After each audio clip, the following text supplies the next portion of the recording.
he wants to bully every other country into doing that. This is our opportunity to make him believe what he sees. And I think it's very important for two reasons. First of all, I completely echo what General Pandey said. It's ridiculous that the ambassadors of, all these Western powers in India are writing all these articles. Ambassador Sibbal also expressed this thing. I mean, they are free to express, but look at the hypocrisy. First, they are buying more Russian energy and oil than India. Yeah. We get slapped with tariffs, they don't.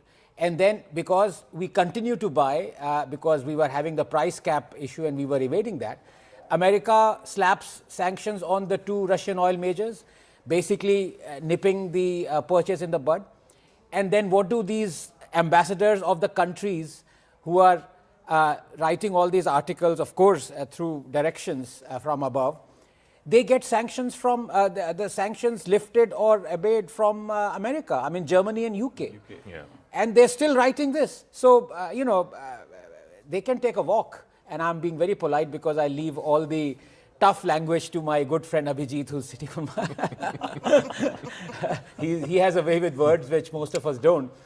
But the fact of the matter is, Russia has always been a friend. And I can talk of science and technology cooperation as we move along, but I think the big picture is this is an image exercise that Putin and Modi both need. I also want to go across to Angie Wong, who's a Republican strategist. She's joining us from Miami in Florida. Obviously, I mean, all of this comes in the backdrop of the ongoing Ukraine war. There doesn't seem to be an end in sight to that war. Just this week, Steve Witkoff and Jared Kushner were at the Kremlin. They had a 5-hour meeting with Vladimir Putin. And it doesn't seem like, there's any breakthrough on the anvil. So the question is, clearly Mr. Trump will be watching all of these developments. He imposed these oil tariffs in India. That has not, stopped India from buying Russian oil. He's imposed all kinds of sanctions on Russian companies. Russia's not stopping this war. Where does that leave Trump? Will he now sort of go in and sort of recalibrate the positions that he's taken and say, okay, what will it take to A, end the war, and B, for India to stop buying Russian oil? Because clearly whatever he's done so far is not working.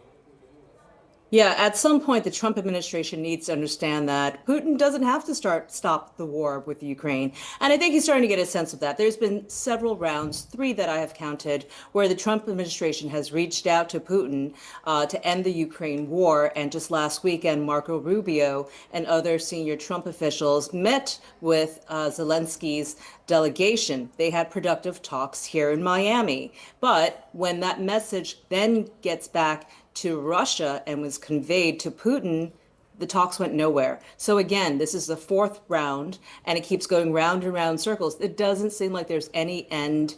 To my mind, I don't see it happening. I think Putin is certainly looking to buy time. Putin certainly does not want to be bullied by President Trump or Europe. And that's what these talks and this meeting, these 2 days meetings between Putin and Modi, that's what I'm looking for. I'm looking for signals of what Putin is doing here. And every signal that we've seen early on from this visit tells me that Putin wants to continue to fight in the Ukraine war by opening up new shipping channels with India that bypasses Europe, for example, and goes through Japan, for example. So they're looking at ways of bypassing their adversaries, meaning Putin's adversaries, and as your panelist had just said, looking to stick it to Trump. Trump is watching this very, very closely, watching for any sort of signals of what Putin might be doing next.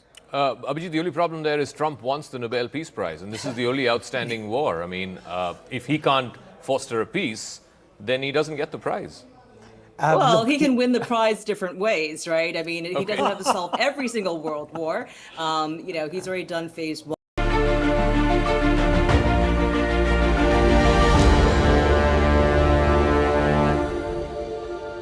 CNN News 18 gets this report from the Russian Cultural Center in New Delhi, where a full showcase of India-Russia's decades-long partnership is on full display, from key bilateral milestones to defense models like BrahMos and the iconic moments between Prime Minister Narendra Modi and Russian President Vladimir Putin. Take a look.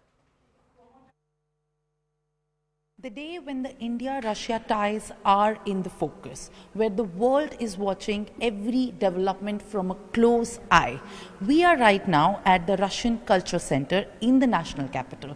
And at my back, you can see the latest, in fact, photo exhibition of the relationship and the historic ties that both the nations have enjoyed over the years. Why and how these relationships have forged into a very significant bond that India and Russia now enjoy, and of course are a testament of the the ties between Vladimir Putin and Prime Minister Narendra Modi in the pictures and through this messaging. There stands to be a loud and clear message from India about how it views Russia as a very powerful and a close ally. As you can see, in the years that have passed by, there are pictures of Russian President Vladimir Putin and Indian Prime Minister Atal Bihari Vajpayee, who have attended the signing ceremony of the Declaration on the Bilateral Strategic Partnership in the year 2000. From the year 2000 to this point, and even before that, how the bilateral ties have strengthened and blossomed. We believe that our leaders has very strong and warm relationships. It's very important for leaders of such great countries to understand each other and to find the common points. India and Russia are partners in different platforms, international platforms like BRICS, like CIS and others, of course G20 as well. And we are together in the build of the secure Eurasia community. It's also very important for Russia as well as for India, because the peaceful coexistence is crucial for any state. Of course, regarding the relations, you know that India and Russia has the strategic partnership, a very privileged strategic partnership. So such level of cooperation we do not have with all countries, of course, and it reflects the long history of Soviet Indian and Russian Indian collaborations.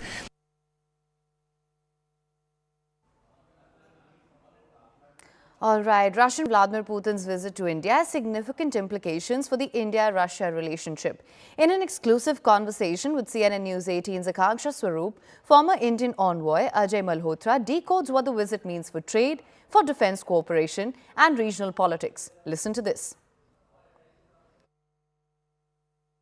The Russian President Vladimir Putin's state visit is happening at a time when Russian oil imports are all set to hit their lowest in 3 years in December. This after the US President pushed India to stop buying oil from Russia after there were sanctions imposed on the two Russian oil majors. What's a broader message behind the state visit? As it happens, there would obviously be much international interest in what is happening in such a visit. But yeah, the focus is not USA out here, nor is it the unilateral sanctions that have been put in place by the US. These will be addressed, no doubt, but since you refer to oil and oil sanctions, I should point out that these affect private players and PSUs in India, and most of the private players probably would have fallen in line simply because they have a business interest in USA, and they would not like to see them harmed due to the sanctions that have been imposed. It is not, so it is really out of the, I would say, almost a bullying kind of situation that they've found themselves in. So be it defense purchases, civil nuclear cooperation or bilateral trade, will deals with Russia in these areas help India to reassert its strategic autonomy? You know, our foreign policy has always been characterized by independence of judgment and action. And I think this continues here. Somebody saying something or making a noise in another country, that's up to them. And we'll see how to handle it. But Russia has been a long-standing and a friend of ours, a trustworthy friend of ours, and we have deep-rooted relations with it, which go back many decades. So there's no reason for us to kind of get influenced or kind of bullied or pressurized by anyone else, no matter how important or powerful the player may be. And as President Trump says, you know, he is a America first sort of person. So yeah, But even for India, he would say that, yeah, India first is our policy. And we look to our interests first rather than the interests of any state, no matter who it might be, and no matter how important they may be or they think they may be. So, yeah, so we are looking at taking forward this relationship. You would have noticed that it is a state visit, which means the highest honors will be accorded. That means there would be a welcome, official ceremonial welcome, including at Rashtrapati Bhavan. There would be a state banquet, etc. So all these are important indicators. It's not, in fact, they haven't had a state visit, I think, from Putin for a long time. Yes. The last was in 2002. Which was a summit. Yeah, no, it's always for the summit. But, you know, the summits have also been as working visits or official visits. So this one is a state visit, which means the guest, Putin is a guest of the President of India. And that means throughout his stay here, he remains the guest of the President of India. So that's an important difference. So it shows that we are according the highest honor to the President of a friendly country with whom we have, as we have, agreed to describe our friendship in the year 2010, 15 years ago. How much importance Russia places on travel and tourism when it comes to India? Why so? Okay. First of all, I need to tell about our company a little bit. We are Fun and Sun, biggest tour operator in Russia, and we decided to grow new destination like India. Of course, our tourists are ready to travel to Goa, but now we want to launch different places for them, invite people to Delhi and different places with a big history and big heritage. And I hope people will be love that like me. You mentioned Delhi. Apart from Delhi, any other cities or states that you are looking to go to in and capitalize on in India? Not now, but in future. I hope in next 2 years, I think we will be ready. And first of all, it depends from Indian Airlines too, if they're ready to launch new flights to Moscow, to different Moscow city. I hope. One quick word on Prime Minister Modi and President Putin's friendship. Would you like to say anything? Yes, it's beautiful. I hope it will be all time. And I decide. I guess it is very important for all of our countries and important for all of our world. Russian President Vladimir Putin is in India for his 2-day state visit, and Prime Minister Narendra Modi has set the tone by personally receiving him at the airport, a rare protocol break. The two leaders shared a warm handshake, a hug, and even rode together before a private dinner at the Prime Minister's residence. Prime Minister Modi also gifted Vladimir Putin a Russian edition of the Bhagavad Gita, saying its teachings inspire millions, a gesture underscoring the cultural warmth as both sides now look to reset ties for the future. Today, the spotlight shifts to diplomacy and business. Vladimir Putin will receive a ceremonial welcome at Rashtrapati Bhavan, visit Rajghat, and then hold delegation-level talks with Prime Minister Modi at Hyderabad House, followed by interactions with India's top corporate leaders as well. As you know, there's lots on the agenda when it comes to the relationship between the two countries. We are also potentially looking at a no-limits partnership between Russia and India. Of course, it remains to be seen what sort of strategic autonomy and strategic deals are on the agenda here and what sort of breakthroughs we can expect and bilateral agreements that come out of this very crucial visit. Let's talk about why India and Russia click. A crisis-born trust. Russia supported India in 1971. Kashmir vetoes and Cold War crisis defense routes are at the heart of this very important relationship. More than 50% of India's military equipment is Russian origin. Civilizational affinity, old civilizations with independent worldview and shared distrust of Western hegemony. These are some of the elements that have brought the two nations together. They both hold long memories of Western pressure and sanctions. Energy and pragmatism at this point continue to dominate this relationship. Now, discontinued Russian oil, India secured its energy needs. The China factor is also an important element, and India is a major ally for Russia beyond Beijing. However, what sort of complexities that dynamic adds to this relationship, that is something that people will be closely keeping a watch on as well. Today, there are several bilateral engagements and delegation level talks which are planned for Russian President Vladimir Putin. There you can see the visuals on your screen as well. For more on this, we're now being joined by Michael Rubin, Senior Fellow, American Enterprise Institute from Washington, D.C. Also with us is Prabhu Dayal, former diplomat. Thank you so much for joining us. Mr. Rubin, let me come to you first. Of course, when we talk about strategic autonomy and the special and privileged strategic partnership with India and Russia, how will they exercise this policy of the strategic autonomy and increase their ties going forward? Especially a lot of other global players are going to be keenly watching this visit of the Russian president to India as well. The question which India needs to ask is whether this embrace of Russia is because Russia is the best strategic choice, or whether part of it is out of animosity at the way that President Donald Trump has treated India. I would argue that Donald Trump is a lame duck. What he's done with India is inexcusable, but pushing the United States by reaction into a stronger embrace of Pakistan isn't wise. I also worry about the future of Russia, whether Russia is going to make good on its military agreements. It didn't in 2023, and what happens when Vladimir Putin dies. Ultimately, I think what India needs to do is recognize that India has to upgrade its own defense industry rather than rely on any outside power. Absolutely. India's focus has very much been on strategic autonomy, and these are all strategic relationships, to which I would like to now also come to you, Ambassador. Of course, let's talk about what Mr. Rubin has said. What is your assessment of this?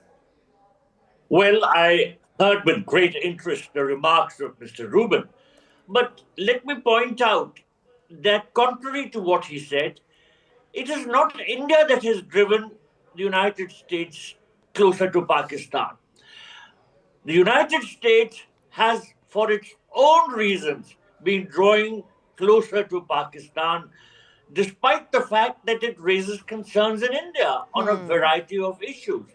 Now, let me mention that Mr. Rubin very rightly said that India needs to indigenize its defense industry.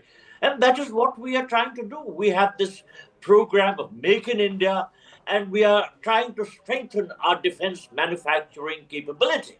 Now, there are certain problems which President Trump has himself created for India. You know, Indo-US ties were going absolutely smoothly. They were on the right track. We were very keen to enhance these ties and develop them. But then out of the blue, he imposed 50% tariffs on exports from India and called India a dead economy. So there was a lot of bad language used, which naturally upset people here in India, not just the leadership. Now, what is the way forward? Of course, India will pursue strategic autonomy. Of course, India wants good relations with the United States, but also with other players. Right. Now, with Russia, we have had good ties for a long time. And we have an interest in keeping these ties alive. Of course, there are risks we run. For instance, increased defense purchases are likely to attract adverse attention of President Trump. There is also talk in the US media about CAATSA sanctions, which were waived for India when India first went in for the S-400 missile anti-defense system. There are risks in the relationship. But these risks have to be taken because President Trump is mounting so much pressure on India that certainly it puts us in great discomfort. Right. Mr. Rubin, let me just bring you in there as well. We are also somewhat seeing a sort of geopolitical realignment here. Would you say that's true? I would say, certainly India is keeping its geopolitical options open. But all I'm saying, and I share the frustration of the ambassador, is Donald Trump has a 35% approval rating. That means he has a 65% disapproval rating in the United States, and it's not clear he's going to be able to finish his term.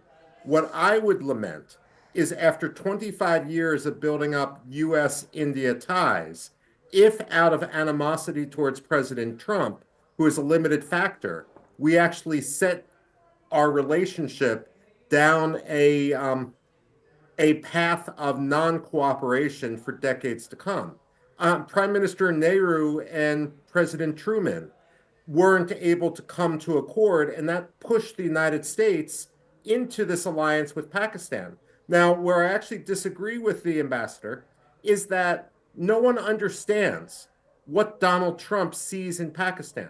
Pakistan is a terror state. It's a failed state. And perhaps Donald Trump was bribed. Perhaps something else is going on.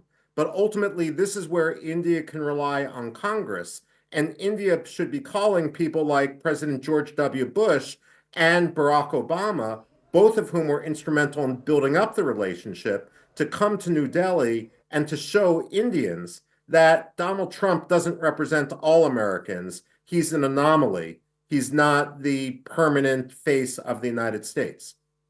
Mr. Rubin, you rightly said Donald Trump is a limited factor here, and India understands that very well as well. When we talk about the relationship between India and Russia, there's historical and cultural context to that also. That being said, are you hoping for any major breakthroughs during this visit of the Russian president to India? What would you be looking out for? What would be very nice would be if Prime Minister Modi would assume the rightful place of India on the world stage and perhaps use his good offices to mediate between Russia and Ukraine in a much better way than someone like Donald Trump is capable of doing. India really underperforms on the world stage diplomatically, and I lament that because India could be doing far more if it realized just how positive its reputation was and how it can bring so many disparate states together, the United States and Iran, Russia and Ukraine, and so on and so on and so forth. All right, noted. We hear you now. Ambassador Dayal, let me just come to you on that question as well. How do you view the evolution of the relationship between India and Russia in the backdrop of what is happening between India and the United States and, of course, the war in Ukraine as well? Well, I would like to evaluate first the historical evolution of the relationship between India and the United States, which would help us to better understand the evolution of the relationship between India and Russia. You know, India and the United States are natural allies. We are both democracies. India is the world's largest democracy. The United States is the world's oldest democracy.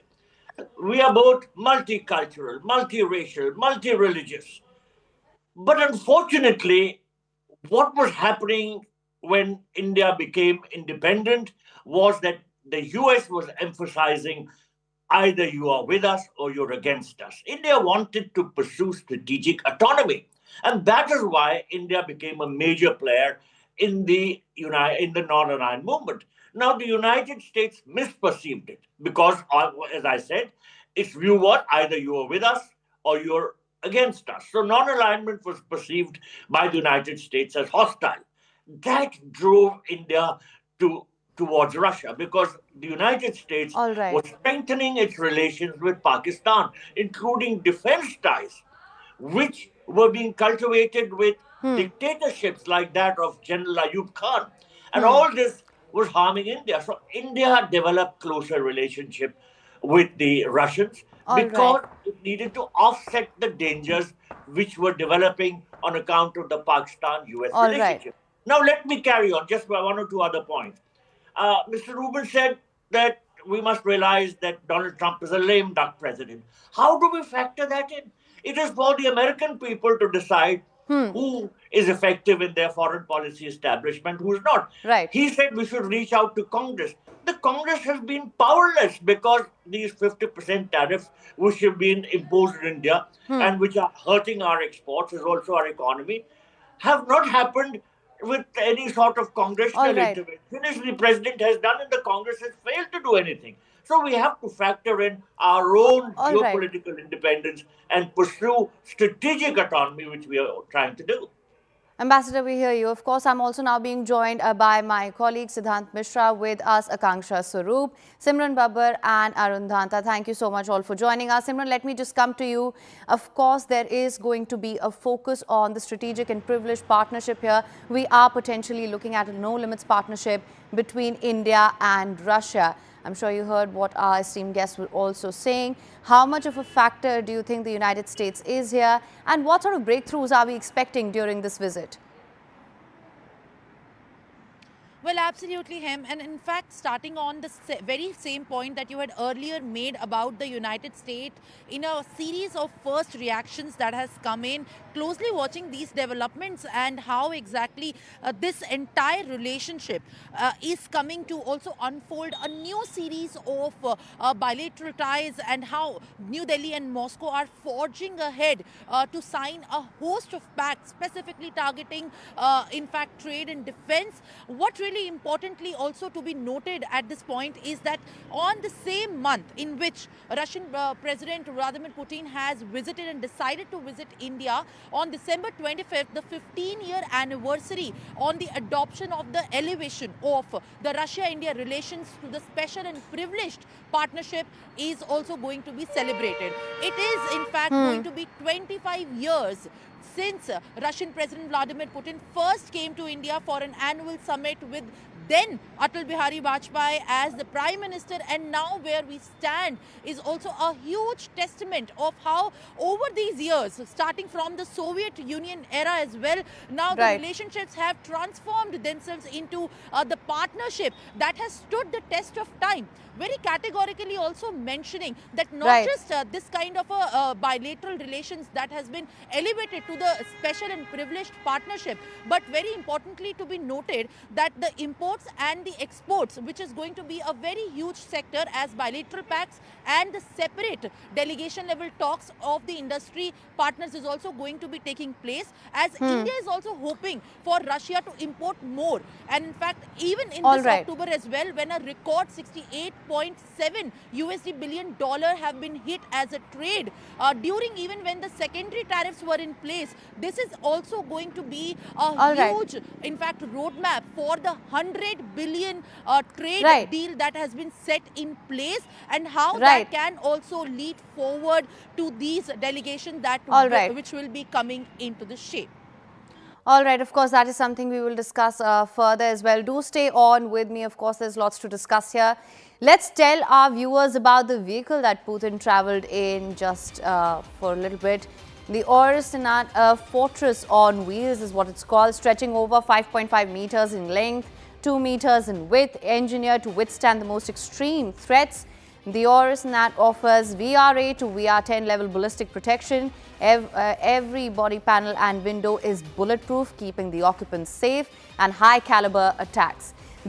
From high caliber attacks, the underbody is reinforced to also absorb explosive impact, while the fuel tank is also explosion resistant, ensuring safety even in the most volatile of situations. Equipped with run-flat tires, the Aviation continues to drive even after sustaining damage, giving them the freedom to escape danger without hesitation. The cabin A system is fully chemical-proof, protecting occupants from airborne threats, toxins, or hazardous environments. Secure communications tool, and rest assured that emergency escape systems are built into the vehicle for quick and safe exits. All right, let me just go back to Akanksha Swaroop, Arun Dhanta, Siddhant Mishra and Simran Babbar, who are joining us live for all the developments on ground. Akanksha, let me just come to you. I had to give our viewers a little bit of trivia there also. Akanksha, of course, there is also going to be a major focus on trade and on connectivity. And to that end, I wanted to ask you, how much significance do you place on the recently ratified reciprocal exchange of logistical supports agreement as well by Russia ahead of this visit? Right. it's a very key aspect of this bilateral partnership, which is now veering towards trade, primarily is going to hinge on trade. Remember, it is in December that the oil trade will be hitting its lowest between India and Russia in the last few years, ever since the war began in Ukraine. So as the Commerce Minister, Shri Piyush Goyal, was highlighting that this has been a partnership which now needs to be diversified. The trade basket has to be diversified. And we are currently at Bharat Mandapam, where the Ross Congress is taking place. Yesterday was the India-Russia Business Forum, of course, collaboration with FICCI. So that only goes on to indicate how President Putin's state visit, the kind of importance it's bestowing on the role that trade is going to be playing, on the role that, say, connectivity is also going to play, on the role that labor mobility will be playing, on the role that digital financial transactions between India and Russia is going to be playing. So because we are looking towards merging Rupee and even Mir. And all of that will be up for discussion, apart from the big bet on defense partnership. So having said that, we are here at Ross Congress, which should be kick-starting in some time from now. But most importantly, this is one strategic partnership that has already been elevated to a privileged alliance now between India and Russia. And so when President Putin goes on to say that he's looking towards, trade ties which are unending as far as even China and India both are concerned, trade is going to be playing a very key role, because even though the oil trade is going down, it would be unfair to say that this is one partnership which has only been hinging on, say, oil trade. Because remember, the oil trade only went up after the war in Ukraine began. So to say that India has always partnered as far as seaborne oil is concerned is going to be a tad bit unfair. But we can expect greater deals, say, in sectors of agriculture, pharmaceuticals, automobiles. Many of those delegation level Russians, in fact, have arrived here in the national capital, and they are going to be forging ties. Much of it is already shaping up, as we can see, and Ross Congress is going to be very much part of President's agenda today. We can expect action to now shift to the Bharat Mandapam in, say, post-afternoon around 3 o'clock. Hey. All right, absolutely, Akanksha. Thank you so much for bringing us that. Of course, do stay on with us, please. Now we also have with us our guest, Ambassador Prabhu Dayal, and also Matthew Vadam, American journalist from Washington, D.C. Mr. Vadam, let me just come to you first. How do you assess the significance of this visit, and how is United States viewing this visit of the Russian president to India as well? Well, India has always been part of what used to be called the non-aligned movement, so it's not surprising that India is maintaining its ties with Russia. I don't think the U.S. government looks favorably upon this visit, because the U.S. government, the Trump administration, has been trying to pressure India to break off its relations with Russia. And to not purchase oil, to not purchase energy from Russia, because that provides funds for Russia to continue its war in Ukraine. And that has been the main U.S. interest in trying to dissuade India from having warmer relations with Russia. All right, Ambassador Dayal, let me just bring you in on that point as well. What do you have to say about that? Well, you know, India has been singled out for the oil tariffs by the Trump administration. Other countries, including China and many European countries, are buying energy and oil supplies from Russia, but they have not had these tariffs imposed. So we do note that we have been singled out for this. Nonetheless, let me mention that regardless of the pressure which the United States tries to bear on India, we are attaching a lot of importance to Vladimir Putin's visit, because it carries diplomatic, economic, and strategic importance. And it is primarily aimed at reaffirming and strengthening their special and privileged strategic partnership amidst the shifting global geopolitics and Western pressure on India. Let me mention that we have been extremely disheartened by the fact that President Trump, in his second term, has been imposing a lot of tariffs on trade where India is concerned, and also augmented them with the oil-related tariffs. So we are hurt by US actions. And if the US is trying to say that it's exerting pressure on India to distance itself from Russia, the point is, what is the United States doing with other countries, such as those in Europe, which are also big purchasers of Russian oil and gas? We feel that we have been treated unduly harshly, and we keep our options open. You know, India is not a small country. India is a big global player. We are the world's 5th largest economy. We would like to keep our options open. We like to take decisions which serve our own interests. And if purchasing oil from Russia serves to meet our interests, because our energy requirements are enormous, then we will certainly fashion our policy, keeping in mind, as I said, our own interests. Right, Ambassador Dayal and Mr. Vadam, please do stay on with us. We will be discussing that further. Let me just go across to my colleagues, Arun Dhanta and Siddharth Mishra. Thank you so much for staying on so patiently with me. Arun, let me just come to you. Let's talk about trade. As Ambassador was mentioning as well, India has a responsibility to, of course, prioritize its own strategic interests. To that end, of course, we are seeing that there's this goal to reach $100 billion in bilateral trade. That's a target set for 2030. Right now, we are seeing a deficit. Currently, that trade number is at $68 billion that you'd mentioned earlier. What sort of strategies do you think India will have at its disposal to reach that target?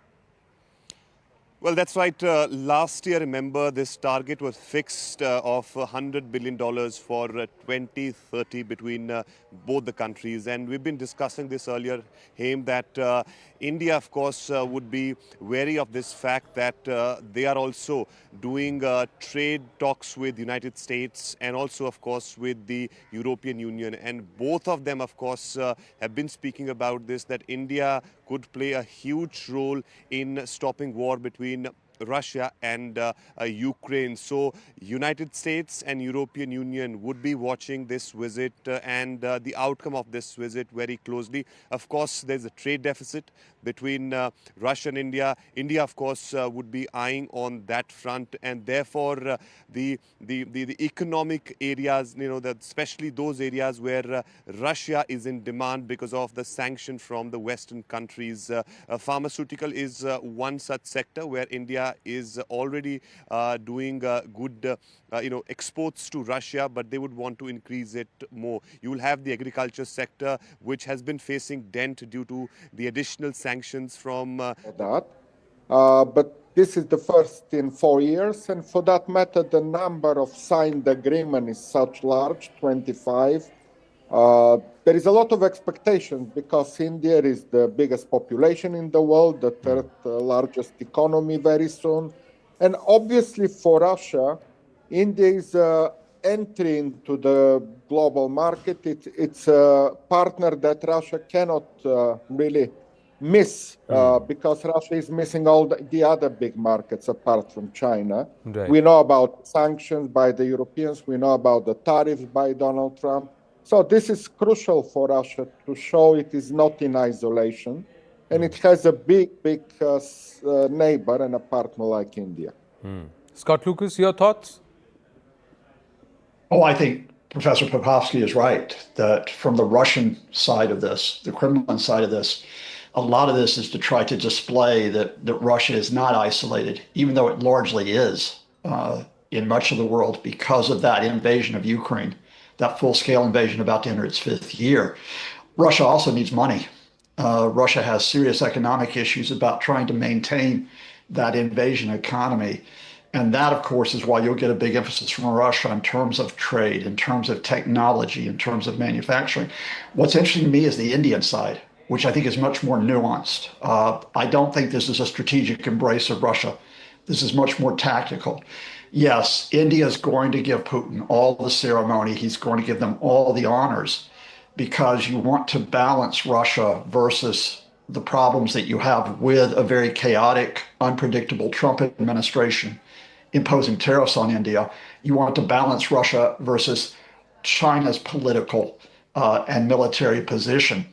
But look at that statement that Prime Minister Modi made this morning that is so critical.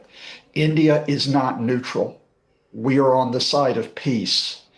That, I think, is a signal to Vladimir Putin. It won't be said, impolitely, but it'll be said probably privately, which is, if you want these trade links to develop, if you want these technological links to develop, you need to halt the invasion.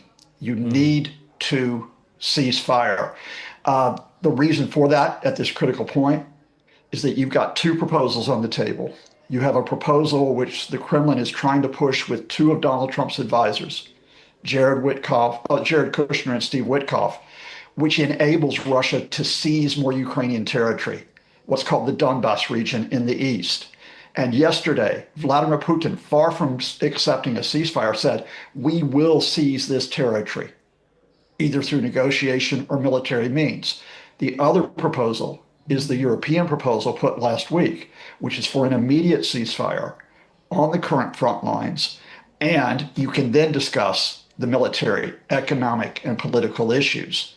Now, if India is not neutral, will they back that European proposal to Putin politely saying, you need to cease fire now? Because here's the key point. You will not get these trade and technological links between India and Russia in practice unless there's a ceasefire because of the secondary sanctions. 6 of 7 Indian oil companies have halted or have cut back their oil purchases from Russia. You heard about the cancellation of the meetings this morning with Gazprom, Russia's energy company. You have Air India having to cancel or suspend any meetings because of the sanctions on the aviation industry. India cannot pursue this full implementation of this trade strategy, this technological strategy, until there is a ceasefire. Will Putin hear that message? Well, the bigger point here, Scott Lucas, is that the NATO nations and also the European powers have to respect Russia's sovereignty. The Donbas region technically was never under Ukrainian control. It was an autonomous region anyways. The other point is that you cannot choke Russia into submission. You cannot choke Russia and deny it access to any of the warm waters for it to be able to do trade. The Sea of Azov and the Black Sea are important. The other condition that the Russians have always kept is that we don't want to annex Ukraine, but let Ukraine commit, That's another point of view, and it's come out again and again, and the Europeans and the NATO nations haven't been, and the Americans have not been able to commit to this, that Ukraine will not join NATO. Let Ukraine give a sovereign guarantee that Ukraine will not join NATO, and we will cease fire. So I think you got to clap. You need two hands to clap. So both sides have to respect each other. Agreed, and you need to actually address the facts that are there. And the first of the point is no, the Donbas region is part of Ukraine.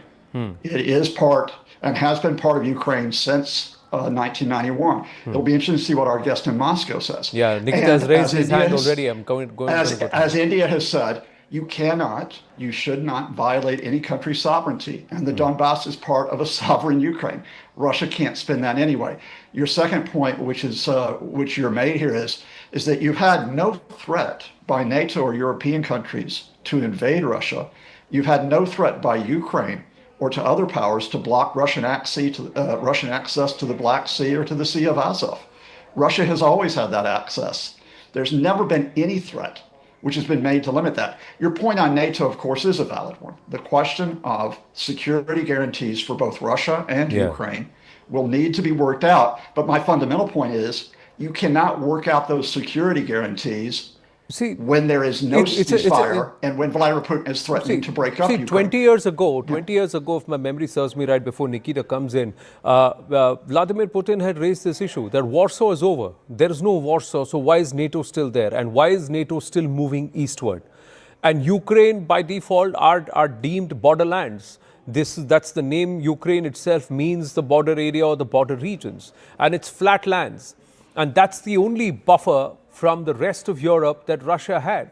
And this was a strategic matter of strategic importance. And even with the annexation of Crimea, Russia had said, and even though there was a lot of criticism, this was 2014, my memory serves me right, Russia had said, don't move eastward, let this region be, let there be this buffer. And that's where it all started. Now, somewhere somebody's strategic interests are pressing on and getting right up to the doorstep of Russia. And Russia's sovereign interests say that, oh, we've got to protect this area and annex this territory so that even in future, we have clear access. It's only via the Donbas region that they will get warm water access, without having to depend on a NATO-driven or a West-controlled Ukraine, as the Russians believe. Nikita Menkovich, your thoughts? Hello. First of all, it's really strange to see. India is an independent country till 1947, but you still have some kind of American advisors sitting in your show and telling you what to do and how to do your business with Russia. It's absolutely unacceptable because, you see, it is not American business what we are doing here in India and Russia. It's also not American business about what is happening in Iran, Iraq, Libya, and other countries which were objects of aggression of United States. The same situation is about Ukraine. If United States will stop supporting aggressive Zelensky regime, it will take weeks for Ukrainian people to choose freedom, to stop this terrible war, and to choose their free Nikita, I'm going to request you to pause, please. The two leaders are ready to make their joint statement. We'll pick it up after they speak. Shri Narendra Modi, Prime Minister of the Republic of Bharat, Honorable Ministers, distinguished guests, ladies and gentlemen, good afternoon. I welcome you all to this ceremony where we shall witness exchange of several MOUs and agreements and a few announcements that reflect the wide-ranging, multifaceted bilateral cooperation under the framework of the India-Russia Special and Privileged Strategic Partnership.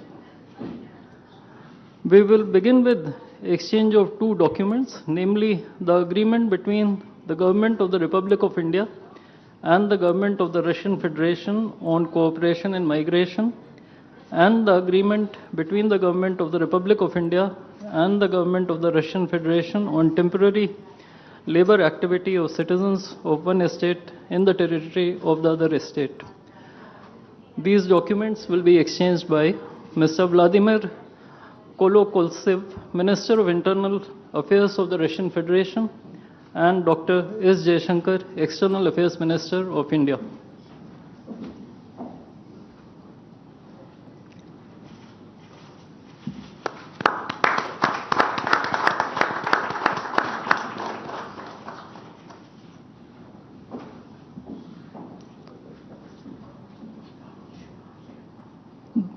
The next two documents include the agreement between the Ministry of Health and Family Welfare of the Republic of India and the Ministry of Health of the Russian Federation on the cooperation in the field of healthcare, medical education, and science, as well as the agreement between the Food Safety and Standards Authority of India of the Ministry of Health and Family Welfare of Republic of India and the Federal Service for Surveillance on Consumer Rights Protection and Human Well-being of the Russian Federation in the field of food safety cooperation. These two agreements will be exchanged by Mr. Mikhail Albertovich Murashko, Minister of Health of the Russian Federation, and Dr. S. Jaishankar, External Affairs Minister of India.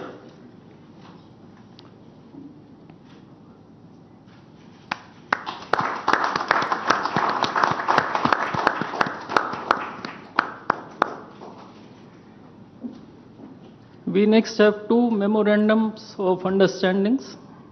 These include the MOU between the Ministry of Ports, Shipping and Waterways of the Republic of India and the Ministry of Transport of the Russian Federation on the training of specialists for ships operating in polar waters, and the MOU between the Ministry of Ports, Shipping and Waterways of the Republic of India and the Maritime Board of the Russian Federation.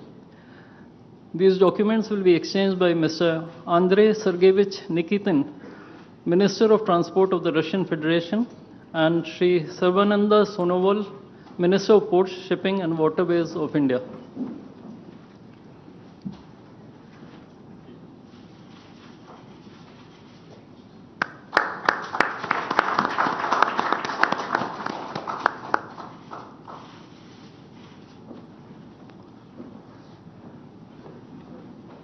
We now have the exchange of MOU between Messrs. JSC Uralchem and Messrs. Rashtriya Chemicals and Fertilizers Limited and National Fertilizers Limited and Indian Potash Limited. This document will be exchanged by His Excellency Denis Alipov, Ambassador of the Russian Federation to India, and Shri Vinay Kumar, Ambassador of India to the Russian Federation.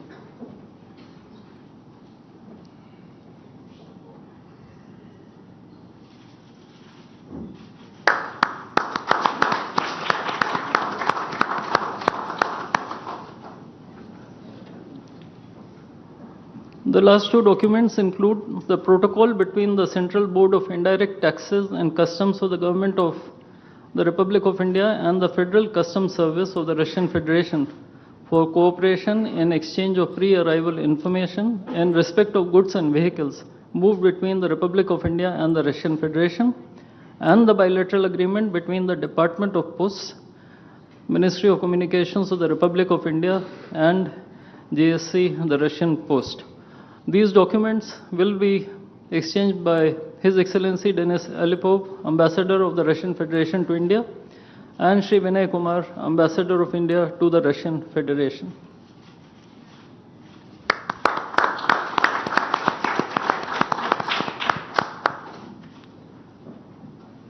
I would like to additionally inform everyone that the two leaders have also adopted a joint statement which would be issued shortly. Both sides have also adopted the program for the development of strategic areas of India-Russia economic cooperation till 2030.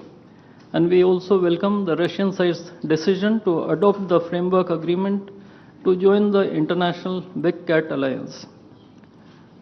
Ladies and gentlemen, I now request the spokesperson of the Ministry of External Affairs to conduct the rest of the proceedings.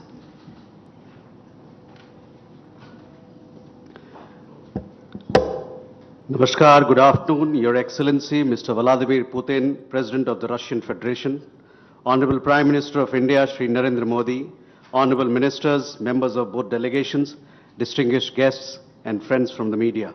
We will now have the press statements. May I request Honorable Prime Minister of India, Shri Narendra Modi, to give his remarks to the media. Your Excellency, my friend, Rashtrapati Putin, दोनों देशों के delegates, media के साथियों, नमस्कार, दोबरे दिन।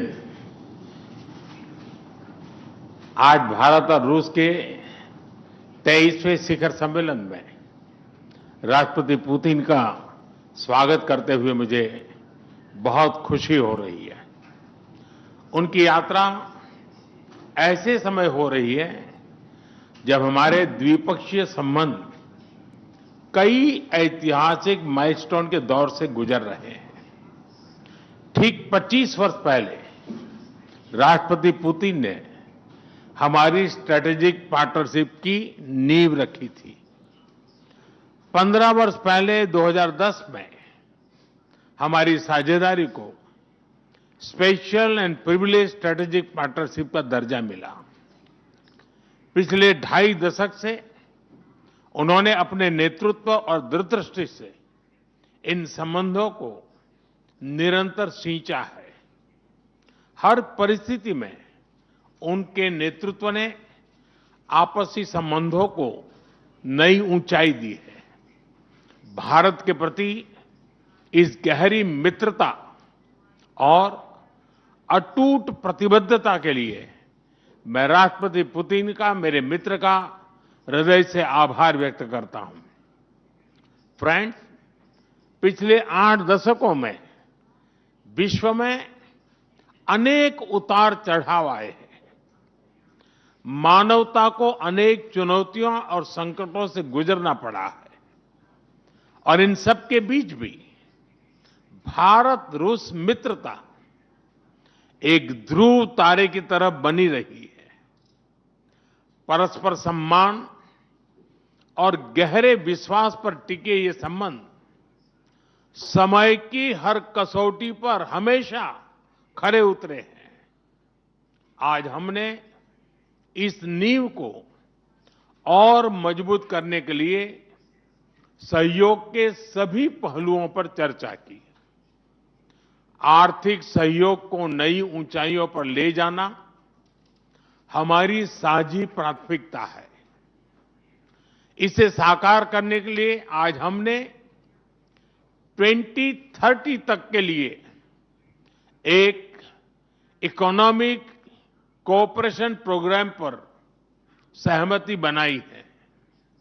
इससे हमारा व्यापार और निवेश डाइवर्सिफाइड, बैलेंस और सस्टेनेबल बनेगा और सहयोग के क्षेत्रों में नए आयाम भी जुड़ेंगे।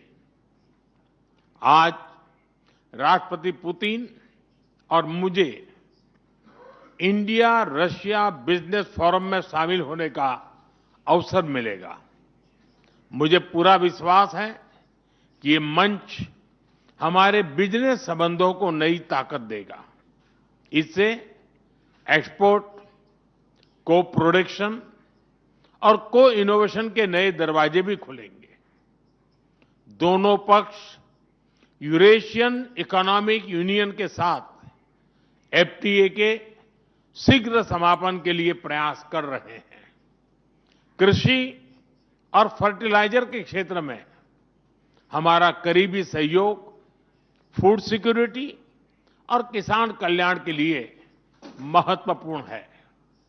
मुझे खुशी है कि इसे आगे बढ़ाते हुए अब दोनों पक्ष साथ मिलकर यूरिया उत्पादन के प्रयास कर रहे हैं। फ्रेंड्स, दोनों देशों के बीच कनेक्टिविटी बढ़ाना हमारी मुख्य प्राथमिकता है। हम INSTC, नॉर्दर्न सी रूट, चेन्नई व्लादिवोस्टोक कॉरिडोर पर नई ऊर्जा के साथ आगे बढ़ेंगे। मुझे खुशी है कि अब हम भारत के सी फेरर्स की पोलर वाटर्स में ट्रेनिंग के लिए सहयोग करेंगे। यह आर्कटिक में हमारे सहयोग को नई ताकत तो देगा ही, साथ ही इससे भारत के युवाओं के लिए रोजगार के नए अवसर बनेंगे। उसी प्रकार से शिप बिल्डिंग में हमारा गहरा सहयोग मेक इन इंडिया को सशक्त बनाने का सामर्थ्य रखता है। यह हमारे विन विन सहयोग का एक और उत्तम उदाहरण है, जिससे जॉब्स, स्किल्स और रीजनल कनेक्टिविटी सभी को बल मिलेगा। ऊर्जा सुरक्षा भारत रूस साझेदारी का मजबूत और महत्वपूर्ण स्तंभ रहा है। सिविल न्यूक्लियर एनर्जी के क्षेत्र में हमारा दशकों पुराना सहयोग क्लीन एनर्जी की हमारी साझा प्राथमिकताओं को सार्थक बनाने में महत्वपूर्ण रहा है।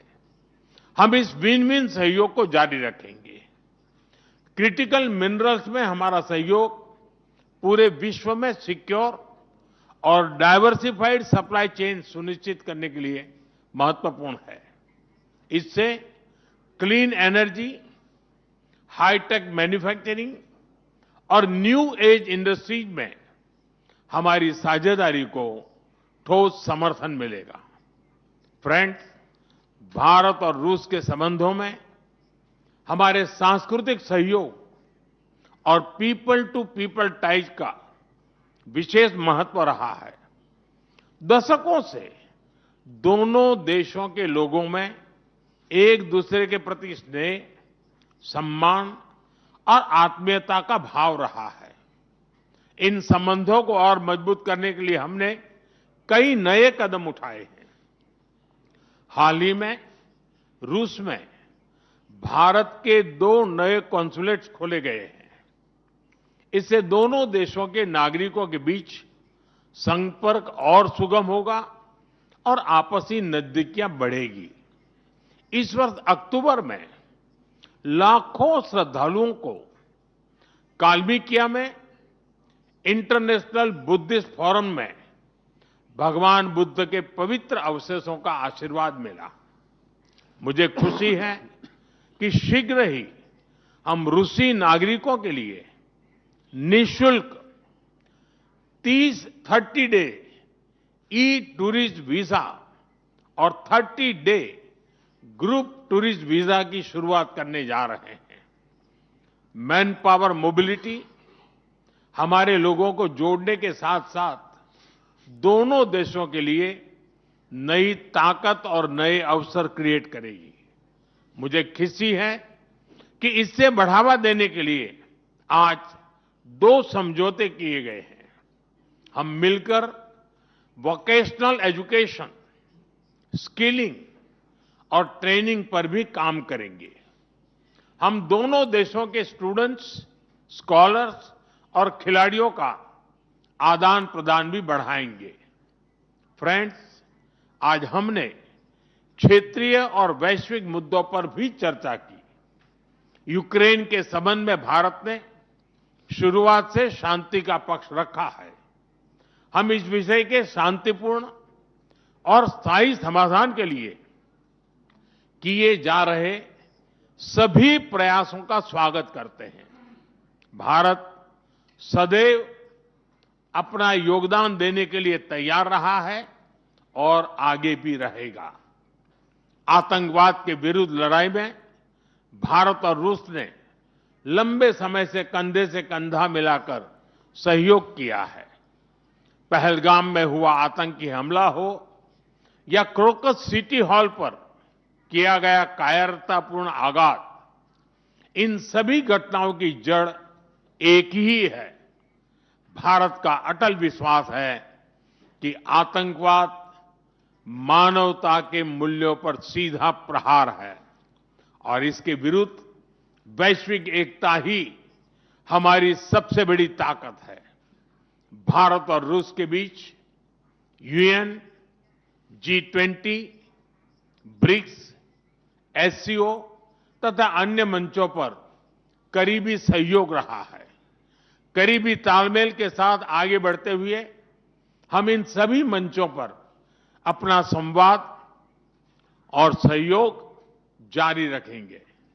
एक्सेलेंसी, मुझे पूरा विश्वास है कि आने वाले समय में हमारी मित्रता हमें ग्लोबल चैलेंजेस का सामना करने की शक्ति देगी और यही भरोसा हमारे साझा भविष्य को और समृद्ध करेगा। मैं एक बार फिर आपको और आपके पूरे डेलीगेशन को भारत यात्रा के लिए बहुत बहुत धन्यवाद देता हूं। स्पासिबा।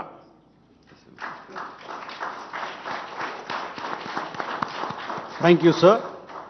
May I now request His Excellency Mr. Vladimir Putin, President of the Russian Federation, to give his remarks to the media.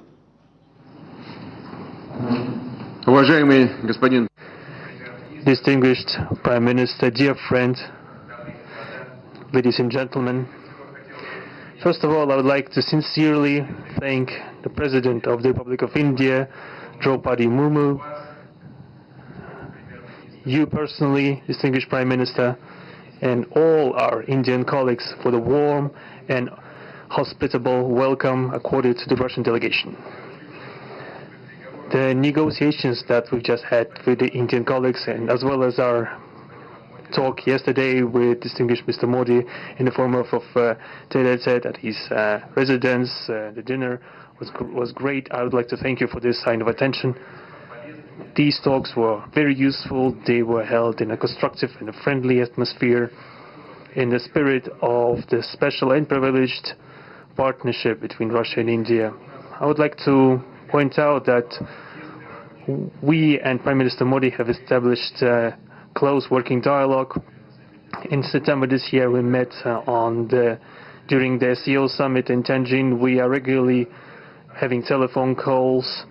We are personally overseeing some aspects of the development of Russian-Indian cooperation, all the strategic avenues, and also we are monitoring the course of the implementation of key bilateral projects. And today, with the participation of our delegations, we have meticulously and substantively reviewed the whole range of relevant questions of the Russian-Indian multifaceted interaction. We exchange our opinions on the relevant global and regional subjects.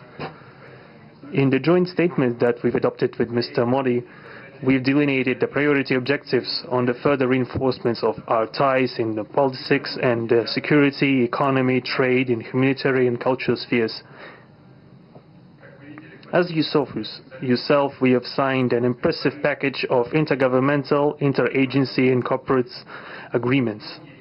Many of those agreements are intended to broaden the economic cooperation between Russia and India. And this is entirely natural due to the fact that our countries are important partners of one another in trade, investment and technologies. Last year, our bilateral trade turnover has grown by 12%, setting another record. According to different data, this number may look different, but it is generally around $64 billion US. Currently, we are forecasting that the results of this year will remain at the same impressive level. At the same time, as I perceive it, we are up to the task of getting this number to the level of $100 billion. And to reach this important goal, we have harmonized the program of development of Russian-Indian economic cooperation until 2030. This comprehensive document gives us concrete set of objectives. The Intergovernmental Commission, the ministries and different agencies of the economic bloc of both countries have set objectives to remove barriers hampering the goods flows and capitals, the implementation of joint projects and deep technology and innovation cooperation. And distinguished Prime Minister gave us a whole list of challenges that deserve the most attentive focus of our government. We will do that. The growth of Russian-Indian commercial links would be helped by the creation of a free trade zone between India and the Eurasian Economic Union. We are already conducting work on the corresponding agreement. I would like to note with satisfaction that our countries are gradually moving to the use of national currencies in mutual settlements. The share of these national currencies is already 96% in commercial deals. We have established resilient channels of credit, financial and interbanking cooperation. Russian economic operators have broadened the sphere of use of Indian rupees, which we receive from the fulfillment of export contracts. Russian rubles are being used to provide loans for large joint projects. We are also seeing successful partnership in energy. Russia is a reliable supplier of oil, gas, coal, and everything that is required for the development of India's energy. We are ready to continue uninterrupted shipments of fuel for the fast-growing Indian economy. Of course, the bilateral interaction in energy does not limit to that. We are also conducting a flagship project to build the largest Indian nuclear power plant, Kudankulam. 2 out of 6 reactor units have been already connected to the energy network, and 4 are still under construction. Getting this nuclear power plant to full power output will give an impressive contribution to the energy requirements of India. It will help supply Indian enterprises and houses with cheap and clean energy. We presume that we could talk about the construction of small modular reactors and floating nuclear power plants, and also non-energy application of nuclear technologies, for example, in medicine or agriculture. We are working with our Indian partners to build new, effective international transport logistic routes, including the projects to create an international north-south transport corridor from Russia and Belarus to the Indian Ocean coast. There are large opportunities for bilateral trade due to the broadening of the Trans-Arctic transport corridor infrastructure, including its main artery, the Northern Sea Route. There are many other sectors of the economy where Russia and India have garnered positive experience. We are conducting joint initiatives in industry, machine manufacturing, digital technologies, space exploration, and other science-intensive avenues. For example, in accordance with the commercial agreement signed during the visit, there will be a large Russian-Indian pharmaceutical factory built in the Kaluga region in Russia. will be starting the production of high-quality anti-tumor medicinal drugs using the advanced Indian technology. In their turn, the Russian enterprises will be establishing the production of industrial products in the framework of the Make in India program, which is a hallmark project of distinguished Prime Minister Modi. The prospects of the reinforcement of the interaction of Russian-Indian entrepreneurs and business circles are discussed in detail during the ongoing Business Forum in New Delhi. We are going to take part in the plenary session of this event today together with Mr. Modi. The humanitarian cooperation between Russia and India is also of a multifaceted character. Our peoples throughout centuries have been sincerely interested in the traditions, history, and spiritual values of each other. Scientific and educational contacts, exchanges from among the youth and public are also actively developing. The regular alternating festivals of Russian Indian cinema are always popular. From year to year, we see the increase in tourist flows. Today, the Russian TV channel RT is starting its broadcast in India. The new channel will undoubtedly help the Indian audience to better know Russia and Russians, and also to receive an objective information regarding what is going on in our country today. While discussing the key global and regional problems, we have confirmed the consonance between the positions of our countries. Russia and India are conducting independent and self-sufficient foreign policy together with the like-minded countries in BRICS and SCO, and from among other countries of the global majority. We are promoting the processes of forming of a more just and democratic multipolar world order. We are defending the main principles of the international law enshrined in the Charter of the UN. Among them, the right of any country for its own way of development and the preservation of their cultural civilizational identity, respect for sovereignty, careful balance of interests of all participants of the world community. As state founders of the BRICS, Russia and India have done a lot of things, and continue to do more to increase the authority of the organization. As you know, next year India will assume the chairship, and the BRICS will provide all necessary assistance to our Indian friends in the work on the relevant BRICS agenda. I would like to point out Russia and India are traditionally closely cooperating in the military technical sphere. Our country, for the last half a century, has been helping to arm and modernize the Indian Army, including the Air Defense Forces, Aviation, and the Navy. In general, we are undoubtedly satisfied with the results of the negotiation we just had. We also, ahead of us, we have the meeting with the President of India, Madam Murmu. But even now, I can express my confidence that the current visit and the agreements reached will help the further deepening of the Russian-Indian strategic partnership for the benefit of our countries and the peoples of India and Russia. Thank you for your attention. Thank you, sir. That concludes the press statements. Ladies and gentlemen, thank you for your presence.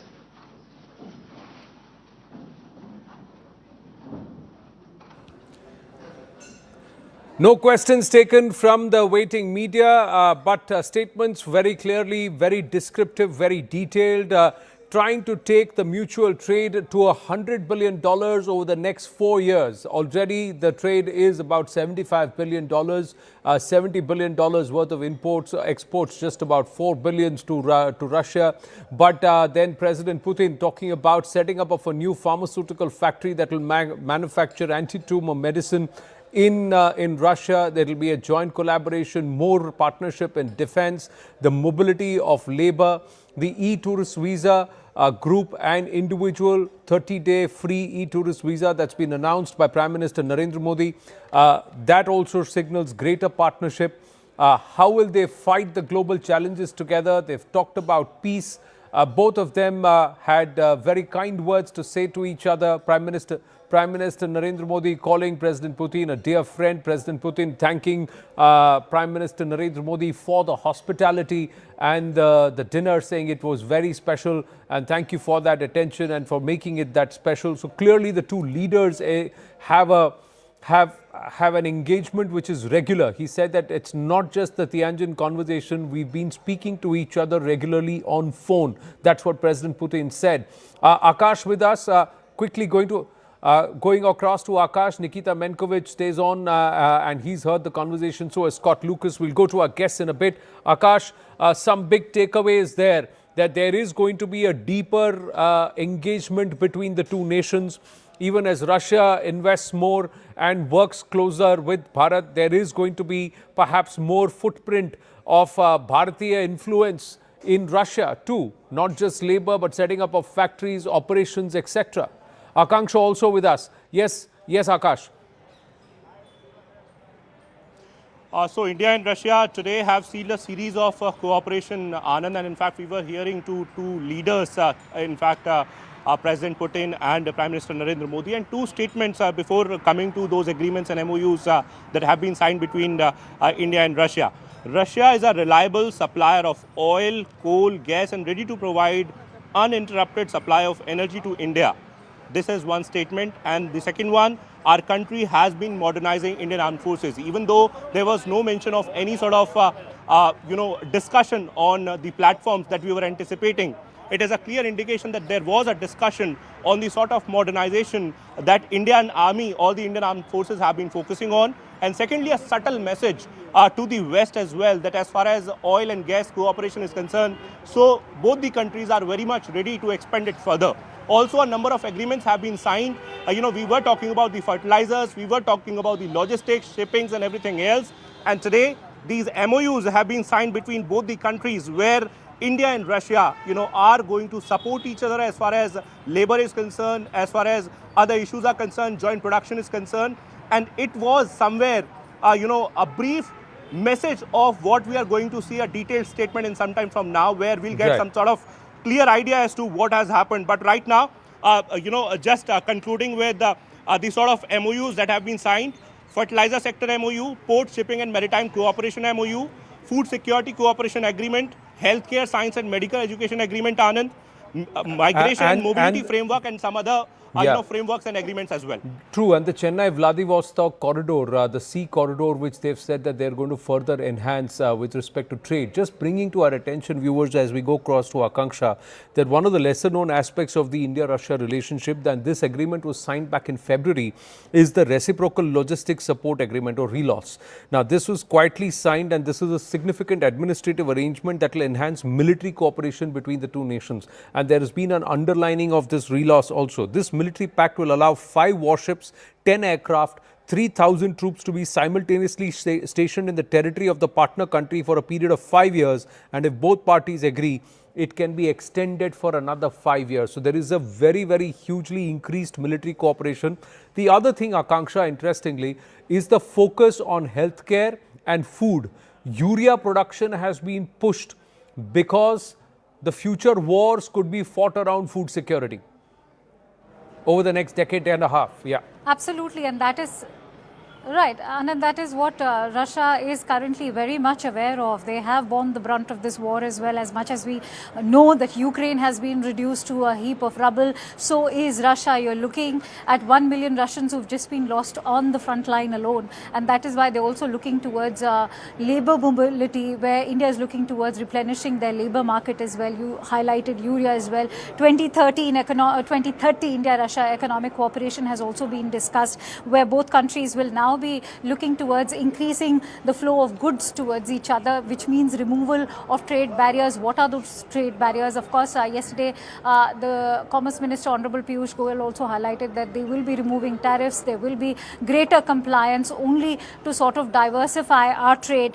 The countries are moving towards settlement in national currencies. There's of course been clear indication by President Putin himself, who said that Russian ruble are being used for large joint projects. Russia is a supplier of gas, oil and coal, and that is where the rupee-ruble settlement is going to play a very crucial role over here. Not as you just highlighted, the role of urea, you're looking at pharmaceuticals, also fertilizers. All of this payment is now going to be done in rupees and ruble. Also tourism, that's playing such a critical role.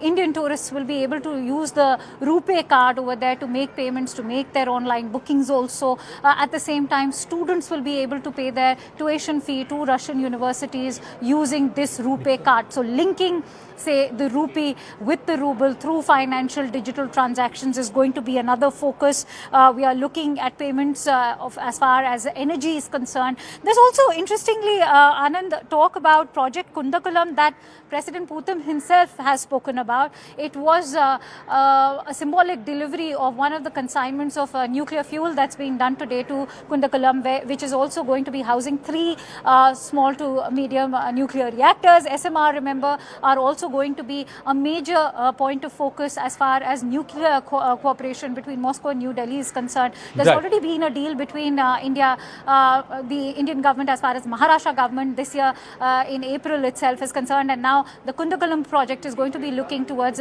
building more SMRs as far as Tamil Nadu plant is concerned. Yes, the Kundakulam nuclear plant, there we had the HMS Rosatom land with nuclear fuel.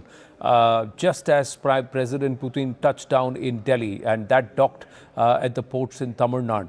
Siddharth is also with us. Pinak Ranjan Chakravarti ji is there, Group Captain MJ Vinod with us, and Nikita Menkovich also with us. Coming to you, gents, in just a bit, just getting an update from Siddharth. Siddharth, big takeaway from that joint statement, both leaders addressing each other as good friends, and that it was all done with the intent to make this partnership deeper, more embedded, and scale it up to 100 billion over the next 4 years.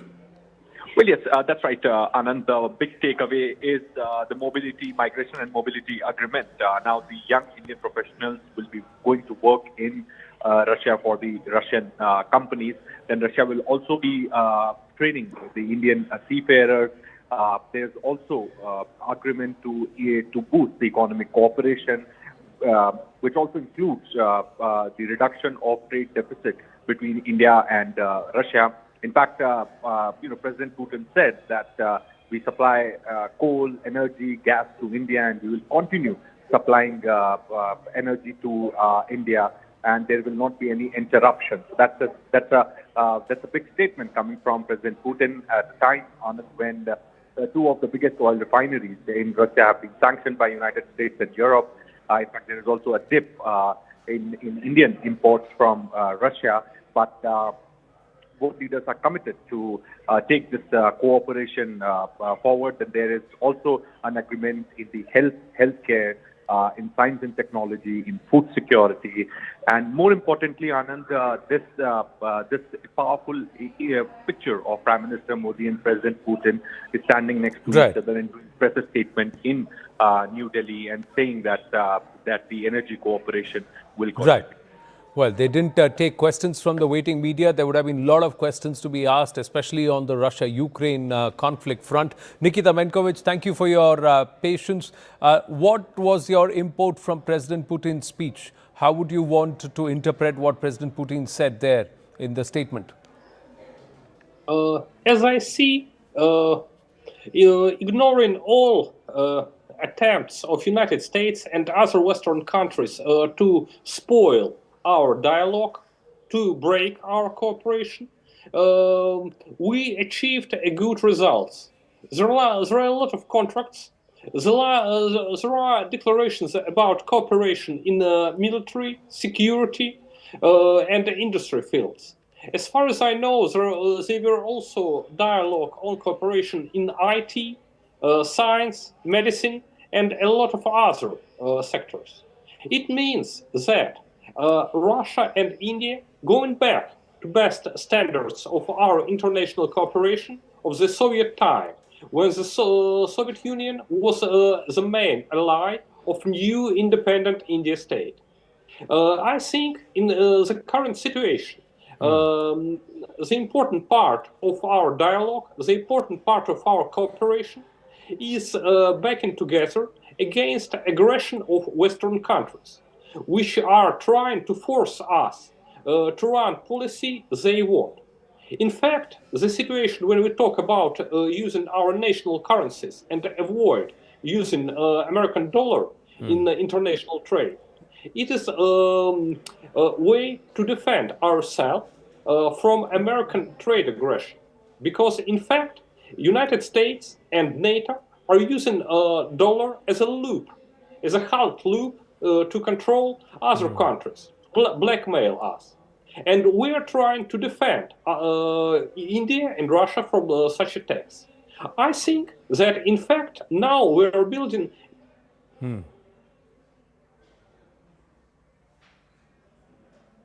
We lost you there, Nikita. We've lost Nikita Menkovich there. We're trying.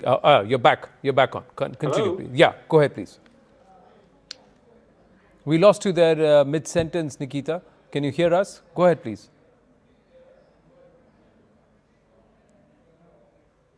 Okay, there seems to be some disturbance on the stream, on the live stream when he was joining us. We'll please get Nikita Menkovich back onto the conversation. Pinak Ranjan Chakravarti with us, Group Captain MJ Vinod with us, and Burzin Wagmar, South Asia Institute, University of London. He is also with us. My namaste to everybody. Thank you. Ambassador Saab, your takeaway, if there has got to be an FTA that needs to be signed, Pinakji, then there has to be a mechanism with which there can be an exchange of currency. So is that the digital route? Is there a de-dollarized mechanism possible, a direct rupee-ruble exchange? Because Prime Minister Narendra Modi spoke about advanced level talks with respect to an FTA between Bharat and Russia. Well, what we are seeing today is a re-engineering in the ties brought about by the international situation. And I think what is happening today is that a greater degree of economic integration is taking place and financial integration is taking place. Let us look at our trade with the UAE, with which we are digitally integrated, UPI and things like that. You know, UAE is not a very large country, it's a small country. But our trade is over 100 billion. Yes. Now, our trade with Russia is a measly 5 billion. I mean, our exports, I mean. Yeah. Trade is around 70 or 68. 75, yeah. But the most of it is oil. So you are looking at, moving away from dependency on one or two products. Like defense, we have a dependency. Oil, we have a dependency. This needs to be expanded. I think this is today a historic moment where the two countries have decided that we have to expand our economic ties into other domains. And there are many, many such domains where both countries need each other. I think this is very, very significant for both countries, including India. India will get greater market, and the labor mobility is another big factor. Yep. Russia is depopulating. The war has also depopulated Russia. Yeah. They need people to work. After all, economy cannot function only digitally or through complete automation. You need people to work on various services and various things. So I think today that is also emerging as an area of cooperation. There are many, many Indians already there who are working, studying and doing various things, just as there are many, many Russians in India for whatever work they are here or tourists. And I dare say that the tourism sector is a huge, huge potential. I have visited and I have seen how good, how beautiful, there are spaces in Russia and how welcoming they are. So I think tourism and Indian tourists are big spenders abroad. Yeah. So I think it will be good for the economy. And I think Indian tourists have not really explored Russia. There are wonderful places there to see.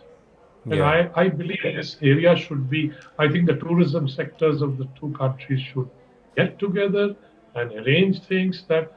Yeah, but for that we need to have direct flights from Delhi to Moscow, Mumbai to Kazan, Mumbai to Moscow. These flights have to be enabled. And right now, because of the sanctions from the West, there is a limitation there. So is there a way to circumvent this? Burzin Wagmar putting his hand up. Yes, Burzin. I can answer that for the former Indian Foreign Secretary. And Air India discontinued Delhi-Moscow a month after the war began in February 2022, citing insurance costs. Concomitantly, others like Turkish, Emirates and all are flying into Moscow. Emirates flies the double-decker A380 daily to Moscow. So it's not that there is lack of traffic. Other airlines do fly in, but the problem lies with this Indo-Russian ties, which have not really gained traction. 4 times in the last 5 years, Bombay-Moscow resumption was spoken of by Aeroflot, and then there's something called S7 Airlines, a private carrier which Nikita will know about. 4 times it's been announced, 4 times it's been shelved. Yes, the Russians do fly to Goa for charters because Goa has been traditionally a favorite spot for them, and Delhi with the traffic at the government and business level. Why is it that there is no pickup on this Indo-Russian relationship, where you have a $64 billion deficit which India faces, and exports are a measly $4.9 billion from India to Russia as such? The problem lies in the fact that it has not diversified and percolated to other parts of the Indian economic sector, particularly the dynamic Indian private sector. It's conducted at the government level, and it's primarily defense-centric. That is the bane of this relationship if you want to kickstart it as such. That is basically the issue. India-UAE ties, or Indo-American ties, and India-American trade, which stands at $132 billion. There's nothing of the sort because there's nothing forthcoming from the Russian side, because the Russians themselves have been, prior to the war, busy with their priorities were Western Europe and the Americas and China. So India did not necessarily factor in so much. And for the Indians too, it was primarily a defense and hardware relationship. India has tried to make some inroads, but it has met with little impact. The only reason why this trade has ballooned in the last 4 years is because of the oil factor, as you know. Yeah. And the point is, what will happen now is that once oil imports will decrease, yes, the Indian deficit will also decrease, which currently stands quite high with India, with Moscow. But I fear the volume of trade also will go down because it will remain stagnant at that level of, well, a little bit of oil, which was 2.5% prior to the war, petrochemicals and fertilizers, sunflower seed oil, and the like. And the typical Indian exports would be of pharmaceuticals and some finished goods, which tend to be, and defense once again, and military hardware, which takes in much more of the relationship as such. Right. Therein lies the problem if you are seeking a reset. India's main anxiety remains weaning Moscow away from China, but that is going to be an arduous task because obviously China has the upper hand in the Sino-Russian relationship, economically speaking, as a far and away stronger partner, with Russia reeling under sanctions, a credit crunch, and of course with labor shortages since skilled Russian labor has siphoned out after the war began, that is to say. Well, one of the critical parts is that the infrastructure that's been built, the economic infrastructure, the digital infrastructure, the payments infrastructure, the entire construct itself for Russia and China are independent of American influence or Western influence. Bharat is not made like that. There is still that reliance to the dollar, the transactions, the payment gateways are all West controlled.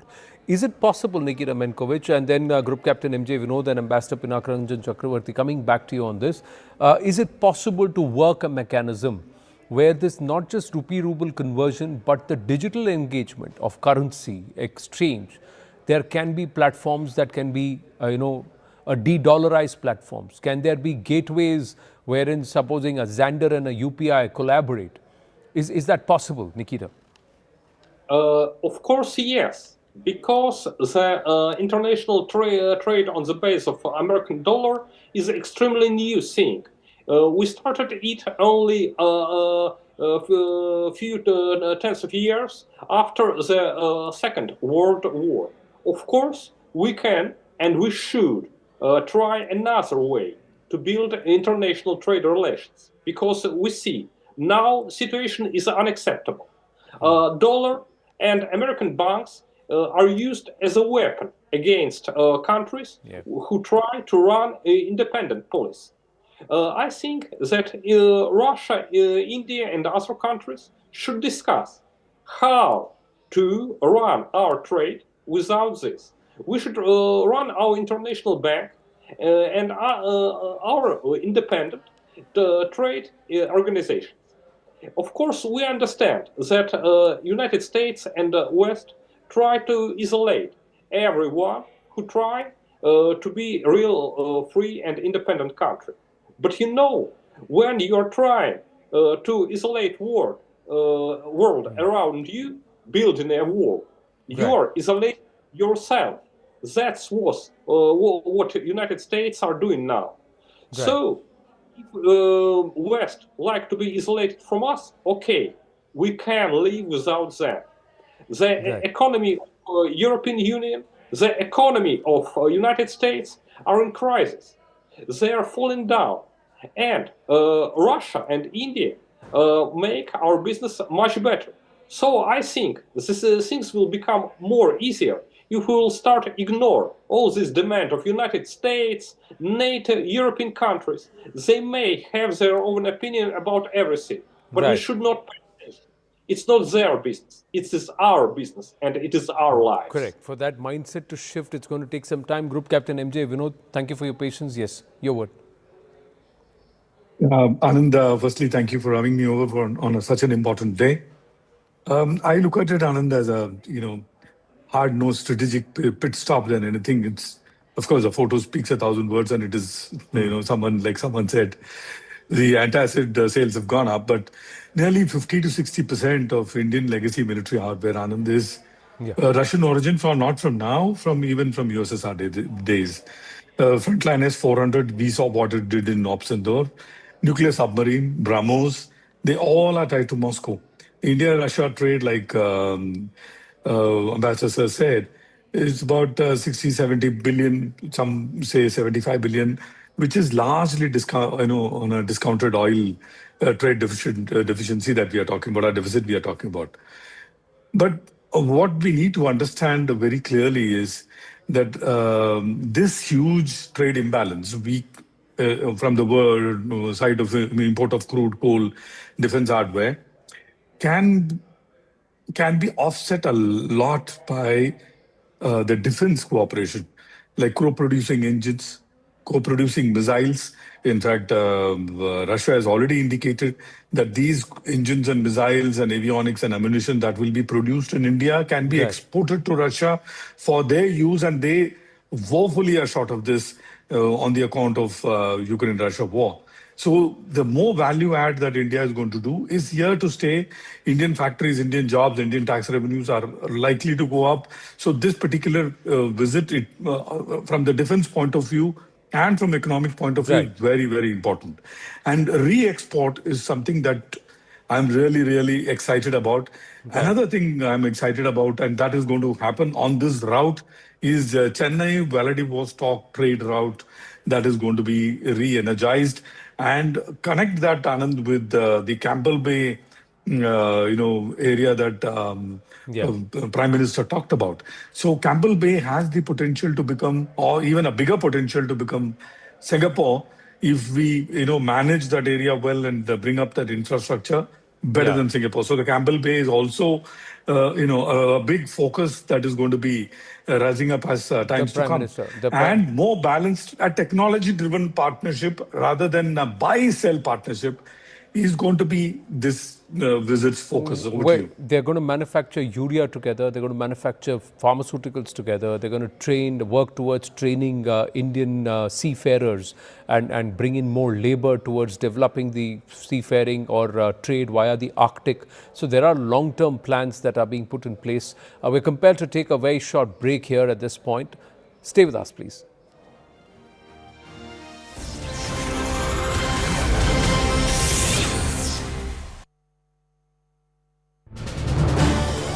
This is News 18 Network.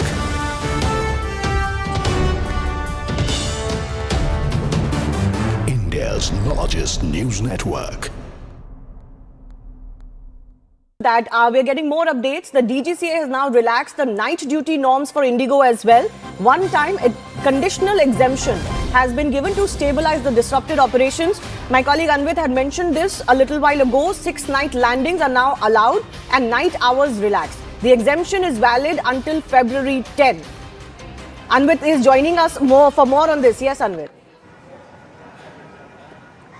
Shivani, this is the latest order that we have accessed, and it goes on to detail that not only night duty hours have been relaxed, but also initially that 6 landings in the night duty were allowed. So night landings have now been brought back to 6. Initially in the new norms it was 2, and this is a temporary exemption that has been granted only to Indigo. And if I could read from the order verbatim, it says that in the view of above and detailed deliberations with the Ministry of Civil Aviation, it has been considered necessary as one-time measure to stabilize the national aviation network and restore normalcy passenger service. It says that DGCA in public interest hereby grants a temporary one-time exemption to Indigo to operate on its flight A320 fleet operations from the following provisions of the revised FDTL civil aviation requirements. Night duty from 000 hours to 5 a.m. in the morning, and for operations encroaching night duty. So 6 night landings will now be allowed. Also, it says that the exemption is granted solely to facilitate operational stabilization and shall not be construed as dilution of safety requirements. Okay. It goes on to say that the exemption shall remain in force till 10th of February and subject to mandatory review every 15 days based on the operational data and compliance report submitted by the airline. So this exemption has clearly come into the picture, and the latest exemption that has been granted only to Indigo, and Ministry had made it clear it is the only purpose is to stabilize the network of aviation that has gone haywire in the country in the last few days. Yeah, but it will be seen as pretty poor when it comes like this at this stage. Sorry, Shivani, the message that's going out is that don't worry, if you can't follow a rule, we're going to remove the rule. No. And how on earth did the minister say that this is not going to affect the safety? For 2 months it's going to affect the safety. Otherwise, why did you bring the rule in the first place? I think we can also look at it as firefighting that is going on right now. It doesn't look good, but something needed to be done to stabilize the operations, Anand? Yeah, because somebody has to resign, because the firefighting is because you lit the fire. No, fair enough. That accountability definitely has to be set. Can I go across to Chandu Reddy, who's a passenger joining us live from inside the Hyderabad airport? Chandu ji, क्या हाल है वहाँ पे? अभी क्या हुआ आपके साथ? नमस्ते मैडम, मेरा एक्चुअली फ्लाइट मॉर्निंग 10:40 को था। हाँ और जी। 10:40 वाला रिशेड्यूल किया 2 बजे को। जब से 3 घंटा लाइन में खड़ी करके उन्होंने रिशेड्यूल किया है, फिर भी अपना जो गेट रहता है ना मैडम, गेट बार बार चेंज करे। अभी तक 3 बार चेंज किया उन लोग। क्या क्या परेशानी हो रही है सर आपको? हाँ मैडम, क्या परेशानी हो रही है सुबह से आपको? मॉर्निंग से हमारे को 10:40 से अहमदाबाद जाने वाला फ्लाइट कैंसिल करके 2 बजे तक भी हमारे को रिशेड्यूल करा है, फिर भी वो टाइम पे नहीं आया अभी तक। तो मेरे साथ बहुत लोग हैं, अहमदाबाद जाने वाला भी है, बहुत परेशान में भी है। Not only Ahmedabad. Keep all the flights they're making reschedule every 10 minutes, 15 minutes. 6 time खत्म करो, चेंज कर दिया। 6 टाइम चेंज हुआ मैडम ये फ्लाइट, 6 टाइम चेंज हो। नीचे से ऊपर, ऊपर से नीचे। This is a horrible situation. Chandu जी, आप वहाँ पे एयरलाइन की तरफ से क्या कम्युनिकेशन मिल रहा है आपको? कोई है लोग वहाँ पे एयरलाइन? कुछ नहीं बोल रहा, मेरा रिस्पॉन्ड ही नहीं दे रहा मैडम। 3 घंटा लाइन में खड़ी करके वो टिकट चेक करके थोड़ा लोगों को रिफंड बोला था, थोड़ा लोगों को रिशेड्यूल किया है। अच्छा, और क्या बोलना चाहते हैं लोग आपके आसपास? मैडम, आपके आसपास जो लोग हैं वो क्या बोलना चाहते हैं? वो कोई भी नहीं है, काउंटर खाली है। अभी हमारे को 134 फ्लाइट दिया है, दूसरा फ्लाइट इंडिगो का। रिस्पांस नहीं है वो लोग। किसको कुछ भी रिस्पांस नहीं है वो लोग से अभी। नो रिस्पांस नहीं, और टिकट बेचते जा रहे हैं। हाँ, टिकट बढ़ाते जा रहे हैं मैडम, कल से भी रिटर्न करने वाला है। इधर अवेलेबल नहीं है, फ्लाइट अवेलेबल नहीं है, टिकट बेसर्मी से बनाते जा रहे हैं। कुछ कीजिए आप थोड़ा। Accountability certainly has to be set. And Devesh, I want to understand from you. Chandu ji हमारे साथ बने रहिए. Devesh, I want to understand from you what is the kind of penalty that can be imposed on Indigo here. Yes, some firefighting is going on right now. Priority is to stabilize the operation. So whatever exemption is needed is being given. But accountability for Indigo first. I want to understand from you. What do the rules allow, or can it go beyond the rules as they exist on paper right now? See, the DGCA and the ministry has extraordinary power. The aviation industry is a very highly regulated industry. I will take back just about a month ago when the US government was in full shutdown, air traffic controllers had not been paid. The US FAA told all airlines, cut down your flights by 10%. The government, instead of relaxing this order, this editorial order, could have just as easily told Indigo, listen, you guys are not in compliance. Reduce your flights by a minimum 10 or 20% and set your house back in order. Otherwise, we'll withdraw your Devesh, I don't understand why that wasn't done. Or if they had to extend the deadline, let's say a little bit more, why was this not done? Ma'am, it is exactly what Anand just said. The government is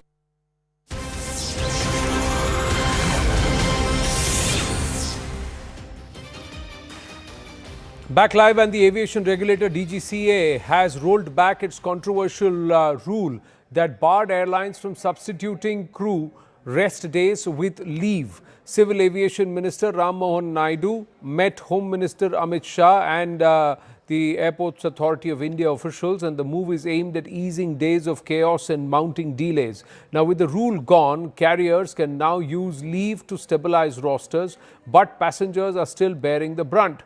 Indigo has cancelled more than 1,300 flights in just 48 hours. Its market valuation has tanked by more than 16,000 crore. More than 600 flights have been cancelled just today, wiping out nearly, like I said, 16,000 crore in market value. Its stock sliding by 6%.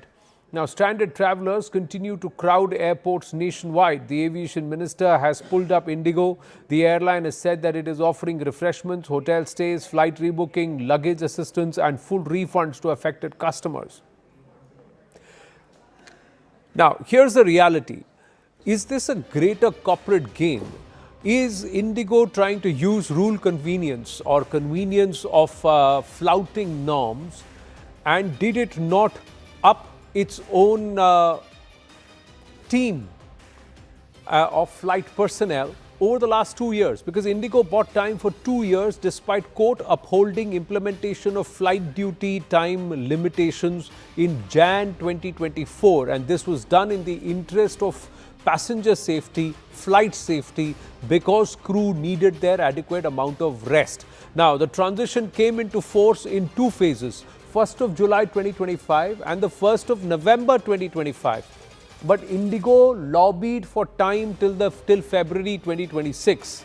So they knew all along that they had to shore up their resources, human resources. They had to realign their entire rostering, but they continued to not do it and allowed a situation like this to snowball, where for 48 hours passengers are inconvenienced. So public ire then works in a way to try and put pressure on the government to blink. The DGCA should have forced Indigo to stick to the timeline. It passed strictures for not conforming to rules in the interest of passenger safety. But at this point, they have had to roll back and give some more time to Indigo. Now, Indigo corners about 60% of Bharat's airline market. The other players relatively are smaller, they're still amping up and not as dependable, and most people depend on Indigo. So did Indigo use this entire public ire and issue that will cause to try and bulldoze its demand on the government and say, listen, I'm not going to be able to operate if you don't give me time? And they've again further bought time till February 2026. But for the last 2 years, they've not done anything. What's going to happen now, and how is it going to be different now? Look at the scenario at the airport. Anvit Srivastava is with us at this point. We have Yesha Kotak and Afreen also joining us from Mumbai and Bengaluru. Anvit, what's the DGCA's thought process here? Are we going to see Indigo being pulled up once things normalize a bit, passenger inconvenience is addressed? Between now and February, will Indigo be pulled up by the government? That is the need of the hour, Anand, and DGCA certainly has stepped in to make sure that there's a tighter monitoring of Indigo's operation, but certainly some actions are required so that these things are not repeated, because the kind of magnitude of impact it has had. You just see we are in the forecourt area and see kind of passengers who are sitting in a line with their luggage. These are all the passengers who have been stranded. Thousands of passengers are here at the airport who are stranded. They have no clue as to what to do and where to go. They came here at their flight timing. Some had come here earlier in the morning around 6 a.m. And we have some of the passengers with us and we'll try and speak with them to find out. There has been completely no communication from the airline. Ma'am, आपकी flight थी औरंगाबाद की, आपने बताया था airline से कोई communication है कि कितने बजे? मैं आपको यही बता रही हूँ, 11:20 का है कि we can't wait to welcome you. Means 11:20 को आप बोल रहे हो कि आ रहे हैं, कैंसिलेशन का कुछ नहीं, डिले का कुछ नहीं, कुछ मैसेज नहीं। और अभी जब मैं पहुंची हूँ तो हर जगह we are not also allowed inside, तो दैट इज़ वेरी रिडिकुलस। कुछ तो कम्युनिकेशन होना चाहिए ना। तो हमको वहाँ एयरपोर्ट तक तो उतना भी तो हम आगे का सोच सकते थे ना, घर बैठ के कैसा करना है। And some of the passengers who had been given accommodation, the hotel asks them to check out early in the morning today. Sir आप लोगों का होटल मिला था आप लोगों को एयर इंडिगो की तरफ से, एंड फिर आप लोगों को चेकआउट करने के लिए बोला? हमको एक ही दिन का मिला था। एक्चुअली हमारा 2 दिन का उस लोग रिशेड्यूल करके 2 दिन का था, लेकिन ये लोगों ने हमको एक ही दिन का दिया। दूसरे दिन तो हमारे खर्चे से ही रहे हम लोग तो। हम लोगों को 3 तारीख को 5 बजे हम लोग यहाँ लैंड किए बनारस टू दिल्ली, और कनेक्टिंग फ्लाइट था 7 बजे का दिल्ली टू सूरत। उसने जैसा खजुराहो पे हमको इन्फॉर्मेशन दिया कि भाई आपका फ्लाइट कैंसिल है। जैसा यहाँ हम लोग लैंड किए, हमने काउंटर पे 2-3 घंटा मेहनत किया। उसके बाद हमारा रीशेड्यूल हुआ करीब 10 बजे के आसपास, और उसने 5 तारीख का आज का टिकट दिया हमको, बोला 5 तारीख का आपका कंफर्म है, ऐसा करके दे दिया। बाद में रहने का बात हुआ तो उसने बोला कि चलो छोड़ देते, ऐसा करके 11 बजे को होटल में रख दिया। सुबह में 10 बजे होटल वाले ने बोला चेकआउट करो। अरे भाई हमारा तो 2 दिन के बाद का फ्लाइट है, तो बाद में हमने वहाँ से कहाँ जाए, तो हमने दूर दूर जाके कोई अच्छे होटल से कोई इन्फॉर्मेशन की कब सिचुएशन नॉर्मल होगा? नथिंग भी नहीं, कुछ भी नहीं है। 2083 हमारा था, नंबर भी था, और अभी दिल्ली से हमारा फ्लाइट नंबर, और अभी दिल्ली से यहाँ हमारा 6366 है, फिर भी बुक किया। So the major problem is that Indigo has not even communicated, and this is what the DGCA had earlier also said, and they have directed all the airport directors in major cities, asking them to make sure that the communication is there and the passengers' flight should be taken in. All of us viewers have flown Indigo, and we know the number of follow-ups, the number of reminders, and it is all sent, and somebody would actually appreciate it for them. Now, if they knew that this is going to snowball into a problem, should they not have informed in advance? Why did they allow such a huge collection and such a huge public inconvenience to cascade, Yesha? And that's what many people will ask Indigo. Why are you telling me to come to the airport when you are cancelling flights? How is it that your left hand doesn't know what the right hand is doing? Absolutely, Anand, and you rightly said, like I can show you the visuals right from behind. Several of these passengers have been waiting here ever since this morning. They've been asking the same question. There's been some of them do not really have any notification, any message that came into them. They've been waiting outside the airport. Some of these passengers also have their baggage which has been checked in, and they're waiting for days now for their baggage to come out. We'd in fact speak to one of these passengers. They've been with us in fact right here ever since this morning. Ma'am, we know you've been waiting here since the last couple of hours. We've been seeing you wait. Was there any communication where we were supposed to travel to? What is the situation for you right now? The situation for me basically was that we were traveling to Chennai for my cousin's wedding, my Masi's daughter's wedding, but we didn't get any message about the flight delay. We did not get any message, nothing. Our flight was supposed to be at 5 in the morning, right? 8:15 in the morning, but that got cancelled and we didn't get any notification. Then we got a flight for 2:15. That they told us we didn't get any notification. That got cancelled also. That I saw on the website, but I still came thinking that we'll get a flight, we'll get something, but no news, nothing at all. And now my mommy's luggage is stuck with Indigo. They've taken the luggage and they're not releasing the luggage now. And now we are supposed to go for a wedding, but now we've lost hope. We have no hope of reaching Chennai. So has there been any provision made for you all, considering the fact that you all have been here for so long? Any message, any accommodation, any transport, any refreshment? Not even tea, not even water. Tea, water, nothing at all. Nothing at all, not even a drop of water. Not even 1 rupee, nothing. Tea, they are saying you'll have to pay 300 rupees. That's bad. And you know, how do you think this could be better worked out? Because clearly, while there are people who are waiting here, is there any message that you're getting from the staff present right here? Staff is horrible. They are not doing anything. They are just saying wait 4 hours, wait 8 hours, wait 10 hours. You all will get your luggage. They are not even responding. They are only closing the door on our faces. Now this is where the questions will be asked of Indigo, if it is going to run into a scheduling issue, and how could they not envisage this? And if there are flights cancelled, why didn't they inform their entire list of passengers in advance? Why are they sending messages that you come to the airport? Why are they issuing gate passes and also boarding passes? Are we in similar situation in Bengaluru, or are there still some flights operating out of Bengaluru? Well, absolutely, Anand. Let me tell you that the situation here in Bengaluru is absolutely the same. The scene here is of confusion, frustration, a lot of passengers, hundreds of passengers waiting here helplessly, trying to get information about their flights. Is it going to fly? Are they delayed, postponed? What is the situation like? Will they get a refund? Will they get a rescheduled flight? Everything is just utter chaos here at Kempegowda International Airport in Bengaluru. I have with me one passenger whose exact same situation, let me tell you, is, she was asked to come to the airport, her flight was delayed, and now ultimately her flight is cancelled. Ma'am, please tell us what was the situation like, what has happened until now? Is your flight cancelled, postponed? What is the scene? Right, so I've been at the airport for over 20 hours.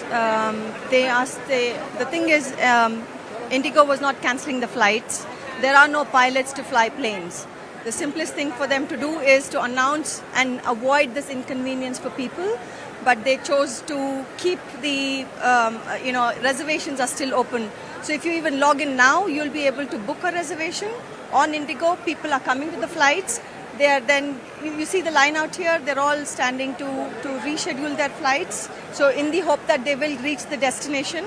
And once they get inside, it's nothing short of a chaos. The disaster management of Indigo Airlines is, I'm sorry to say, but negative 100, I would say. Well, did they actually want to manage the disaster or did they want to create this chaos in public eye and somewhere put pressure indirectly on the government that they blink and give them more leeway? Now, that's another question, because if they were envisaging an issue, they had 2 years to try and prep for it. July, November, it was moved in phases. Why were they not prepared is a fair question to ask. But there's more to this crisis, viewers. The passenger woes don't end with the Indigo chaos. They are now facing a massive hike in airfare prices offered by other airlines. Costs per ticket for a 2-hour flight are ranging anywhere from 35,000 rupees to 55,000 rupees. Have a look at this. It has been 3 days of mayhem at airports across the country because Indigo, the airline and other airlines were told to follow new rules which require mandatory rest for their crew and their pilots. But Indigo, the largest operator, has cancelled hundreds of flights in the last 3 days, putting passengers and their customers at gross inconvenience. These cancellations have been reported from across the country from all major airports. Finally today, the government has given a one-time exemption to Indigo to more time for them to follow these rules. But what has this resulted in? This has resulted in the fare prices shooting up like anything in the country because the Indigo flights are no longer available. So we just try to do a reality check that if I have to book a flight tomorrow from Delhi to another destination, how much will it cost? Let us check. So we've opened this major portal which is used by many of us to book flights, and if we have to take a New Delhi flight to Chennai, for example, for tomorrow, a flight to Chennai for tomorrow, a return flight to Chennai is costing as much as rupees 55,000. As you can see on this portal, this is an Air India flight. This is the cheapest option which is available. In fact, the one-way price is nearly rupees 34,000. A return flight is rupees 55,000 rupees. Delhi to Chennai, if I want to take a flight tomorrow and return the day after. What about some other city? Let's check Mumbai.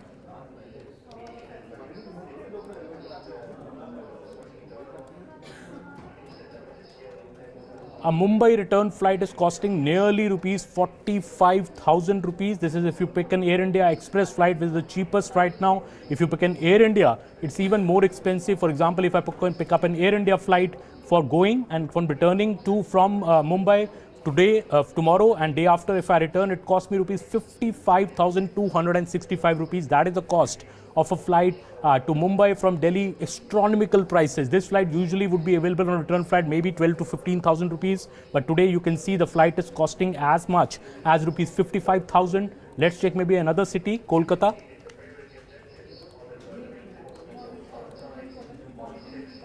A flight from Delhi to Kolkata for tomorrow and a return flight day after will cost you as much as rupees 71,000 rupees. The going flight is nearly rupees 50,000 rupees to Kolkata for tomorrow. If I want to take tomorrow flight to Kolkata, the cheapest flight one way available is rupees 50,000. The return flight is another rupees 21,000 for day after. A flight will cost you nearly rupees 71,000 rupees to Kolkata. Let's try another city, for example. Let's see, Goa.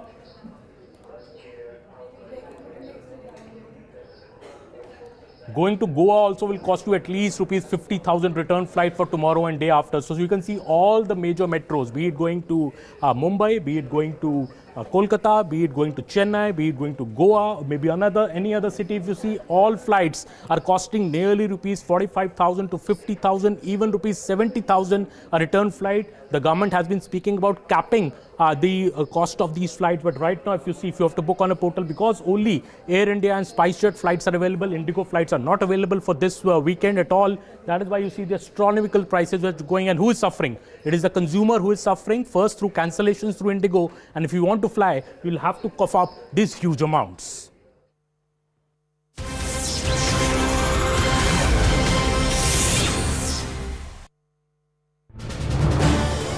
This is News 18 Network.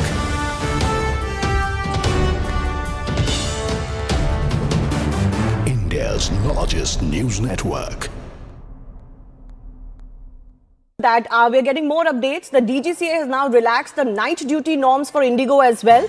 One time, a conditional exemption has been given to stabilize the disrupted operations. My colleague Anvit had mentioned this a little while ago. 6 night landings are now allowed and night hours relaxed. The exemption is valid until February 10. Anvit is joining us for more on this. Yes, Anvit. Shivani, this is the latest order that we have accessed, and it goes on to detail that not only night duty hours have been relaxed, but also initially that 6 landings in the night duty were allowed. So night landings have now been brought back to 6. Initially in the new norms it was 2. And this is a temporary exemption that has been granted only to Indigo. And if I could read from the order verbatim, it says that in the view of above and detailed deliberations with the Ministry of Civil Aviation, it has been considered necessary as one-time measure to stabilize the national aviation network and restore normalcy passenger service. It says that DGCA in public interest hereby grants a temporary one-time exemption to Indigo to operate on its flight A320 fleet operations from the following provisions of the revised FDTL civil aviation requirements. Night duty from 000 hours to 5 a.m. in the morning, and for operations encroaching night duty. So 6 night landings will now be allowed. Also, it says that the exemption is granted solely to facilitate operational stabilization and shall not be construed as dilution of safety requirements. Okay. It goes on to say that the exemption shall remain in force till 10th of February and subject to mandatory review every 15 days based on the operational data and compliance report submitted by the airline. So this exemption has clearly come into the picture, and the latest exemption that has been granted only to Indigo, and Ministry had made it clear it is the only purpose is to stabilize the network of aviation that has gone haywire in the country in the last few days. Yeah, but it will be seen as pretty poor when it comes like this at this stage. Sorry, Shivani, the message that's going out is that don't worry, if you can't follow a rule, we're going to remove the rule. No. And how on earth did the minister say that this is not going to affect the safety? For 2 months it's going to affect the safety. Otherwise, why did you bring the rule in the first place?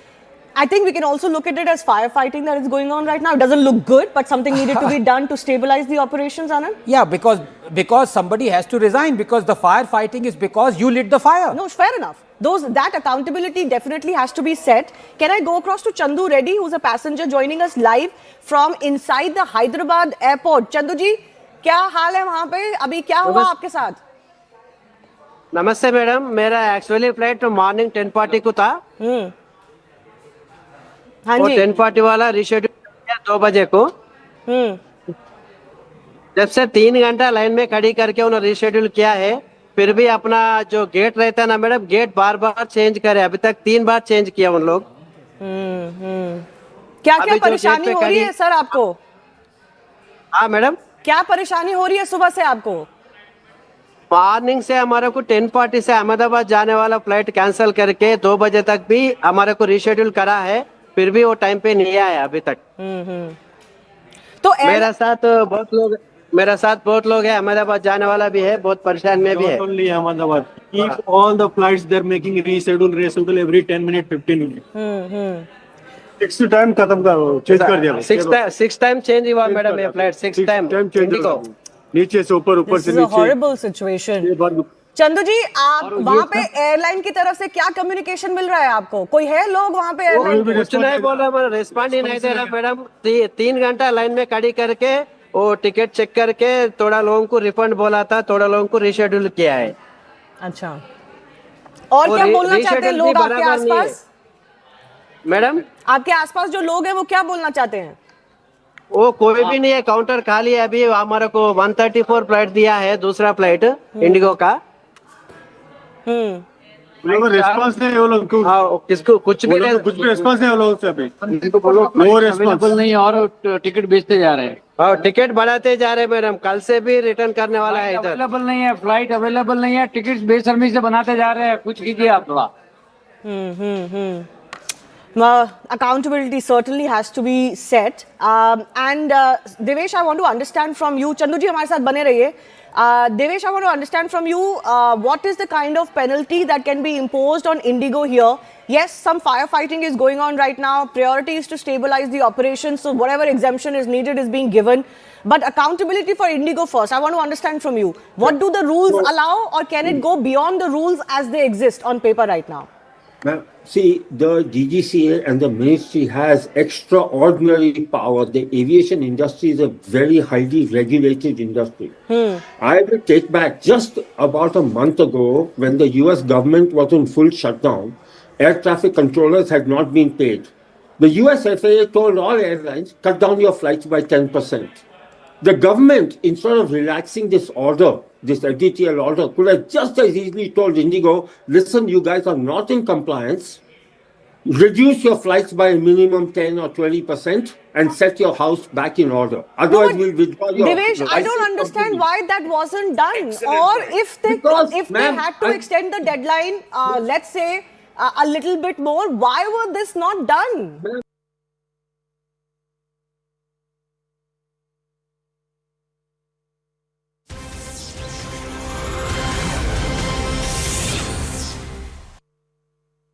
We are outside the Thiruvananthapuram airport here. We can see that several passengers are here who are stuck and stranded here because the Indigo flights have been cancelled, or there has been several delays.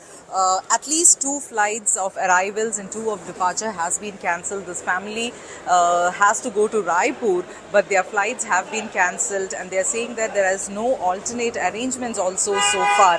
क्या हुआ था, कब था आपका flight? अभी 1 बजे का था हमारा फ्लाइट, वो कैंसिल हो गया, उसका कोई मैसेज भी नहीं आया हमको।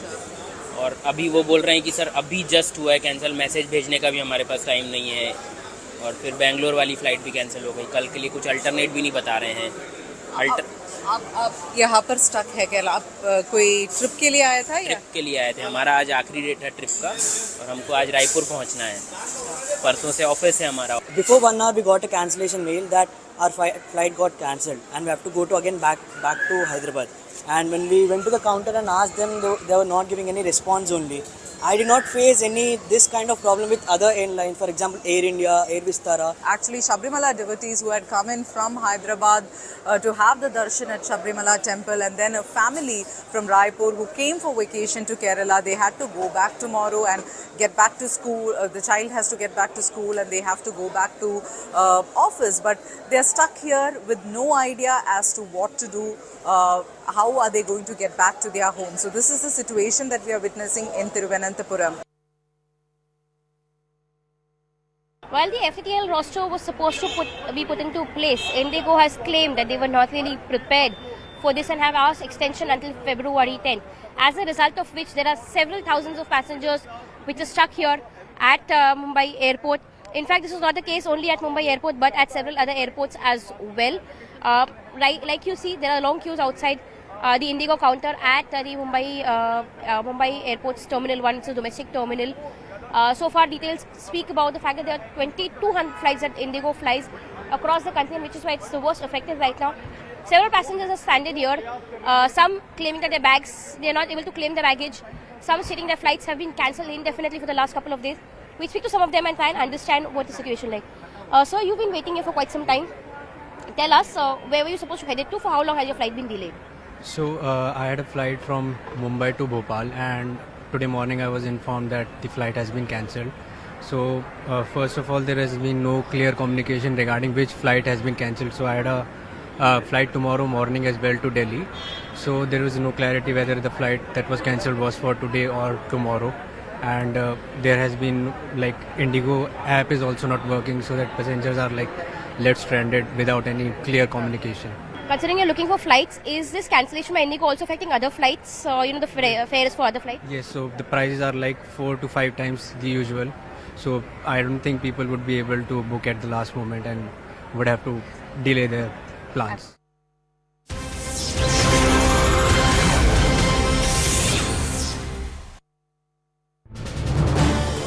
This is News 18 Network.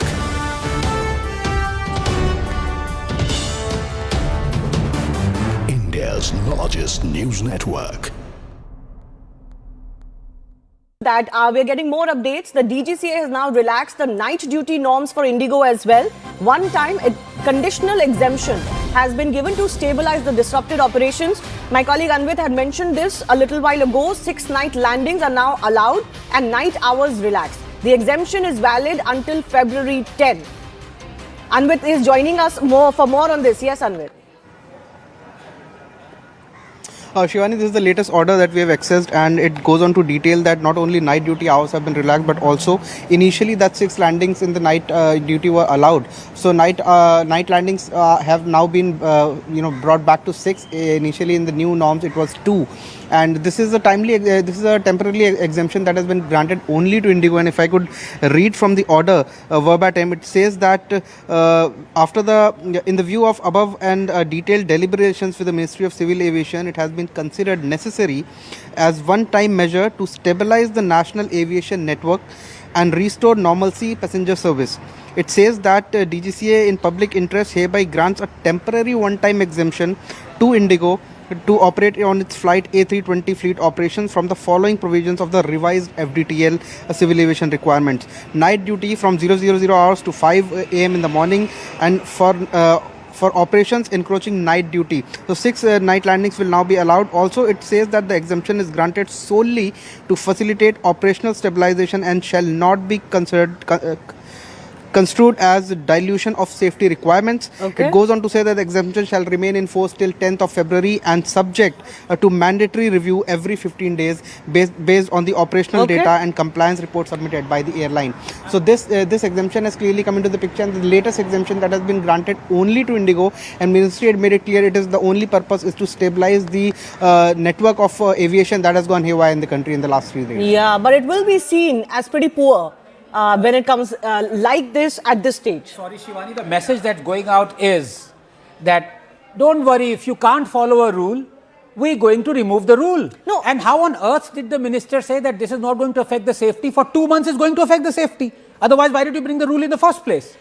I think we can also look at it as firefighting that is going on right now. It doesn't look good, but something needed to be done to stabilize the operations, Anand. Yeah, because somebody has to resign, because the firefighting is because you lit the fire. No, fair enough. That accountability definitely has to be set. Can I go across to Chandu Reddy, who's a passenger joining us live from inside the Hyderabad airport? Chandu ji, क्या हाल है वहाँ पे? अभी क्या हुआ आपके साथ? नमस्ते मैडम, मेरा एक्चुअली फ्लाइट मॉर्निंग 10:40 को था। हाँ वो जी। 10:40 वाला रिशेड्यूल किया 2 बजे को।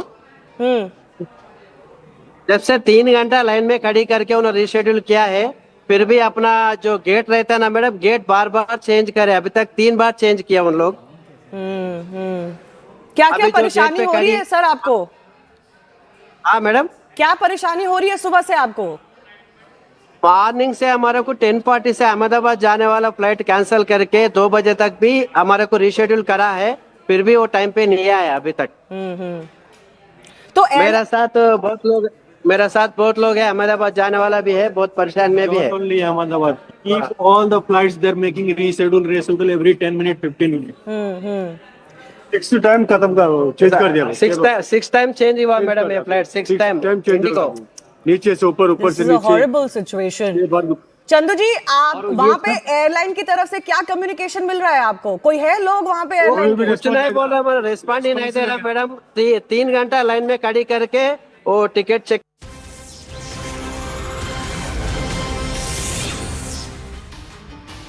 Good evening, hello and welcome. You're watching CNN News 18 with me, Poonam Burde. There's lots lined up for you on this edition, but let's get you started with the headlines.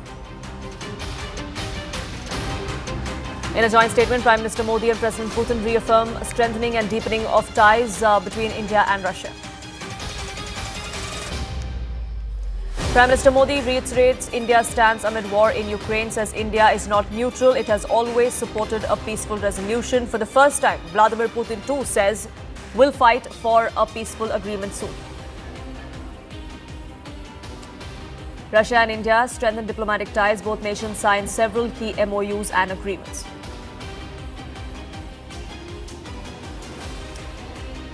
Towards the fag end of his visit, as he wraps it up, President Putin will be meeting with India-Russia CEOs, top business leaders to explore trade, investment and strategic economic collaboration with President Putin and Prime Minister Modi. India's aviation regulator withdraws new pilot rest norms after Indigo cancellation chaos go on for 4 long days. Over 1,300 flights over 3 days cancelled. Civil Aviation Minister visits control room and briefs Union Home Minister Amit Shah about the situation. Centre keeps a close watch. Indigo meltdown triggers political fight. Opposition says fiasco highlights the cost of government's monopoly model. DMK government moves to Supreme Court against High Court order on Deepam Rao. BJP slams anti-Hindu mindset.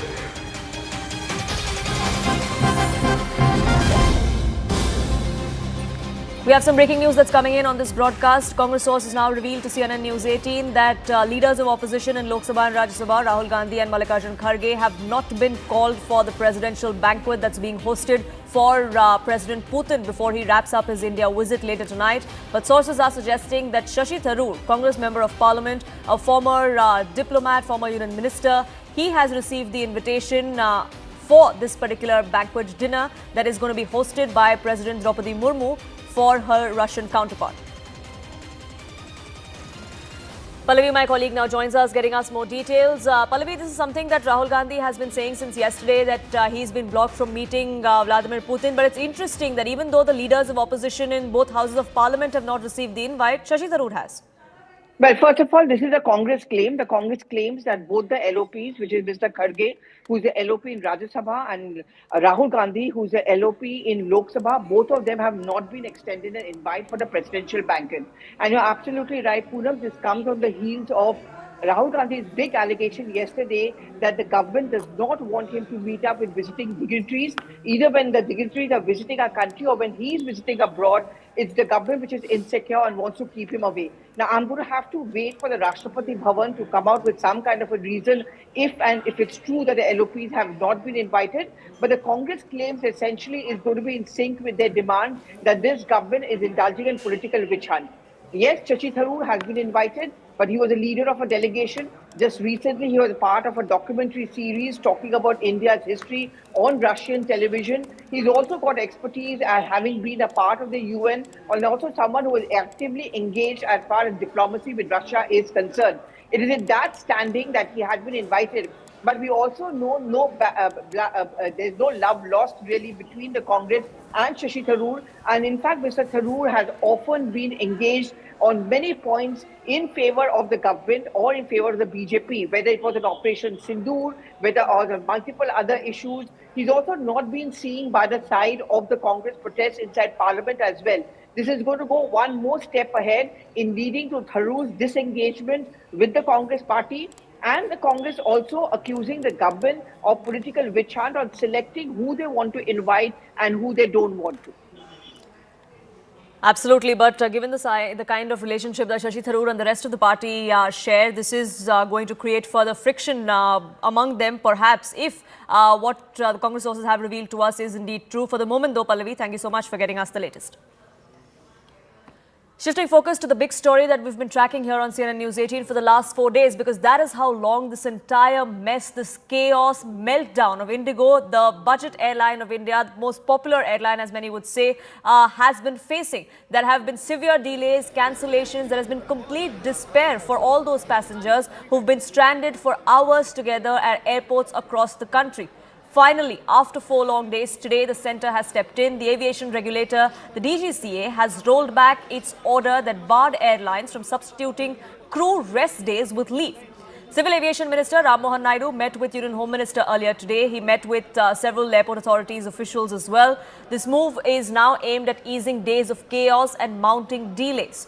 With the rule gone, carriers can now use leave to stabilize their rosters, but passengers are still bearing the brunt because there is a lot of backlog. Like I said, this has been going on for the last 4 days. For 4 long days, passengers have been stranded. There have been at least 1,300 flights of Indigo that have been cancelled over the last 3 days itself. Indigo has cancelled in the last 48 hours, in fact, just 1,300 flights, including 600 today. Delhi Airport, Chennai Airport, there are no Indigo flights flying all of today, and that statement came in earlier today, wiping out nearly 16,000 crore rupees in market value for the airline. Its stock slid about 6% earlier today. Stranded travelers spoke to CNN News 18 because they continue to crowd at airports nationwide. They have no intimation whether their flight is delayed, whether their flight is going to take off or not, whether it's cancelled. They have to reach the airport to find out the kind of mess that they find themselves in. The aviation minister did pull up Indigo. The airline has said that it's offering refreshments, hotel stays and flight rebooking. They're also giving luggage assistance and full refund to affected customers. But what we found on ground is quite the contrary, that none of this compensation has made through, right from giving it your vouchers for hotels or giving you an alternate flight to wherever you're flying. None of that is happening as we speak because that is the kind of load that Indigo is facing, and its staff members seem to be caught completely off guard. And this is not just the story of one particular airport. This is the story that we've witnessed at airports across the country. In fact, we now have some news coming in that the Ministry of Civil Aviation has come out and said that they are taking measures for immediate implementation by all airlines of the new rules, especially as far as Indigo goes. The severe disruption that we've seen in flight schedules and services over the last 4 days, that is something that will be addressed without any delay with immediate effect, says the Civil Aviation Ministry. They've also revealed that 2 orders have been issued to mitigate these problems that are being faced by passengers and to ensure that services are stable and restored.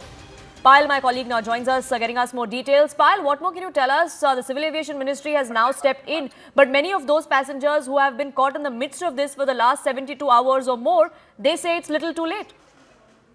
Well, of course, it's going to be wrong to say that the Civil Aviation Ministry just stepped in. In fact, I remember very clearly, day before yesterday in the night also, the Civil Aviation Secretary had spoken to the Indigo guys and told them what really needs to be done, but Indigo was of no avail as well. So just about today, when a series of meetings have taken place, the Home Minister stepped in, after which Indigo is forced to bring out this statement that they're going to be giving in refreshment to the passengers. Imagine passengers being stranded for hours together and no relief being given to them. But it seems that multiple steps have been taken to mitigate the challenge at hand as well. Indigo is completely at fault over here because the norms that they were supposed to comply with, Poonam, should have been done long ago. On the contrary, Air India has complied with the norms. Air India has been able to, recruit the passengers that needed to be recruited, and all of that had to be done.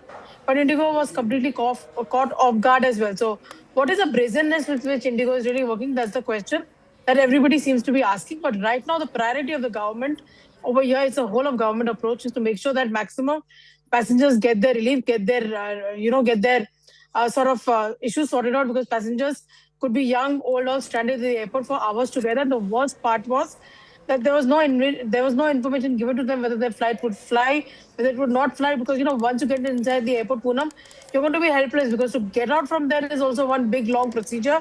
A lot of documentation has to really be done. So obviously, the government of India putting a whole of government approach. Sure. Civil Aviation Minister Ram Mohan Naidu is still now, as we speak, holding multiple meetings. He's had meetings with the Indigo officials in the first half of the day. He's currently also been given to understand meeting with pilot union heads and pilot concerns.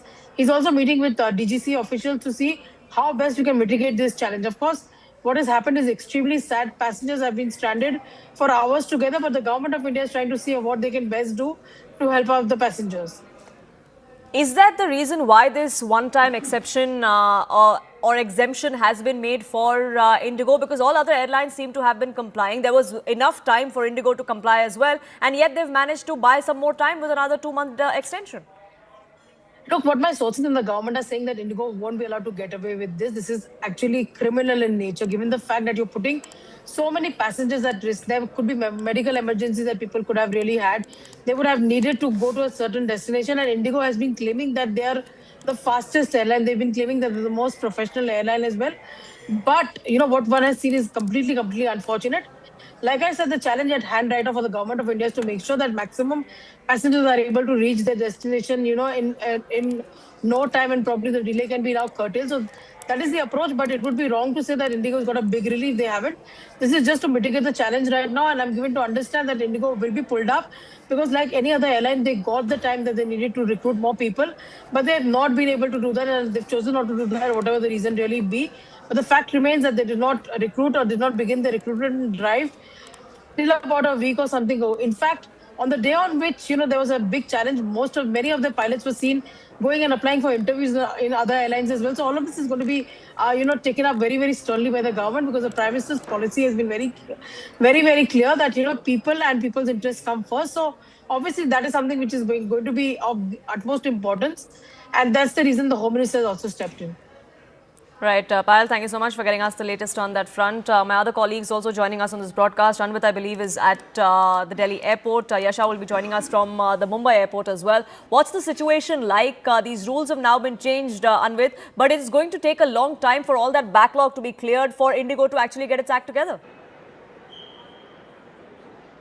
See, like Payal highlighted that some exemptions have been extended to Indigo only to deal with the situation at hand currently. There will be a price that Indigo will might have to pay for the poor rostering and the callousness that it has come forward with. But you see the passengers who are affected. You see the entire line, and we are in the forecourt area of departure terminal of Terminal 1 at the Delhi's Indira Gandhi International Airport, and all these passengers you see here, they are all stranded. They have no idea where to go, when their flights would take off, whether it will take off or not. If their flight is cancelled today also, will they be getting an accommodation? Will they be getting refreshments? There is no clue. Their only complaint is that there has been no communication from the airline, whatever it should be. There are airline counters, and the counters are flooded with people. They have no idea as to. People are complaining that there, at least even if there is a problem that is pertaining, now it's the third day, thousands of passengers have been affecting. Their only complaint is that why is there no staff of Indigo to address their queries and to address their concerns which they have, and the questions that they have, that will the flights take off. We'll try and speak some of them who have been stranded here for more than 3 days. Ma'am, आप लोगों की flight काफ़ी time से, आप लोगों का तीसरा दिन है दिल्ली में शायद। तीसरा दिन। आप लोगों की फ्लाइट कैंसिल हुई थी, कुछ इंडिगो से कोई कम्युनिकेशन कुछ है? नहीं, कोई कम्युनिकेशन नहीं रख रहे लोग, कुछ भी नहीं बोल रहे हैं। कोई इंतजाम नहीं किया। रोड पे बैठे पानी, हाँ, पानी की बोतल भी नहीं, तो और तो क्या व्यवस्था कर सकते हैं? अंदर भी नहीं बोला तो भी तो नहीं दे रहे कि पानी पी दो, तो भी तो नहीं दे रहे। आप लोगों को सर होटल अकोमोडेशन वगैरह भी शायद मिला था, लेकिन फिर वो भी लिमिटेड टाइम तक था। हमको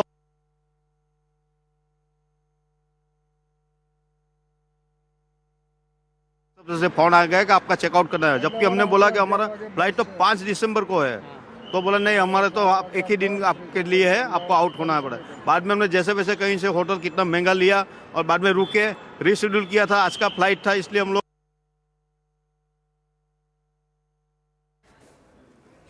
We'll try and reconnect that line with my colleague Anvit, who was getting us voices of all of these passengers who are stranded at the Delhi airport with no means to have any sort of refreshments, any sort of alternate flights or alternate stay arrangements while they wait for their flights. There's no intimation from Indigo either. Now, this is an airline that used to pride itself on its on-time performance.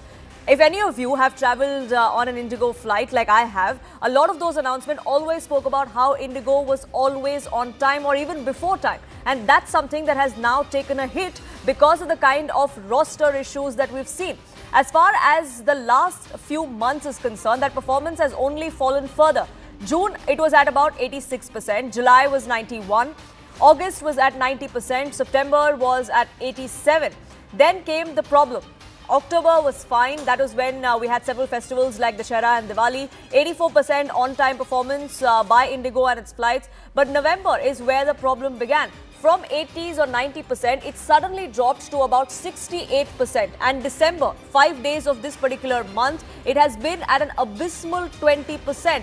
only 20% of Indigo flights have been on time. The rest have either been delayed for hours together without any information to its flyers, or have been cancelled after these passengers have been at respective airports for hours together. And that, unfortunately, that scene continues even right now.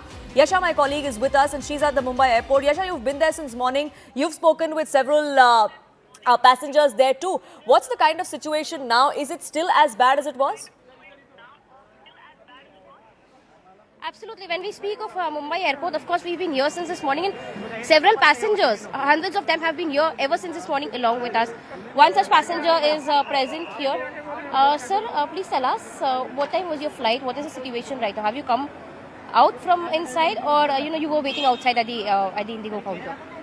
देखिए, हम लोग जैसे कल शाम को book किया था और इनका 3 दिन से प्रॉब्लम चल रहा है, तो पहले से इन्फॉर्म करना चाहिए, और अगर नहीं किया तो आज दिन में मैसेज करना चाहिए, और इंटर करके बाद अगर अंदर जाके बोलते हैं कि भाई फ्लाइट रद्द हो गया है, तो ये बहुत गलत मैसेज जाएगा। और हम इंडिगो के परमानेंट कस्टमर हैं, रेगुलर जाते हैं, और ऐसी मेच्योर कंपनी अगर ऐसा करती है तो बहुत बुरा असर जाएगा पैसेंजर पे, तो बहुत अच्छी बात नहीं है। और कितने लोग परेशान हो रहे हैं, कितने इमरजेंसी काम है, कोई शादियों में जा रहा है, कोई कहीं जा रहा है, तो प्रोफेशनल बहुत गलत हो रहा है, इनको मैसेज करना चाहिए पूरा। सर, आप कहाँ जा रहे थे? आपकी फ्लाइट कितने बजे थी और अब कितनी देर आपको रुकना पड़ा? उदयपुर का था, 5:55 की फ़्लाइट थी हमारी, और हमें कोई मैसेज नहीं था। हम एयरपोर्ट के अंदर गए, उसके बाद पता चला हमको कि फ़्लाइट कैंसिल है। और कोई भी व्यवस्था, इनको कोई दूसरी व्यवस्था करनी चाहिए, या हैंड टू हैंड कैंसिलेशन करके भाई ऐसा नहीं, आप ऐसा कोई रास्ता बता। कोई भी सही तरीके से जवाब देने को तैयार नहीं है वहाँ पे। तो अंदर की क्या परिस्थिति है सर फिलहाल? कोई परिस्थिति नहीं, लोग सब परेशान हो रहे हैं, और कोई प्रोफेशनल जवाब देने, एक हर काउंटर पे 2-2, 3-3 काउंटर छोड़ के एक एक जना बैठा है, वो बेचारा खुद परेशान हो रहा है। काउंटर वाले वो जवाब नहीं दे पा रहे कि बोलें क्या हम कस्टमर को। रियल स्थिति बहुत ख़राब है और अच्छा नहीं है इंडिगो के लिए। तो क्या जब आप अंदर बात करें, अंदर जहाँ लोग भी बैठे हैं, स्टाफ भी बैठा है, तो क्या कोई कम्युनिकेशन हो रहा है अंदर? कुछ फैसिलिटी प्रोवाइड की जा रही है, कुछ रिफ्रेशमेंट प्रोवाइड किए जा रहे हैं? कोई फैसिलिटी नहीं है, कम्युनिकेशन गैप है बहुत सारा, उनको खुद को पता नहीं कि होने वाला क्या है। क्या आपको व्हाट्सएप पे, ईमेल पे कोई कम्युनिकेशन दिया गया है? नो, 1% नहीं, कुछ भी नहीं होता तो हम आते ही नहीं। तो अभी आप कैसे ट्रैवल करने की सोच रहे हैं? अब यहाँ से जा रहे हैं, बस का पता है क्या है ट्रैवल्स का, तो किसी मित्र को फ़ोन किया है, तो उन्होंने बुकिंग कराई। अब अंधेरी जाएंगे, अंधेरी से बस में बैठेंगे। अब वो बस कल सुबह 10 बजे पहुँचाएगी, हमको रात को 8 बजे वहाँ पहुँचना था, एनी हाउ। तो तकरीबन 12 घंटे से यहाँ पे रुके हुए एयरपोर्ट पे? हाँ, लगभग 8 से 10 घंटा होगा। तो हमारे जैसे बहुत सारे परेशान हो रहे हैं, और ये अच्छा नहीं, इंडिगो के लिए एक अच्छी मतलब नाम से कंपनी होने के बाद अच्छा नहीं है, इंडिगो के लिए बहुत बड़ा झटका है। Clearly, like you hear, this passenger has been waiting for 8 to 10 hours. There are several such passengers behind me. Like you see, the queue at the Indigo counter seems to be never ending. Ever since this morning, we've been witnessing there are hundreds of passengers who've been waiting at this queue. Like the passenger we just spoke, there are several passengers who went inside. Their baggages are stuck. Some of them went inside, did not get any communication, and they've stepped out. And this is the case more or less at most of the airports in Mumbai, particularly because 104 flights have been cancelled. Both arrival and departure is where this very airport is among the worst hit right now. And this is a situation only at the domestic airport. Parallelly at the international airport as well is where we see the situation is more or less the same. Yes.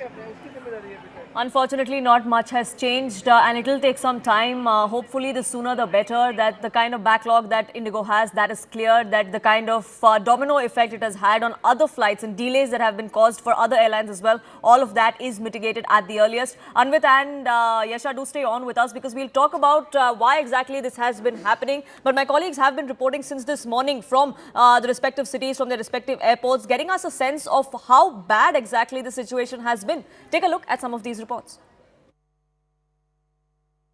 We have multiple passengers who are reporting that there's no communication from the airline, let alone be the shortage of staff, that aircrafts are not being operated. No communication also to the passenger. I'll request you to video person Sumit Jagori to show the flight information board, and you can see all the flights are either cancelled or delayed. All the Indigo flights, because today from Delhi airport all the flights have been cancelled till midnight. Indigo has come out with that statement, and Delhi airport has also confirmed that no Indigo flights will be operating from Delhi Delhi airport till midnight today, and you can see the board is full of the red sign of the flights being cancelled, and the passengers also conveyed their same grievances that not just that the flights are being cancelled, but also how there's no communication to the passengers, and therefore they have been left stranded with no information on whether they should have any stay from sponsored by the airline, whether there any alternate aircraft will be provided. A lot of chaos at the airport here at Delhi airport at Terminal 1. We are at Delhi's Terminal 1 and there are multiple passengers who are stranded. We have one of the passengers with us. Ma'am, आपकी कहाँ की flight थी? हम इसकी गुवाहाटी की दिल्ली से? हाँ, बेटी जाने था आज। अच्छा। बेटी की थी आज 3:30 बजे की, तो 11 बजे मैसेज आया है कि भाई रद्द हो गई है। 3:30 तो रद्द हो गई है, तो आप फिर इनकी बुकिंग क्यों लेते हो? बुकिंग ये क्या अचानक ही हो गई है क्या? ये कैंसिल, इनकी बुकिंग नहीं लेनी चाहिए। आप किसको, बच्चे को जरूरी काम है, अकेली बेटी जा रही है, उसको वहाँ भी फंक्शन है उसका, तो पहुँच नहीं पाएगी तो कितनी दिक्कत होगी। आप ये देखो ना। पहले तो शेड्यूल किया था 8 बजे का ही, देन उन्होंने 10 बजे का शेड्यूल किया, देन उसके बाद उन्होंने 12 बजे का शेड्यूल किया, देन धीरे धीरे 2-2 घंटे में बढ़ना चालू हुआ। यानी उन्होंने एक तो डायरेक्टली नहीं बताया कि क्या होने वाला है। आफ्टर हम यहाँ से 2 बजे यहाँ से निकले टोटल, तब तक कोई नहीं बताया था कि क्या होने वाला है। हमारा एक लगेज भी है सर का, वो भी फंस गया है, वो भी नहीं दे पा रहे वो, तो कोई क्लियरिटी नहीं था जा रही कि नहीं जा रही है। और कोई कम्युनिकेशन एयरलाइन से कुछ बात हो रहा? कम्युनिकेशन ही कि कोई नहीं वहाँ पे बताने वाला कि क्या होने वाला, कुछ नहीं बताने वाला। इतना हम फ्रस्ट्रेटेड हो गए। हाँ, मेरी फ्लाइट थी दिल्ली से मुंबई कल शाम में 8 बजे की, और 3 बजे तक हम यहाँ पे रुके रहे, कोई इन्फॉर्मेशन नहीं मिली। फिर अंत में हम 3 बजे रात में जाके किसी तरह होटल ढूंढ के रुके पहाड़गंज में, और आज फिर हमने 24,000 रुपये में दूसरी जगह की फ्लाइट ली है। तो होटल का अरेंजमेंट या कोई अरेंजमेंट नहीं, ना खाने का, ना पानी का, ना होटल का, कोई पूछने वाला ही नहीं। और कोई हेल्पलाइन है या जहाँ पे बात हो पाए? There were so many people that he was unable to control the queries of the customers. Anvit and Yasha continue to be with us. Anvit, a lot of people are stranded outside, that they're waiting there. They still have the option of leaving if it's not an emergency. But what about those people who are stranded inside? I mean, a lot of people have their luggages that have already been sent inside, and they've been waiting for hours together, unable to leave because they can't get their belongings anymore. Yes, that is the issue, and I'll just like to show you the flight information board. See the flight of Indigos, how all of them are cancelled in this information board clearly shows, and we had some of the passengers who also said that their luggage had gone, but they could not board the flight because some flights were in transit, and multiple flights have been cancelled, multiple follow-up flights also have been cancelled. That is the one reason why passengers are more in distress. You can see this, we are in the forecourt area of this departure terminal. You can see the how the passengers are sitting here in line. A short while ago, security forces had also come here because passengers had been raising anti-airline slogans because there is no communication at all from the airline, and in fact, a Deputy Commissioner of Police was also here along with a few personnel, and they were marching all this way down just because to maintain the law and order, because a lot of passengers who are outraged, who have been waiting here since early morning, let's say 6 a.m. or 7 a.m. they had been raising slogans and saying that because it is a complete state of chaos, and I would request one passenger to share experience with us. Sir, आपका luggage का भी कुछ issue था?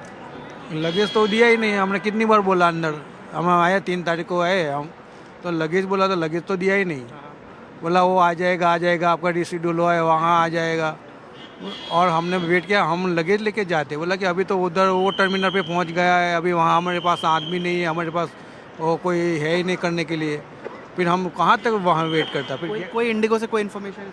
कोई information है ही नहीं, कोई information. Poonam, exactly what the case study that you were talking about, they have no clue about their luggage, and Indigo has not been communicating. The major problem here of all the passengers is that why Indigo has had no staff deployed here. Previously we were also at the airline ticketing counter, and counters are flooded with people, and people are reaching out to find out to have inquiries about their refund on their tickets, on their flights, but there are Indigo is so short-staffed here in the counters that there's hardly any personnel to direct passengers as to what the next course of action of Indigo would be. If we talk about Delhi airport, today itself more than close to 300 flights have been affected. More than 200 are cancelled. Rest of the flights, in fact, till midnight today, all the flights have been cancelled of Indigo, and this has also had an impact of other aircraft, because Indigo's aircraft are all lined up at the tarmac and at the air side, which is also occupying space for other aircraft. So eventually the cascading effect will also affect the other airlines that are operating out of Delhi, even though the Delhi airport is a bigger airport. But just imagine the situation, a smaller airport where the space is limited. Hyderabad airport has had 92 cancellations, Bangalore 102, Mumbai 104. Even airports like Jaipur and Pune have had witnessed 34 and 32 cancellations. So problem is massive. A lot of passengers have said that there's no communication, and probably that is the main problem of passengers, that why is Indigo not communicating as to what their next course of action would be, what would be the respite that will be brought down. And that has just added insult to injury. I mean, all of those people who've been waiting there for answers have gotten none so far. The ground staff seems to be completely clueless as to what the situation is, what the next steps are going to be like, and that's another big problem that Indigo is facing and that they will have to come and be answerable for. Do stay on with us, because we have some more information that's now trickling in as well. The Ministry of Civil Aviation has issued a new direction for airport directors. This is on better passenger handling.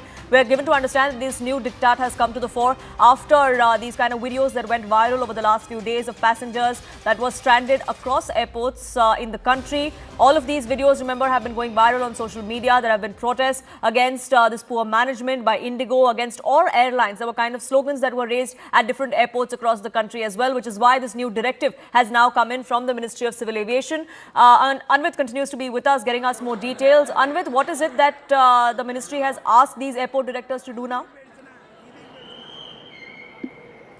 See, Poonam, since yesterday many visuals are coming out and social media is flooded with passengers who have been stranded, and they've been raising slogans against airlines.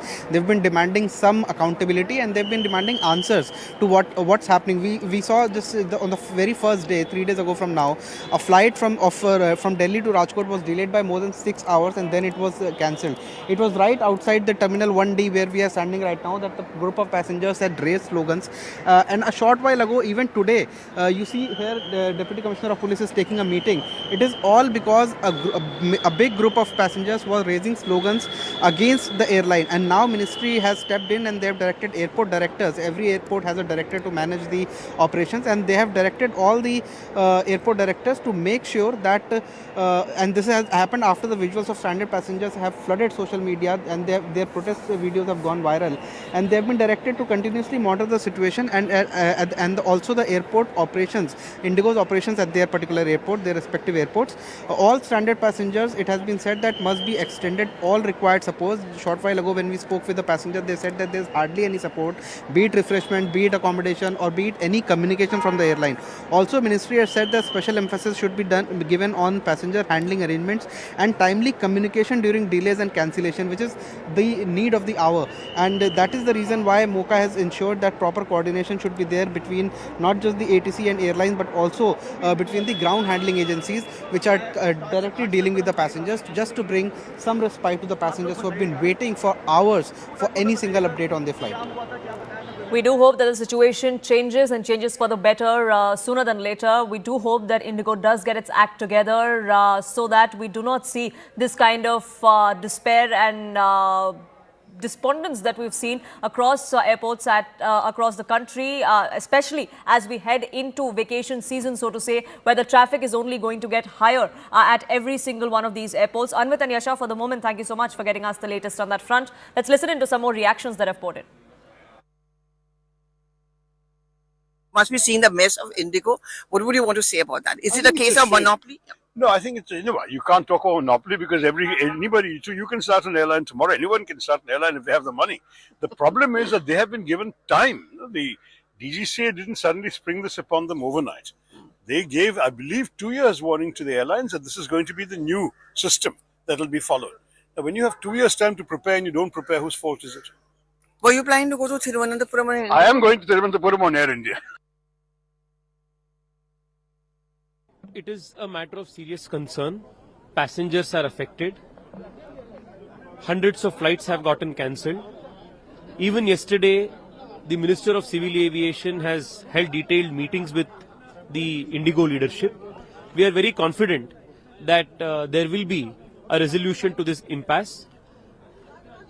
My request, not only as a user of airline services, but as a common citizen, is for the authorities as well as the senior leadership of Indigo to immediately address the concerns of the passengers and make sure that the passengers are taken care of and their interests does not suffer. 3 दिनों से लगातार ये समस्या चल रही है। 500 से ज्यादा फ्लाइट्स कैंसिल हुई हैं या बहुत देर तक डिले हुई है। हवाई यात्रा क्यों करता है कोई आम नागरिक?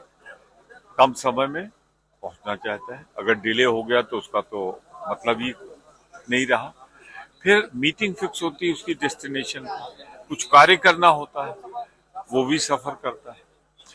तो मैंने आज ये मुद्दा उठाया, सदन में ये भी कहा कि सैटरडे संडे चूंकि नहीं होती है बैठ के सदन की, इसलिए ज्यादातर सांसद क्षेत्रों में जाते हैं, विकास की बातें करते हैं, काम करते हैं। शादी का सीजन चल रहा है, लोग शादियों में जाना चाहते हैं, पर इंडिगो की जिस तरीके से फ्लाइट निरस्त हो रही है उससे उनको सीधा प्रभाव पड़ रहा है। हाँ, पर एक चीज जरूर मैं कह दूं, ये गलत नीति मोदी सरकार की है जो मोनोपोली हर जगह ला रही है। Did you have to shelve your plans, and do you think it's all about monopoly or mismanagement? Actually, my own family was very poorly affected. They were coming to Delhi to celebrate my birthday with me yesterday, and my wife, my daughter, my extended family had to cancel their flights because there was complete chaos at the airport. Even if you were able to switch to another airline, your bags you couldn't take your bags out on time. So there was chaos. I hope the situation gets rectified as soon as possible. It seems to me that the new guidelines issued by the DGCA may have been implemented in haste. Maybe Indigo failed to do its part because other airlines seem to have complied. So why was Indigo the most affected? I don't think this has anything to do with the nature of competition in the aviation sector. Monopoly? I mean, Indigo, almost many passengers felt was behaving like a bully. I mean, Indigo certainly has a very high market share. Does that warrant the Competition Commission of India looking at how much market share a particular airline has? Yes, absolutely. But do we have a monopolistic situation in our aviation sector? No. See, on the issue of monopoly, we all know that. Let me stress, most importantly, when we conceived and proposed this forum, it was initially intended to show what multifaceted opportunities our cooperation can offer, and to make it clear the Russian delegation did not only come in order to discuss energy issues and sign contracts for the supplies of oil and gas. What we want is development of our multifaceted relations with India on various fields. His Excellency Prime Minister stressed on many occasions in our private talks that India has vast and growing opportunities in many fields, but up until now they haven't been used to the extent that both parties want to see it. That is exactly the reason why we convened this forum. And speaking frankly, first and foremost, it focuses on the opportunities of the Indian economy, and we want to familiarize our economic operators with these opportunities so that both parties can satisfy the needs of each other.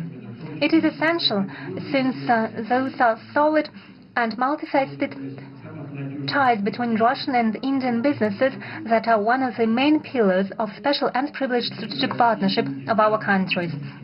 Indeed, Russia and India are long-time trade partners. Trade volumes are growing at a sustainable pace, and over the past 3 years we saw a record increase of up to 80%. As a result, last year the Russian-Indian trade volume reached $64 billion. At the same time, it's obvious that there are vast opportunities for further increase of bilateral trade and investment. Russia and India have big consumer markets and an impressive economic, technological and resource potential. Once again, I would like to stress that under the leadership of His Excellency Modi, India is conducting an absolutely independent and sovereign policy and at the same time achieves very good results in the economic field. Today, the Indian economy is one of the fastest growing in the world. Figures speak for themselves. Over a decade, the GDP of the country has almost doubled, and in terms of the purchasing power parity, it increased by 2.5 times. Thanks to the sound economic policy and such landmark initiatives by Prime Minister Modi as Make in India program, India is strengthening its technological sovereignty. The Indian processing and light industry, IT sector, and pharmaceuticals take leading positions in the world. In Russia, we study the Indian experience with interest, and it is used in implementation of our national programs of import substitution and localization of products with high value added. The leadership of two countries, and Prime Minister Modi and I in person, pay particular attention to deepening multifaceted economic ties between Russia and India. Following today's negotiations, we adopted the program for the development of Russian and Indian economic cooperation. This comprehensive document aims at making sure that we can achieve the goal Mr. Modi and I set for ourselves, so that we can increase the trade volume by 2030 to $100 billion. It requires most active efforts of business communities from both countries aimed at further expanding and diversification of trade volumes and building balanced structure of reciprocal trade. Given the significant trade processes of Russia, the Russian business, our companies are ready to manifold increase the purchase from India of a widest range of goods and services. We are interested in it, dear friends, because it makes our economy more resilient. From their part, Indian entrepreneurs, as was demonstrated by the forum, are equally interested in trading with Russia. They have something to offer, so the synergy is obvious. So it would only be logical that projects contributing to greater supplies of Indian products to Russia receive priority attention in implementation of the new export support program recently adopted by the government of Mr. Modi. From my part, I would like to assure the business circles that all useful initiatives aimed at development of mutual economic exchanges will be further supported by Russian ministries and authorities. No doubt, the key role in creating conditions for a truly free trade between our countries is played by the Intergovernmental Commission. It is important that together in close cooperation we eliminate the Romanian customs and administrative barriers which stay in the way of reciprocal movement of goods, services and capitals. In this regard, a strong impetus, as it seems, could be given by rapid signature of a preferential trade agreement between India and the Eurasian Economic Union. Free trade is unthinkable without a resilient system of bilateral settlements and reliable payment and insurance mechanisms. Tangible advantages are offered by the use of national currencies. It makes it possible to ensure uninterrupted financial transactions regardless of external developments. And obviously, accessibility of transport and logistics communications plays a crucial role. A lot is already being done in this regard.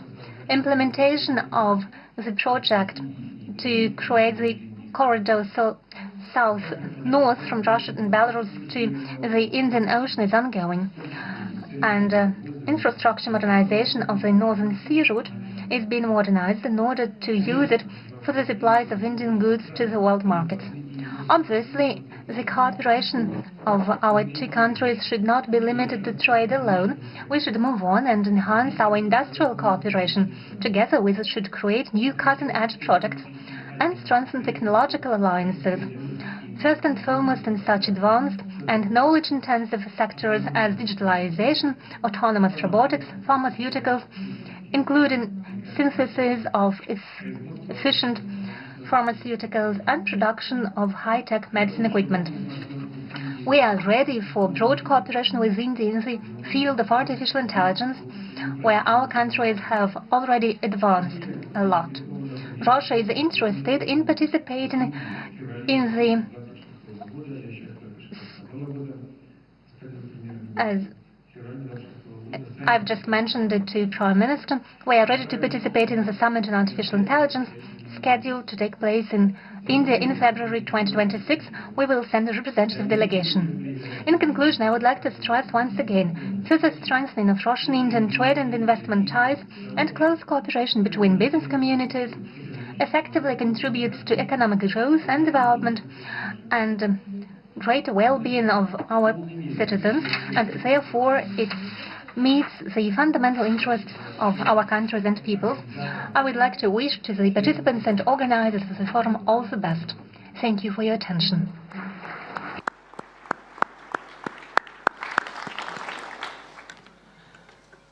Thank you, Excellency, for sharing your vision on the immense potential of bilateral trade.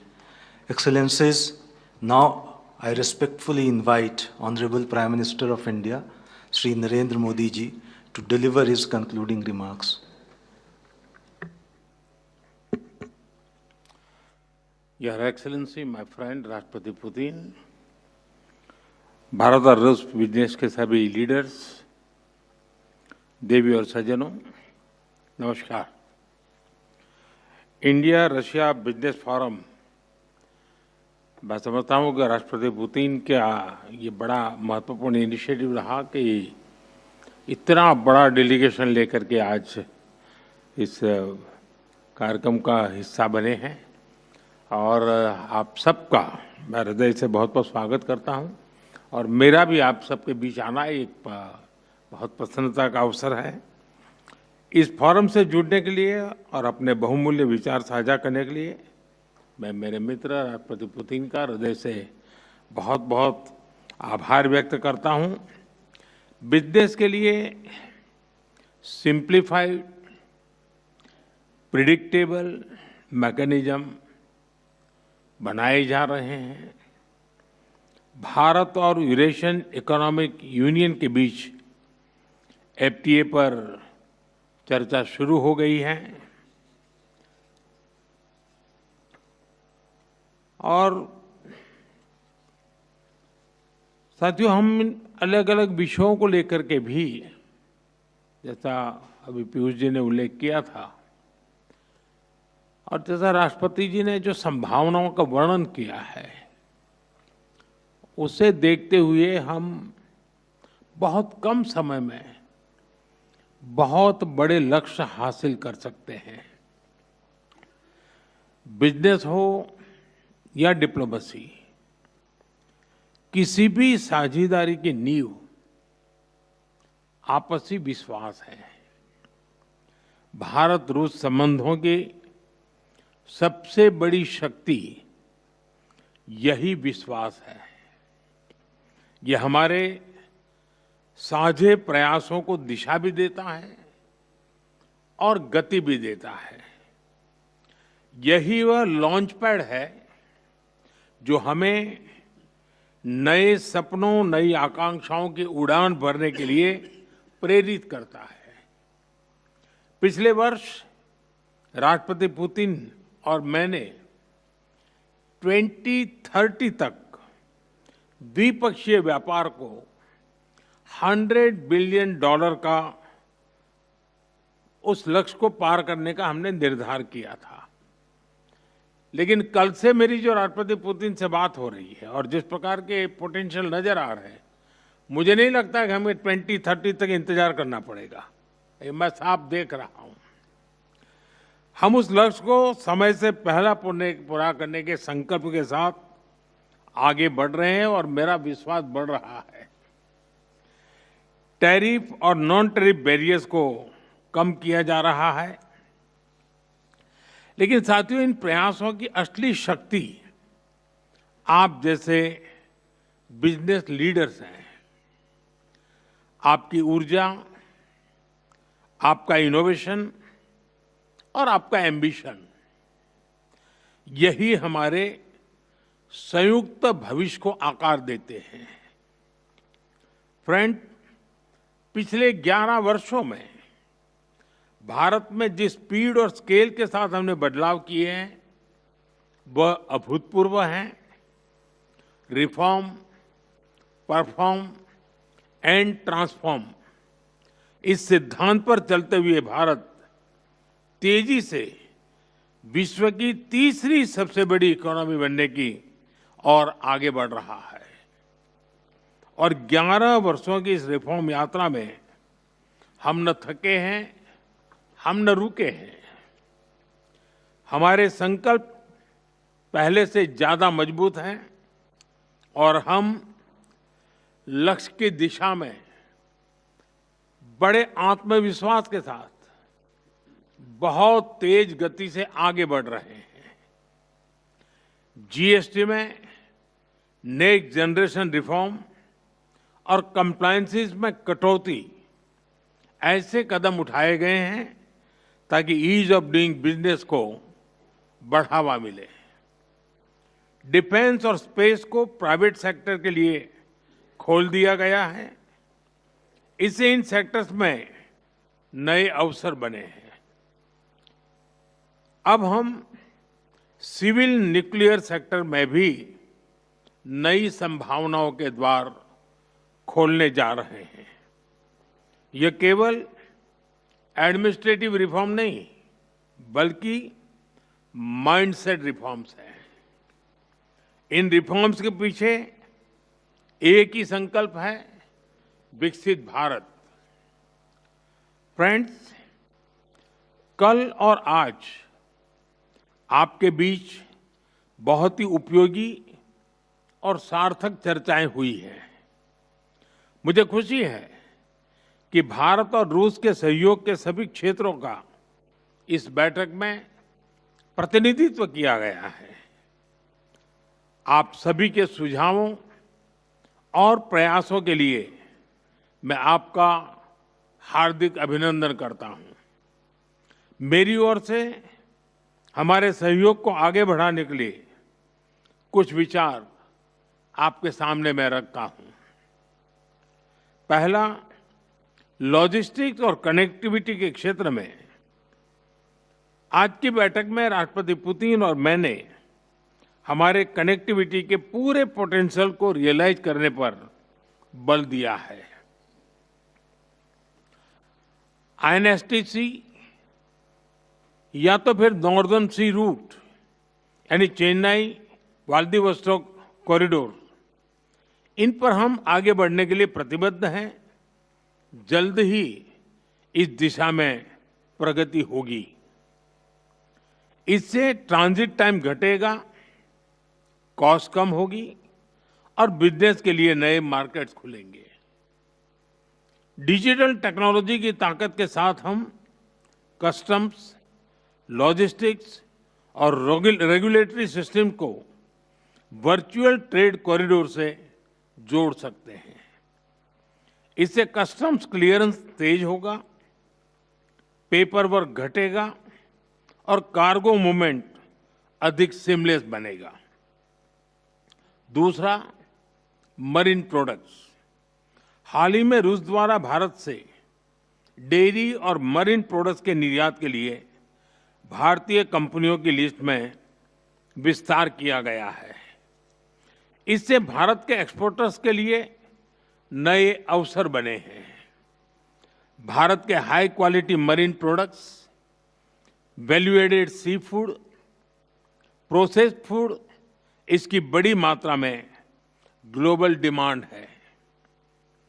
हम cold chain logistics, deep sea fishing और fishing harbours के modernisation में joint venture और technology partnership बना सकते हैं।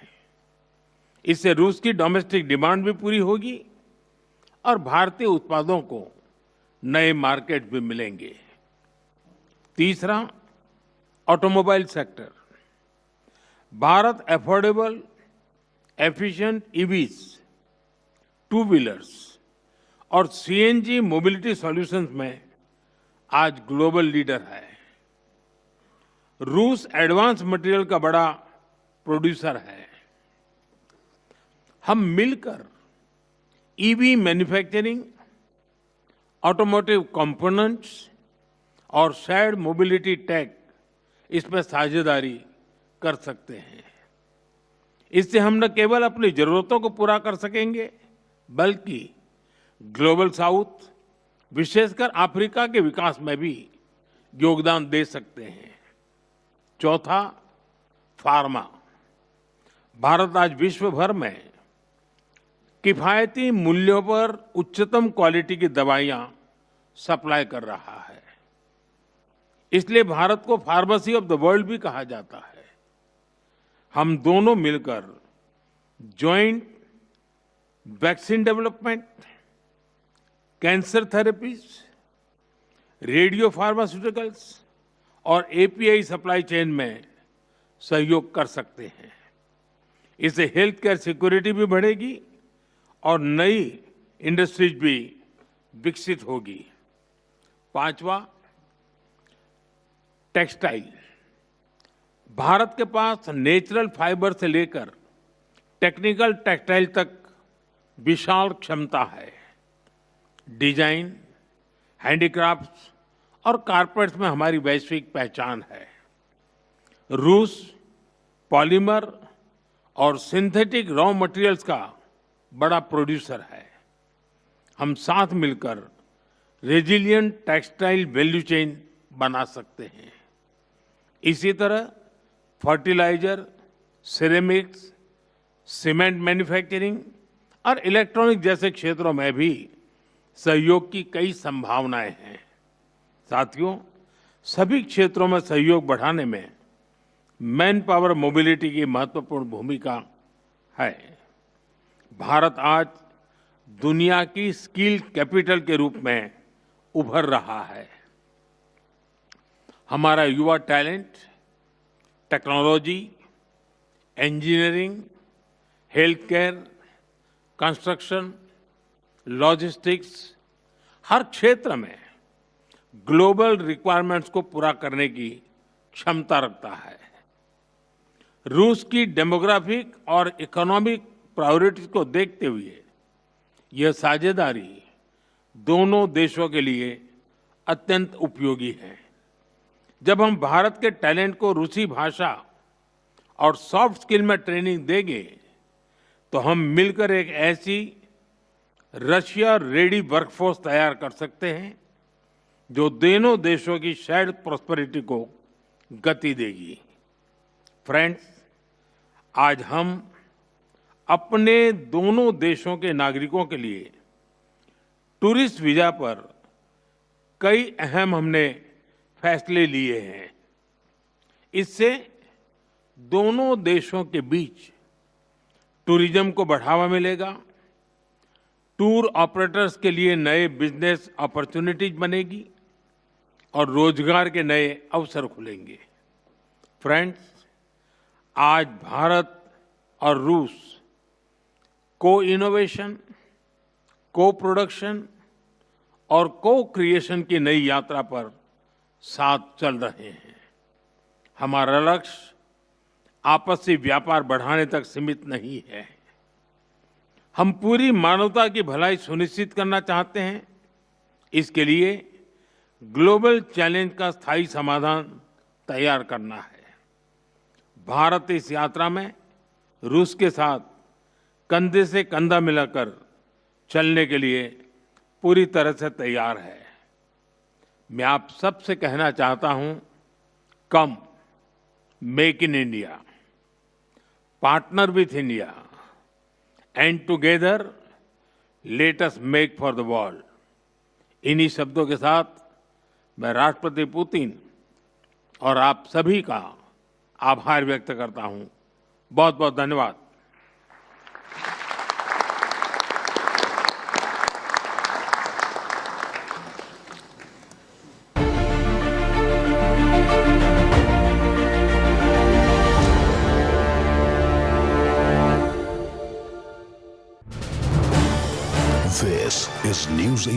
Network.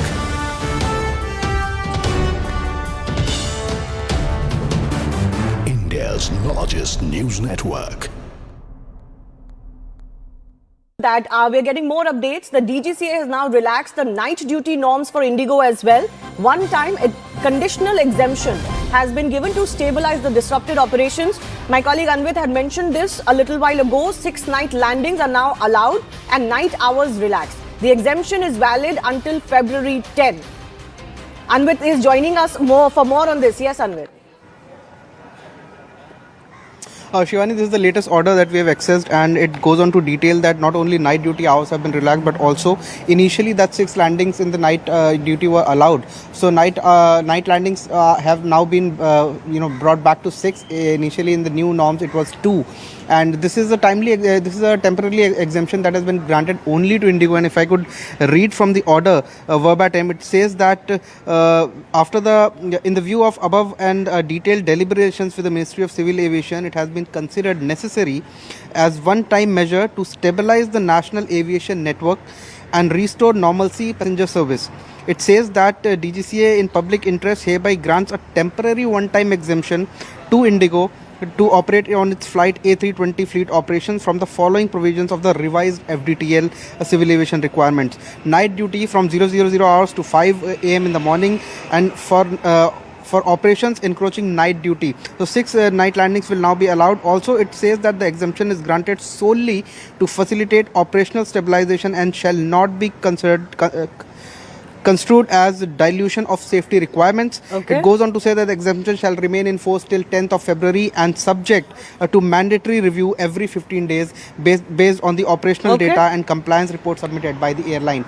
So this exemption has clearly come into the picture, and the latest exemption that has been granted only to Indigo, and Ministry had made it clear it is the only purpose is to stabilize the network of aviation that has gone haywire in the country in the last 3 days. Yeah, but it will be seen as pretty poor when it comes like this at this stage. Sorry, Shivani, the message that's going out is that don't worry, if you can't follow a rule, we're going to remove the rule. No. And how on earth did the minister say that this is not going to affect the safety? For 2 months it's going to affect the safety. Otherwise, why did you bring the rule in the first place? I think we can also look at it as firefighting that is going on right now. It doesn't look good, but something needed to be done to stabilize the operations, Anand. Yeah, because somebody has to resign, because the firefighting is because you lit the fire. No, fair enough. That accountability definitely has to be set. Can I go across to Chandu Reddy, who's a passenger joining us live from inside the Hyderabad airport? Chandu ji, क्या हाल है वहाँ पे? अभी क्या हुआ आपके साथ? नमस्ते मैडम, मेरा एक्चुअली फ्लाइट मॉर्निंग 10:40 को था। हाँ और जी। 10:40 वाला रिशेड्यूल किया 2 बजे को। जब से 3 घंटा लाइन में खड़ी करके उन्होंने रिशेड्यूल किया है, फिर भी अपना जो गेट रहता है ना मैडम, गेट बार बार चेंज करे। अभी तक 3 बार चेंज किया उन लोग। क्या क्या परेशानी हो रही है सर आपको? हाँ मैडम, क्या परेशानी हो रही है सुबह से आपको? मॉर्निंग से हमारे को 10:40 से अहमदाबाद जाने वाला फ्लाइट कैंसिल करके 2 बजे तक भी हमारे को रिशेड्यूल करा है, फिर भी वो टाइम पे नहीं आया अभी तक। तो मेरे साथ बहुत लोग हैं, अहमदाबाद जाने वाला भी है, बहुत परेशान में भी है। Only Ahmedabad. Keep all the flights they're making reschedule every 10 minutes, 15 minutes. 6 time खत्म करो, चेंज कर दिया। 6 टाइम चेंज हुआ मैडम ये फ्लाइट, 6 टाइम चेंज हो। नीचे से ऊपर, ऊपर से नीचे। Horrible situation. चंदू जी, आप वहाँ पे एयरलाइन की तरफ से क्या कम्युनिकेशन मिल रहा है आपको? कोई है लोग वहाँ पे एयरलाइन? कुछ नहीं बोल रहा, मेरा रिस्पॉन्ड ही नहीं दे रहा मैडम। 3 घंटा लाइन में खड़ी करके वो टिकट चेक करके थोड़ा लोगों को रिफंड बोला था, थोड़ा लोगों को रिशेड्यूल किया है।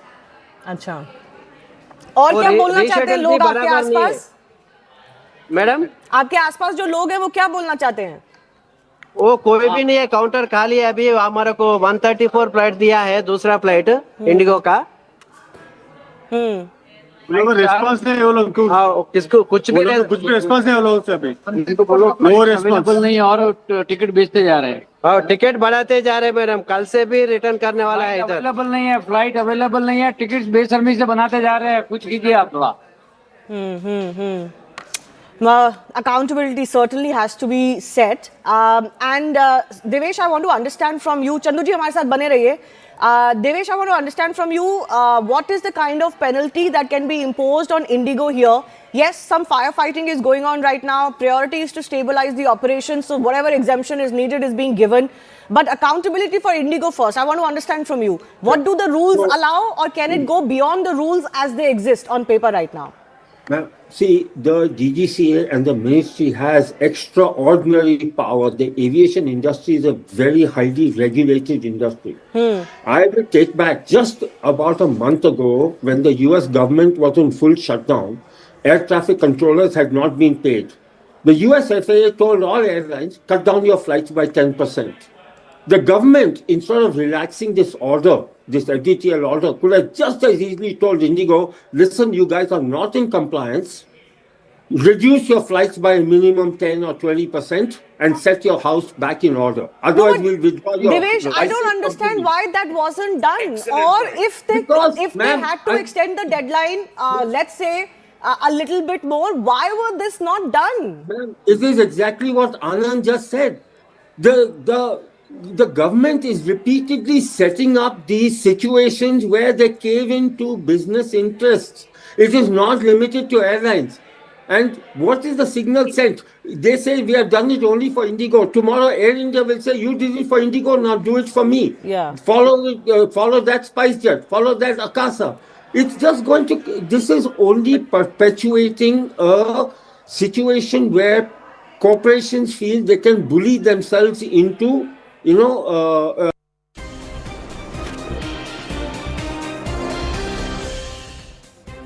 evening, hello and welcome. You're watching CNN News 18. This is Nation at 5 with me, Poonam Burde. Let's get you started on this edition with the headlines. In a joint statement, Prime Minister Modi and President Putin reaffirm strengthening and deepening of ties between India and Russia, recall 25-year-old partnership.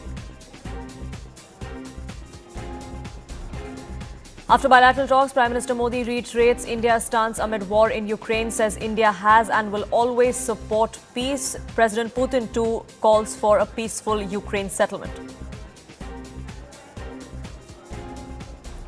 India and Russia strengthen diplomatic ties. Both nations sign several key MOUs and agreements.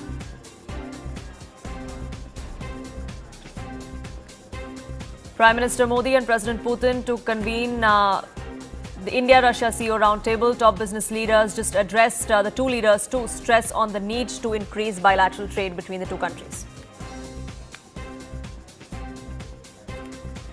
DGCA withdraws new pilot rest norms after Indigo cancellation chaos, but despair reigns across all Indian airports. Civil Aviation Minister briefs Union Home Minister Amit Shah, visits control room to take stock of the Indigo mess.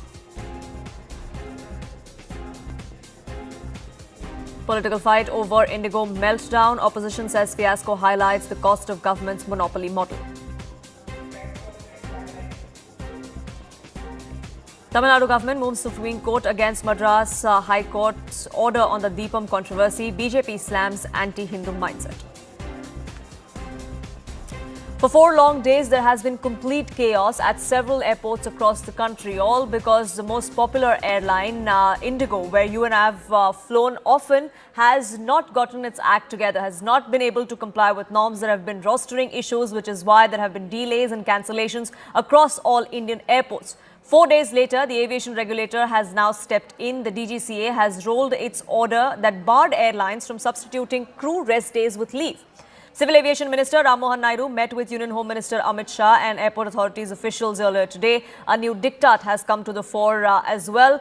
2 airport directors to ensure that the kind of videos that are now going viral on social media about the chaos that we've seen at airports, that's taken care of at the earliest.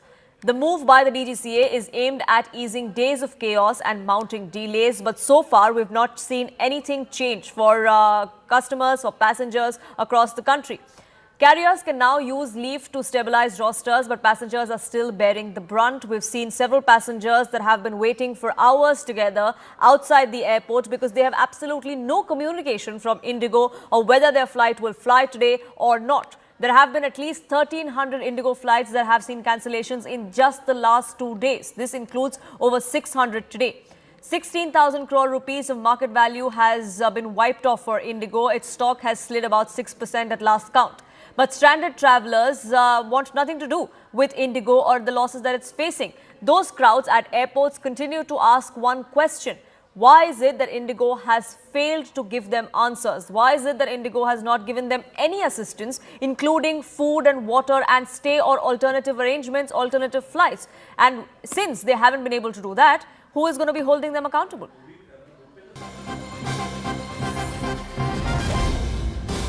Accountability will have to be set, which is why we're now learning that a high-level inquiry has been ordered by the government, which has decided that this disruption will need a further investigation. The inquiry will examine what exactly went wrong and what steps need to be taken so that this does not repeat in the future.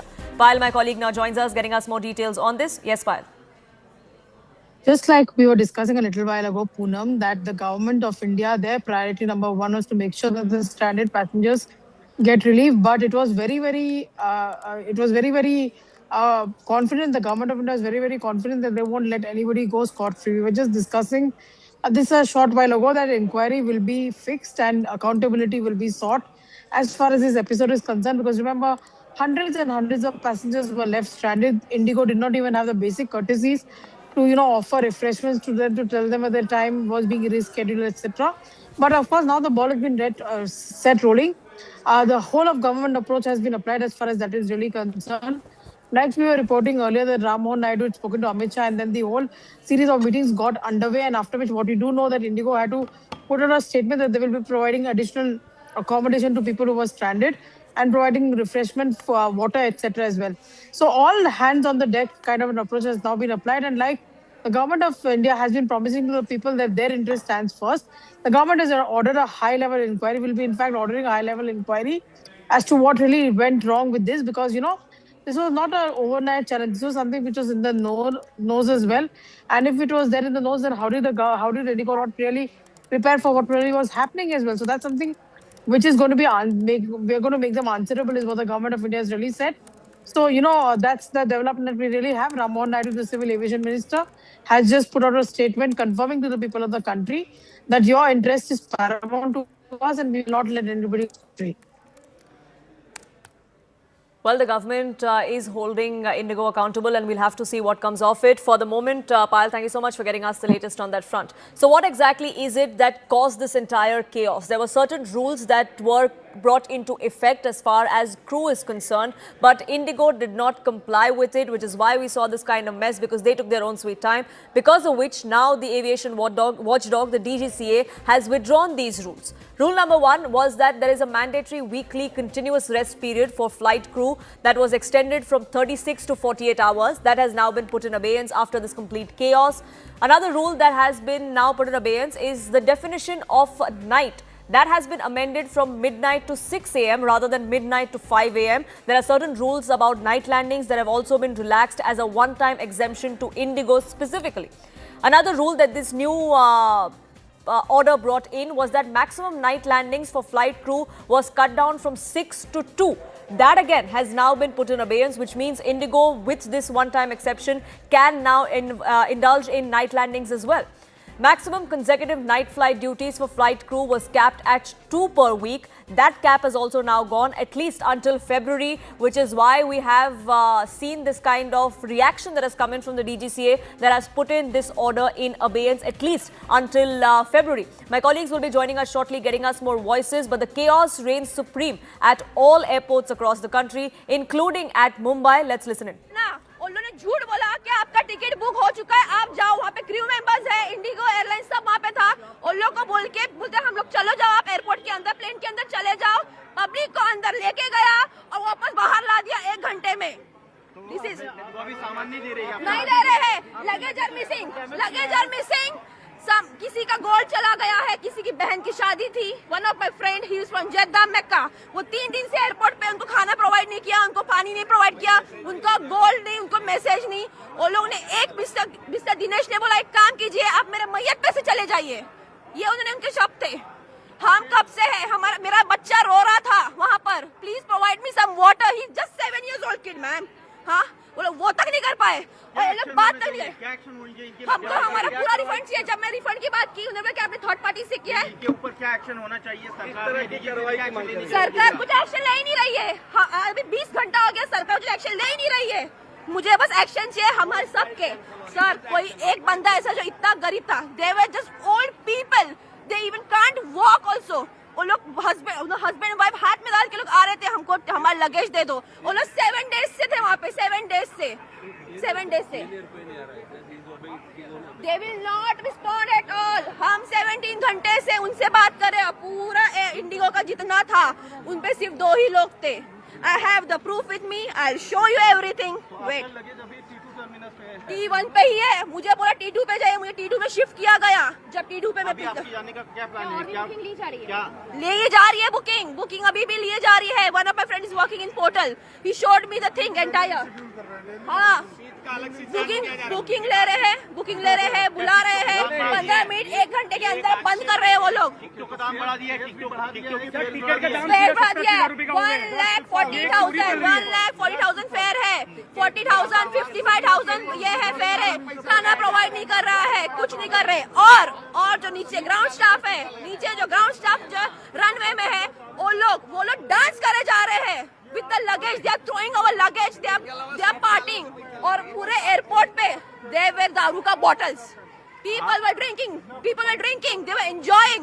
हम बच्चे वाले हैं, हम कहाँ जाएंगे? हम कहाँ से आए हुए हैं? They were 2 months का बेबी जो फुकेट से ट्रैवल कर 3 दिन से। क्या है ये? आपने कुछ सामान तोड़े हैं, ऐसा क्या हुआ तो जो आपने तोड़फोड़ किया? हमने तोड़फोड़ नहीं किया। हमने क्यों किया? अभी हमको झूठ बोला गया। हम आपसे प्यार से बात कर रहे थे, वो बोल सकते थे। हमने प्यार से नहीं, हमको झूठ बोला गया। मिस्टर दिनेश जो है, उन्होंने मेरे से चार्जर लिया। मैं आपका चार्जर दो, मैं मैनेजर से बात कर रहा हूँ। मैनेजर से बात करवाने के लिए फोन लेके गया चार्ज के लिए। उन्हें चार्जर वहीं पे ड्रॉप किया, चला गया। मैं उसको पकड़ के लाया, बोलता है मैम सॉरी, मैं आपको ही ढूंढ रहा था। अरे इतना झूठा है वो। और manager mister Benny, whoever it is, कोई नहीं सहायता दिया गया है हमको, ना पानी ना खाना। बाकी फैमिली मेंबर्स अभी कहाँ पे? मैं और मेरा बेटा फर्स्ट टाइम फ्लाई कर रहे थे, उन्होंने कुछ भी नहीं किया। आपको कहाँ जाना था? हमको दिल्ली जाना था। मेरा डायरेक्ट फ्लाइट नहीं था, मेरा ग्वालियर टू दिल्ली था। Bombay to Gwalior, Gwalior to Delhi. Bombay to Gwalior था, but from Gwalior to Delhi was cancel. Due to that मैं वहां पर जाके बोला मैम या तो मुझे रिफंड दीजिए या तो मुझे डायरेक्ट फ्लाइट दिए। उन्होंने कैंसिलेशन देके बाद में मुझे वापस बुलाया और कहा हम आपको डायरेक्ट फ्लाइट देते हैं। डायरेक्ट फ्लाइट के बहाने में टर्मिनल 2 पे लेके गया, तभी मुझे खाने नहीं दिया। जो उसके बाद में खाने दिया, उससे मुझे और मेरे बेटे को लूज मोशन हुआ, उसके बॉयल्स हो गए हैं और उसको बॉयल्स होके उसका स्वेलिंग हो गया है। 20 hours I was waiting there, 20 hours from 6 o'clock morning. कल 6 बजे से मैं रुक रही थी वहाँ पे। मैं रात में 5 बजे अपने घर पे पहुंची हूँ, बिना खाना बिना पानी के, बिना कोई staff member were not there.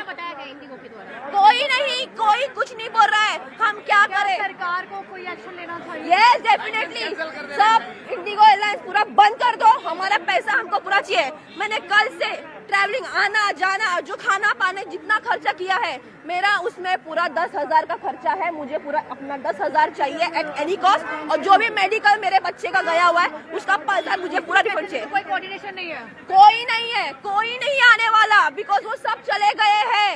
They just took our money, they are booking tickets, they are taking the money and they just...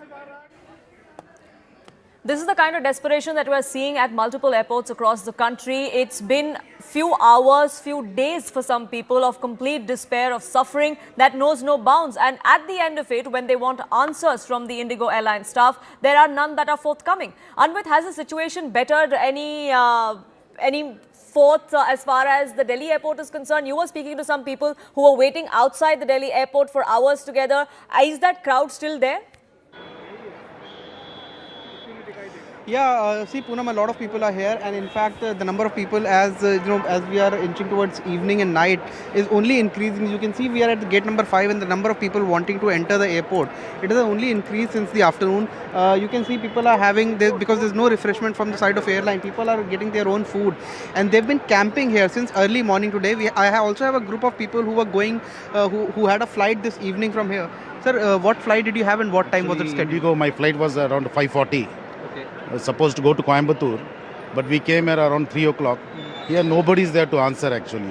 You can see how much crowd is there. Neither from ground level Indigo people they are coming.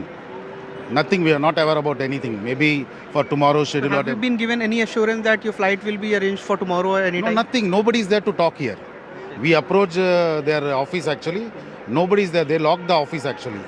Nobody is here to tell. Did you try to reach out to the airline? Yes, we have went inside the office and nobody is there to respond us. We were so many people are stranded here to go here and there. We are here to go to Coimbatore. We are not given any information regarding our next flight. Where will you be staying now? We don't know. We have to search a hotel hereafter. And you want this, all the costs that you will be incurring on stay and all. Yeah, you think the airline should be reimbursing it?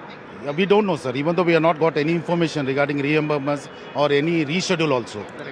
We have been told by up to 12 o'clock, all the flight has been cancelled of Indigo throughout India actually.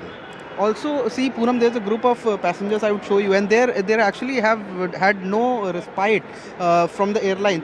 Sir, आप लोगों को airline से अभी तक सुबह से आप लोग बैठे हैं, कुछ खाने पीने को, कुछ रिफ्रेशमेंट, कुछ इन्फॉर्मेशन, कुछ भी नहीं, ऐसे ही बैठे, कुछ भी नहीं. पानी नहीं, नाश्ता नहीं, कुछ भी नहीं. पानी भी नहीं, नाश्ता नहीं, कुछ भी नहीं. No message, no communication, nothing else. पानी का फैसिलिटी भी इधर तो हमको मिला नहीं है. हमको नीचे जाके कहीं से ढूंढ के लाया पानी. क्या उम्मीद है अभी एयरलाइन से? क्या आप लोग एक्सपेक्टेशन है आप लोग? हमको यही उम्मीद है कि हमको पैसा चाहिए. अब हम इतना परेशान हो गए कि 25,000 तो चाहिए ही चाहिए.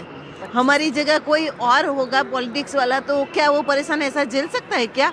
उसको हमारी जगह रखकर देखो तो पता चले कि हम कितना 3 दिनों से हम लोग परेशान हो रहे हैं और पानी फूड कुछ भी नहीं दे रहे, कुछ भी नहीं. रिफ्रेशमेंट वगैरह नहीं है सर, बट कोई इन्फॉर्मेशन की फ्लाइट कल होगा अवेलेबल या परसों होगा कुछ? हमारा 3 दिसंबर का फ्लाइट था, उसको रीशेड्यूल करके 5 दिसंबर किया था. आज सुबह में मैसेज दिया कि आपका ऑन बोर्डिंग है. मैसेज देने के बाद भी नहीं है, तो मैसेज क्यों ड्रॉप किया? अननेसेसरी हमको फंसा दिया.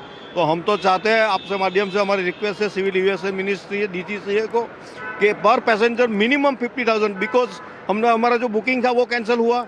यहाँ हमने मैक्सिमम पैसा डाला, अभी जाएंगे तो कितना खर्चा होगा वो हम ही जानते हैं. तो हम सामान्य आदमी, हम कोई आप पॉलिटिशियन नहीं है, हम लोग सामान्य आदमी हम लोग. So a lot of grievance there, also not just compensation, but that no refreshments have been given, no stay has been arranged.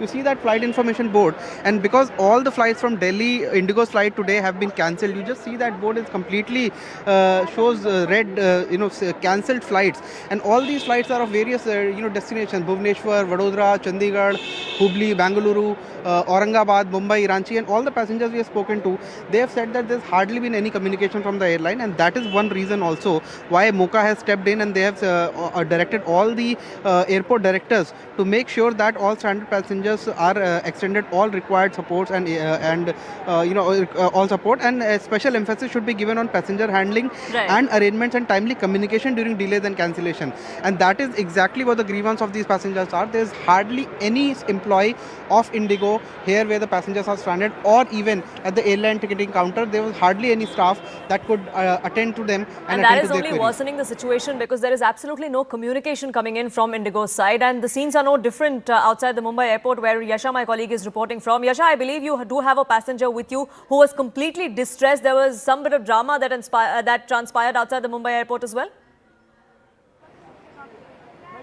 Absolutely. In fact, like you see, there are passengers here who've been distressed. They've been waiting for more than 20 hours now. Like you see, she also has flight tickets here with us. Some of them had, in fact, tried to contact the Indigo Airlines. Ma'am, we saw you have been distressed. For how long you've been waiting? 20 hours. 20 hours. Both.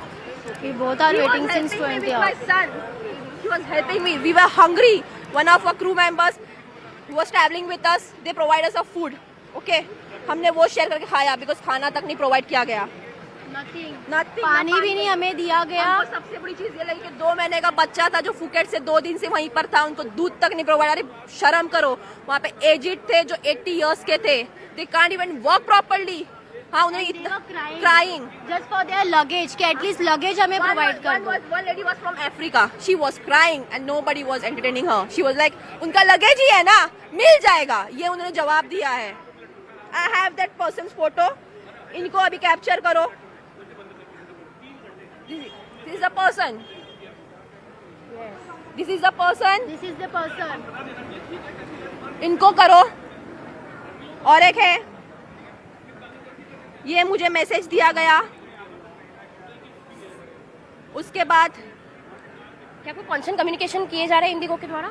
जब मैंने 5वीं बार किया तब मुझे आते वक्त अब भी ये मैसेज आया हुआ है। तो इसके पहले क्या आपको कोई कम्युनिकेशन नहीं किया। फोन पहले उठाया, मुझे एक मैम ने वहाँ पे फोन नंबर दिया जो काउंटर पे थी, उन्हें नंबर दिया कि मैम हमारा नंबर लिया और उन्होंने बोला कि इस नंबर आपका नंबर ले रहे हैं, आपको एड्रेस के लिए फोन आएगा तो आप उनका एड्रेस बताना। मैंने बोला कि नहीं, मुझे आपका नंबर चाहिए, मैं पर्सनल नंबर नहीं दूंगी। उन्होंने मुझे किसी का नंबर दिया, I have the number, wait, ये नंबर है जो उन्होंने फर्स्ट टाइम उठा दिया सुबह में अराउंड 11:30। उसके बाद उन्होंने मुझे बताया कि आपने फॉर्म भरा। जब हम इतने वहाँ पे 18 घंटे से खड़े तब उन्होंने हमको फॉर्म क्यों नहीं दिया, हमको क्यों रुकाया गया था? बोलता नहीं, आपको डायरेक्टली आपका नंबर पे एड्रेस पूछेगा और फिर आपको ये करेगा। ये बोलता नहीं, फॉर्म क्यों मिलेगा नहीं।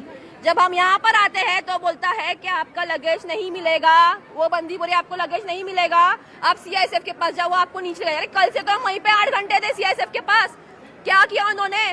कुछ नहीं किया। और उसने फोन अभी बंद कर दिया है। सब कस्टमर्स के कॉन्टैक्ट नंबर सब बंद है। कोई इंडिगो कोई भी कस्टमर का कोई भी कॉल नहीं लग रहा है। कोई ग्राउंड स्टाफ कोई एंटर नहीं कर रहा है। और ये मैं आपको वीडियो बता रही हूँ, जो बंदा कल हमको बता रहा था ना, उसने सच बोला, हमने सुना नहीं। I have saved the video. Tell us, is there any communication that's been given to you whether you'll be able to fly to Delhi or not? No. It has been cancelled. It has been cancelled from 7 days. और ये पूरा 1 week तक cancel होने वाला है। पैसा नहीं refund हो रहा है, पैसा हाफ रिफंड हो रहा है, पैसा फुल रिफंड नहीं हो रहा है। अपने टैक्सीज मार रहे हैं क्योंकि जो इंटरनेशनल फ्लाइट के हैं उनके भी लगेज ऐसे ही हुआ है। मेरा खुद का भाई आया हुआ है, उसका लगेज मिसिंग है। DGCA से ये इंस्ट्रक्शन है इंडिगो को कि जो भी इनकन्वीनियंस हो रहा है पैसेंजर्स को या जो भी कॉम्पेंसेशन है वो कॉम्पेंसेशन देना चाहिए। Yes, they have to. Accountability needs to be fixed, and that's the most important bit. There are no answers that are forthcoming from Indigo. What we last saw from them was a statement where they put out a heartfelt apology, but that apology is not cutting any ice because the bare minimum, the basic necessities of providing at least food and water, refreshments for those stranded passengers that have been waiting inside the airport, outside the airport for hours together without any intimation of whether their flight will take off or not. Those people are demanding answers of Indigo. In fact, my colleagues have been reporting from across the country, getting us those voices and getting us a sense of what the scenes look like outside airports of every metro city in the country. Take a look at some of those. We have multiple passengers who are reporting that there's no communication from the airline, let alone be the shortage of staff that aircrafts are not being operated. No communication also to the passenger. I'll request you to video person Sumit Jagori to show the flight information board, and you can see all the flights are either cancelled or delayed. All the Indigo flights, because today from Delhi airport all the flights have been cancelled till midnight. Indigo has come out with that statement, and Delhi airport has also confirmed that no Indigo flights will be operating from Delhi airport till midnight today. And you can see the board is full of the red sign of the flights being cancelled, and the passengers also conveyed their same grievances, that not just that the flights are being cancelled, but also how there's no communication to the passengers, and therefore they have been left stranded with no information on whether they should have any stay from sponsored by the airline, whether there any alternate aircraft will be provided. A lot of chaos at the airport here at Delhi airport at Terminal 1. We are at Delhi's Terminal 1 and there are multiple passengers who are stranded. We have one of the passengers with us. Ma'am, आपकी कहाँ की flight थी? हम इसकी गुवाहाटी की। दिल्ली से? हाँ, बेटी जाने था आज। अच्छा। बेटी की थी आज 3:30 बजे की।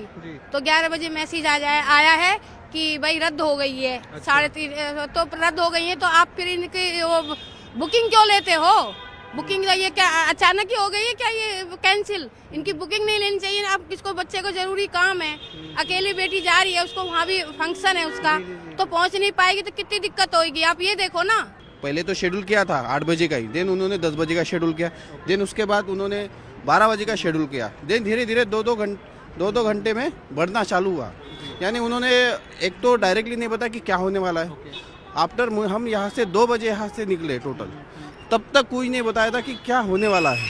हमारा एक लगेज भी है सर का, वो भी फंस गया है, वो भी नहीं दे पा रहे वो, तो कोई क्लियरिटी नहीं था जा रही कि नहीं जा रही है। और कोई कम्युनिकेशन एयरलाइन से कुछ बात हो रहा? कम्युनिकेशन ये कि कोई नहीं वहाँ पे बताने वाला कि क्या होने वाला, कुछ नहीं बताने वाला। इतना हम फ्रस्ट्रेटेड हो गए। हाँ, मेरी फ्लाइट थी दिल्ली से मुंबई कल शाम में 8 बजे की, और 3 बजे तक हम यहाँ पे रुके रहे, कोई इन्फॉर्मेशन नहीं मिली।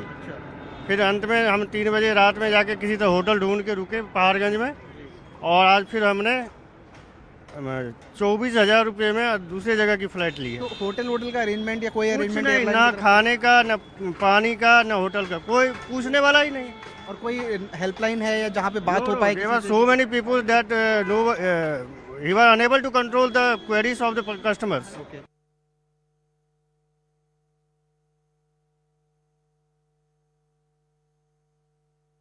We are outside the Thiruvananthapuram airport here. We can see that several passengers are here who are stuck and stranded here because the Indigo flights have been cancelled, or there has been several delays. At least 2 flights of arrivals and 2 of departure has been cancelled. This family has to go to Raipur, but their flights have been cancelled, and they are saying that there is no alternate arrangements also so far.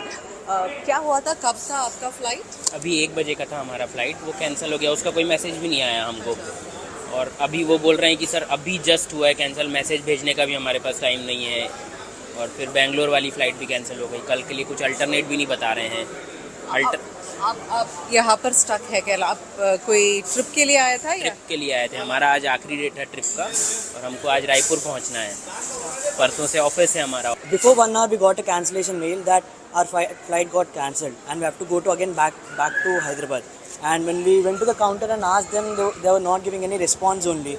I did not face this kind of problem with other airlines, for example Air India, Air Vistara. Actually, Sabrimala devotees who had come in from Hyderabad to have the darshan at Sabrimala temple, and then a family from Raipur who came for vacation to Kerala, they had to go back tomorrow and get back to school. The child has to get back to school and they have to go back to office, but they are stuck here with no idea as to what to do. How are they going to get back to their home? So this is the situation that we are witnessing in Thiruvananthapuram.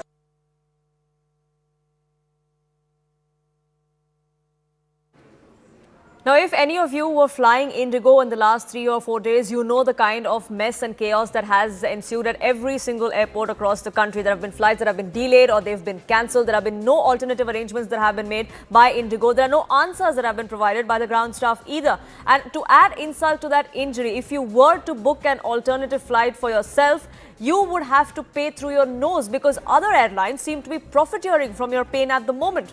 Look at the kind of airfares that we are seeing today.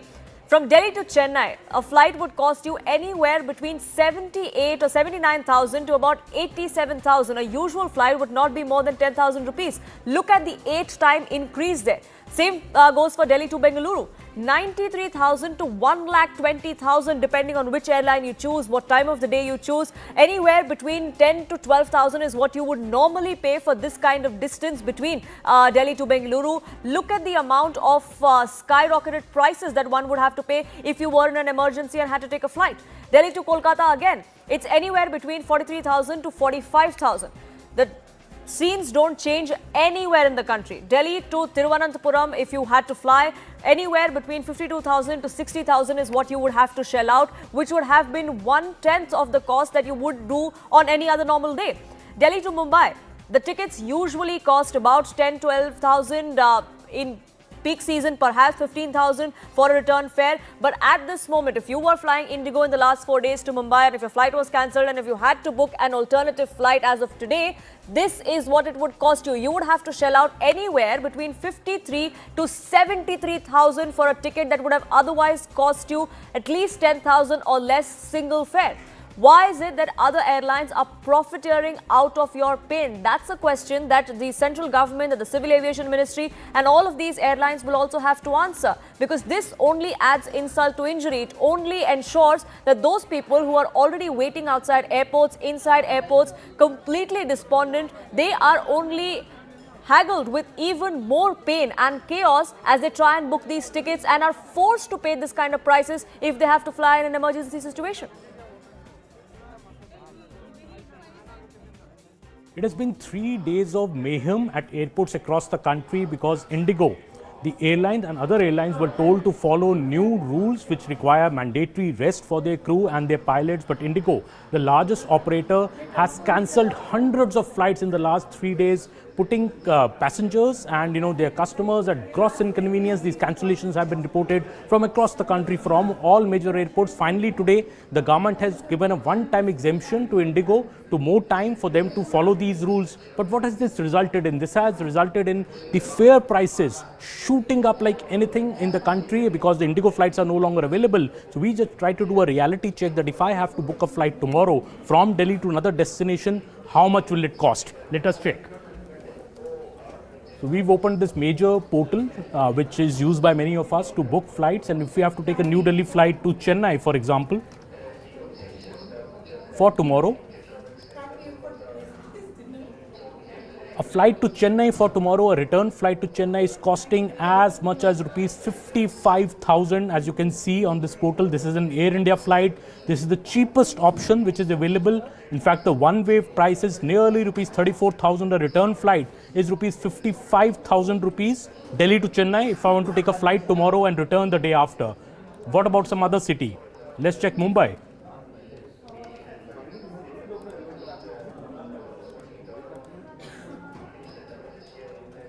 A Mumbai return flight is costing nearly rupees 45,000 rupees. This is if you pick an Air India Express flight, which is the cheapest right now. If you pick an Air India, it's even more expensive. For example, if I pick up an Air India flight for going and from returning from Mumbai today, tomorrow and day after, if I return, it costs me rupees 55,265 rupees. That is the cost of a flight to Mumbai from Delhi. Astronomical prices. This flight usually would be available on a return flight maybe 12 to 15,000 rupees, but today you can see the flight is costing as much as rupees 55,000. Let's check maybe another city, Kolkata.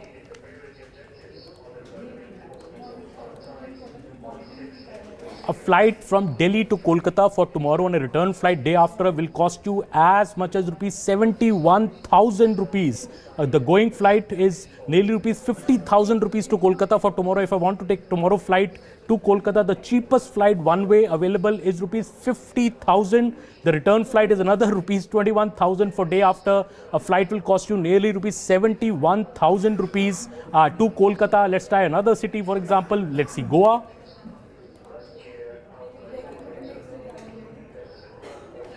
Going to Goa also will cost you at least rupees 50,000 return flight for tomorrow and day after. So you can see all the major metros, be it going to Mumbai, be it going to Kolkata, be it going to Chennai, be it going to Goa, or maybe any other city. If you see, all flights are costing nearly rupees 45,000 to 50,000, even rupees 70,000 a return flight. The government has been speaking about capping the cost of these flights, but right now if you have to book on a portal, because only Air India and SpiceJet flights are available, Indigo flights are not available for this weekend at all. That is why you see the astronomical prices are going. And who is suffering? It is the consumer who is suffering, first through cancellations through Indigo, and if you want to fly, you will have to cough up these huge amounts.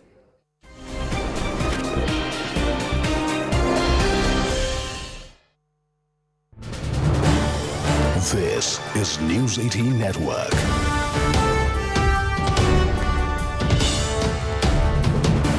India's largest news network. That we're getting more updates. The DGCA has now relaxed the night duty norms for Indigo as well. One time, a conditional exemption has been given to stabilize the disrupted operations. My colleague Anvit had mentioned this a little while ago. 6 night landings are now allowed and night hours relaxed. The exemption is valid until February 10. Anvit is joining us for more on this. Yes, Anvit. Shivani, this is the latest order that we have accessed, and it goes on to detail that not only night duty hours have been relaxed, but also initially that 6 landings in the night duty were allowed. So night landings have now been brought back to 6. Initially in the new norms it was 2, and this is a temporary exemption that has been granted only to Indigo. And if I could read from the order verbatim, it says that in the view of above and detailed deliberations with the Ministry of Civil Aviation, it has been considered necessary as one-time measure to stabilize the national aviation network and restore normalcy passenger service.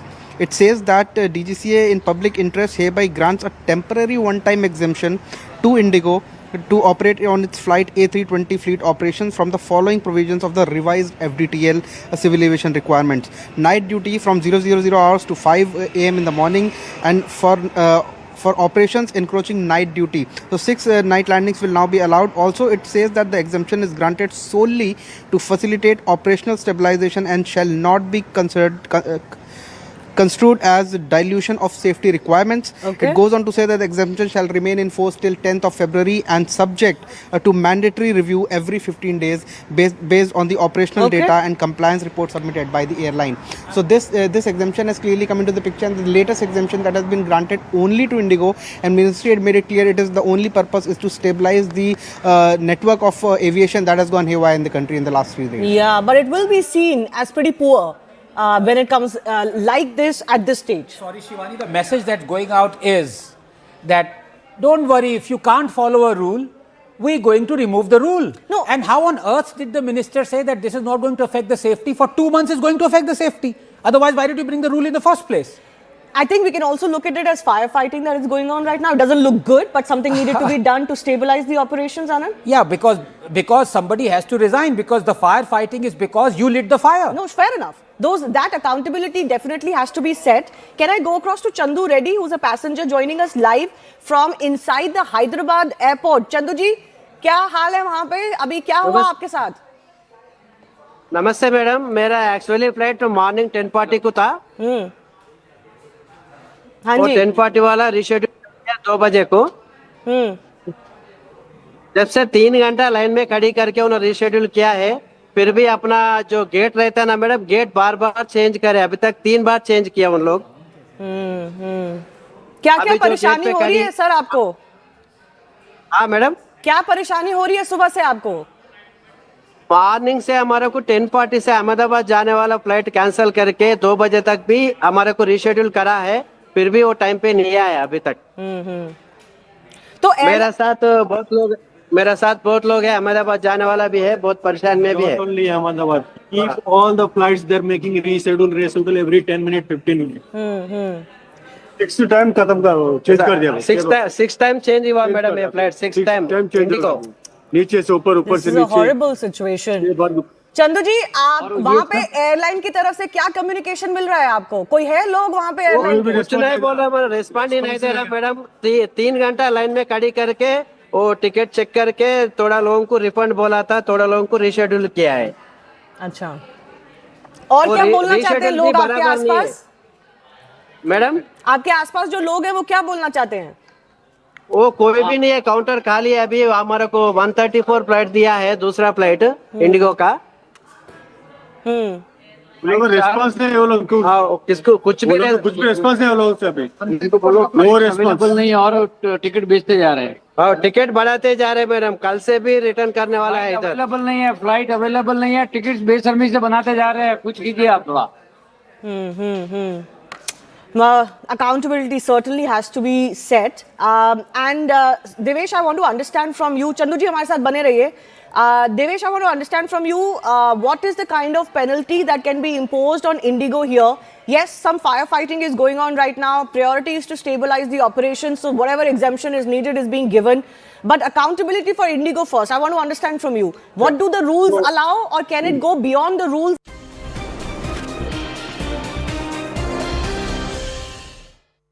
Thank you so much for staying with us here on Nation at 5. You're watching this broadcast with me, Poonam Burde. Let's get you some breaking news that's now coming in. The winter session of Parliament is underway. Prime Minister Modi is going to begin the discussion on Vande Mataram, and marking the 150th anniversary of Vande Mataram. The debate, remember, takes place in Lok Sabha on Monday.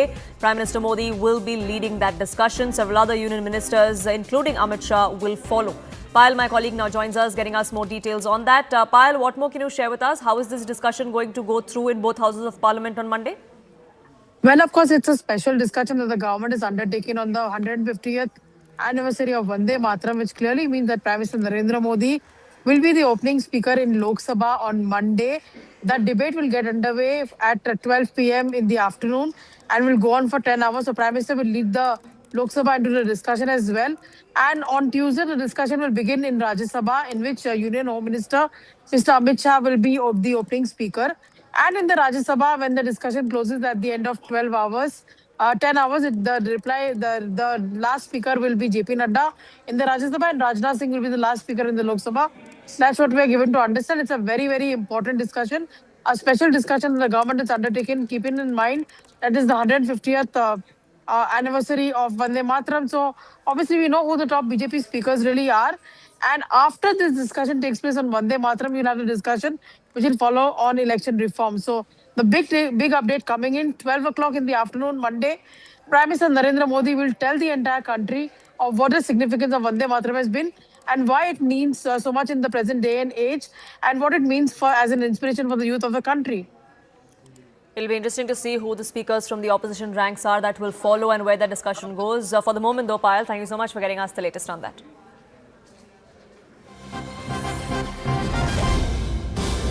Speaking of the parliament, Congress MP Shashi Tharoor has now spoken to CNN News 18. He says he will be attending the banquet that's being hosted for Russian President Vladimir Putin that's going to take place at the Rashtrapati Bhavan in just a short while from now. This comes in the context of Rahul Gandhi claiming that he was being blocked from meeting the Russian president and that as leader of opposition he should have been invited, but that invite has not been extended to him or to the leader of opposition in the Rajya Sabha, which is Mallikarjun Kharge. But Shashi Tharoor had received an invite and he is now confirmed that he is going to be in attendance.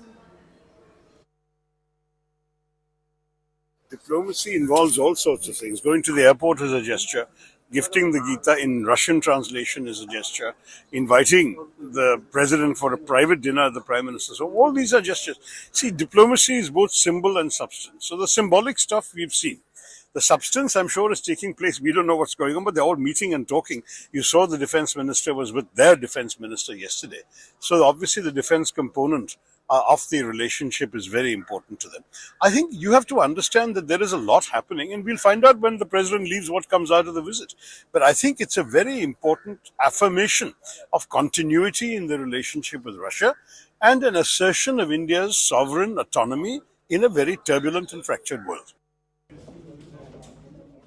Pallavi Ghosh, my colleague, now joins us, getting us more details on this. Pallavi, last we heard via sources within the Congress was that neither Rahul Gandhi nor Mallikarjun Kharge were invited. Only Shashi Tharoor did get that invite and he's confirmed that he is going to be attending. Has that changed or is it just going to be Shashi Tharoor from the Congress party that is seen at this banquet?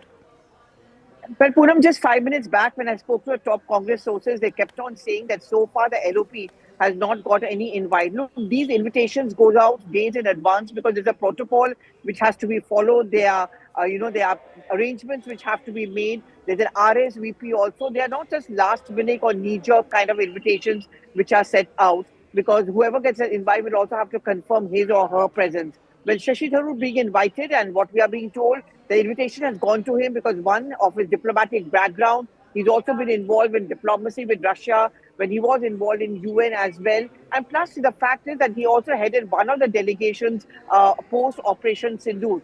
But not calling the LOPs as of now, no word has come in from the Rashtrapati Bhavan as to the reason. But Congress has been claiming that both the LOPs, as a result of political bitch hunt, had not been invited. What it's going to do is going to increase the gap between Shashi Tharoor and rest of the Congress party, because I'm sure the Congress leaders would have expected that Tharoor too should not be going for this. But these are diplomatic overtures, and Shashi Tharoor has made it very clear that he's seen it as a badge of honor that he has been invited, so he will be going for it.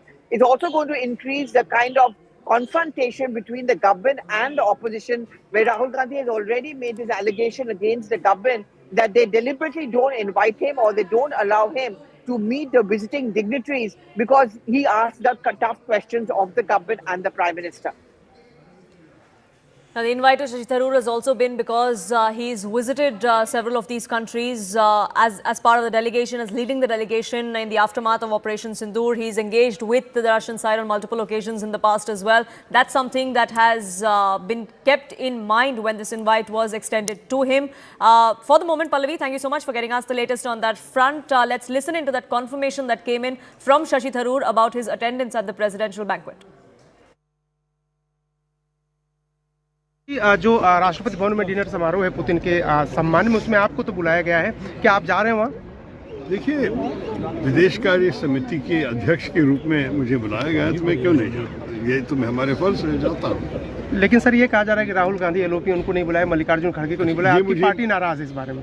ये मुझे मालूम नहीं। मेरे ख्याल में अच्छा होगा कि सबको बुलाया जाए इस विषय पे, लेकिन मुझे मालूम नहीं कि किस बुनियाद पे ये सब कर रहे हैं। ये तो मेरे जिम्मेदारी नहीं है, जिनकी जिम्मेदारी है उनसे पूछिए। लेकिन सरकार की तरफ से कहा जा रहा है कि भाई ये कुछ ट्रेडिशन ऐसे होते हैं आपकी पार्टी का जिसको फॉलो करना चाहिए। आपका मानना है कि ये ट्रेडिशन फॉलो करना चाहिए, राहुल गांधी को बुलाया जाना चाहिए था? देखिए, ट्रेडिशंस फॉलो करना चाहिए, नियम फॉलो करना चाहिए, प्रोटोकॉल के अनुसार उनका काम उनको ठीक तरह करना चाहिए। Thank you. तो देखिए, शशि थरूर कह रहे हैं कि प्रोटोकॉल के मुताबिक सरकार को राहुल गांधी को भी निमंत्रण देना चाहिए था।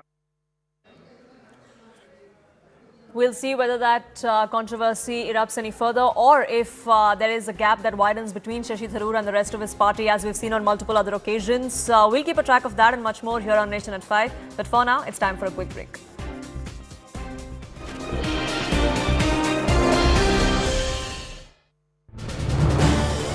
This is News 18 Network.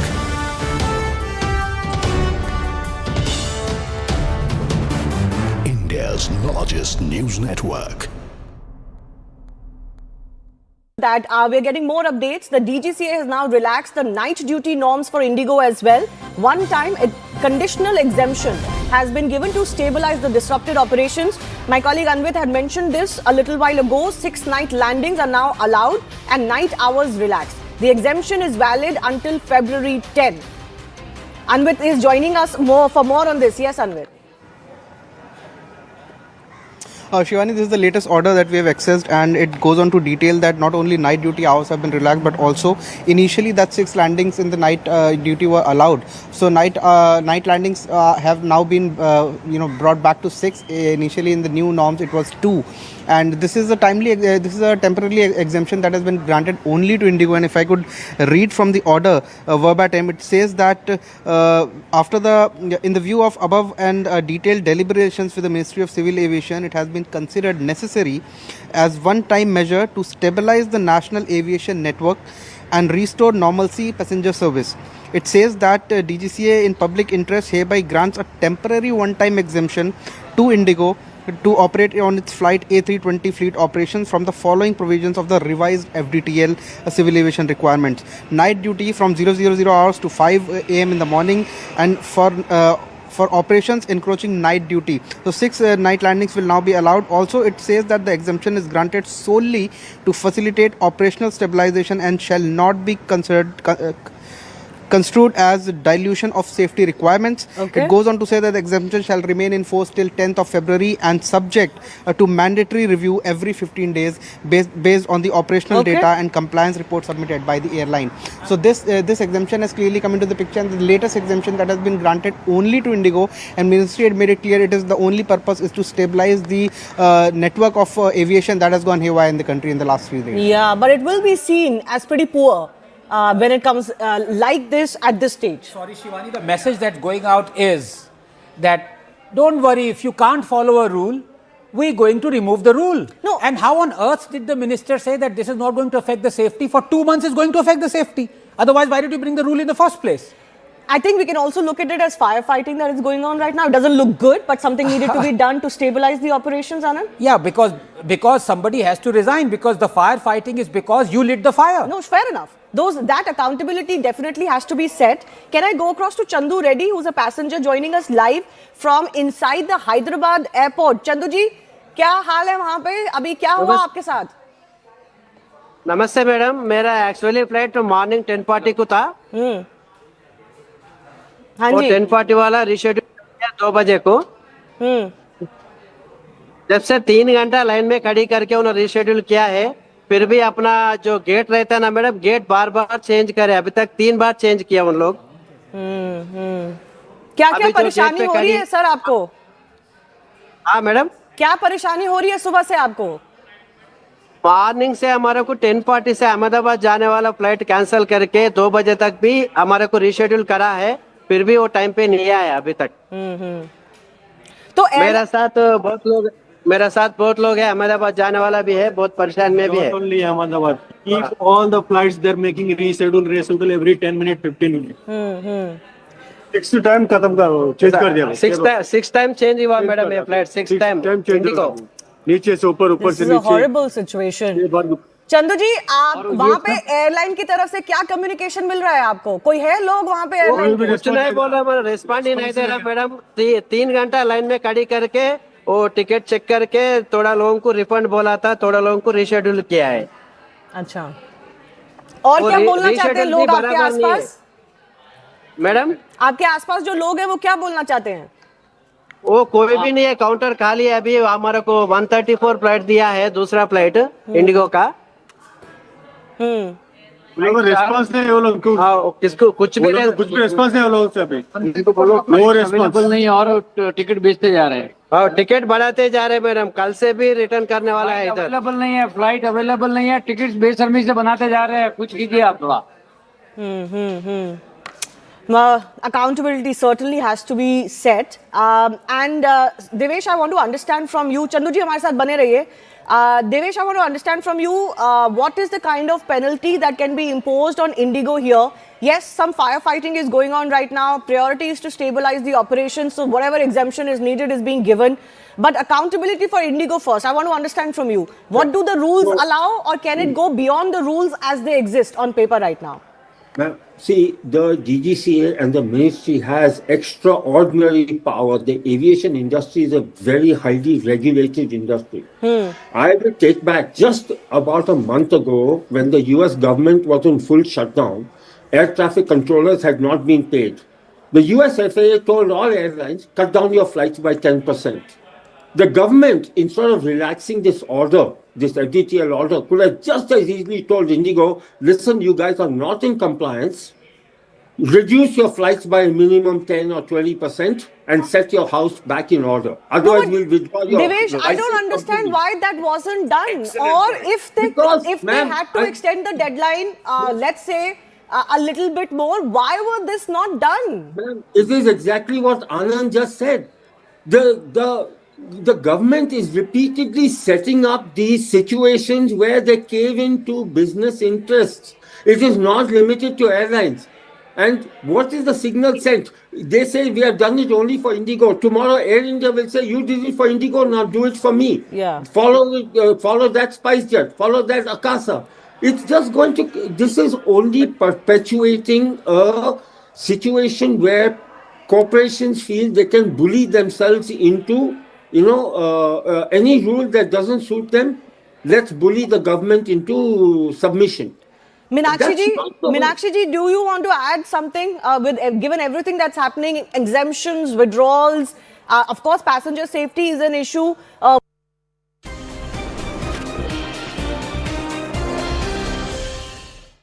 Welcome back. You're watching Nation at 5 with me, Poonam Burde. We have some news now coming in. DGCA, which is the aviation regulator, the watchdog here in the country, has now slammed Indigo. They flagged several deficiencies in internal oversight, operational preparedness and compliance planning. There is a report that has now been sought from a committee that is going to look into why Indigo ended up in the mess that it did, ending up hurting flyers, hurting consumers for 4 days now. A deadline has been set as well. Pallavi, my colleague, now joins us, getting us more details. Pallavi, what more can you share with us?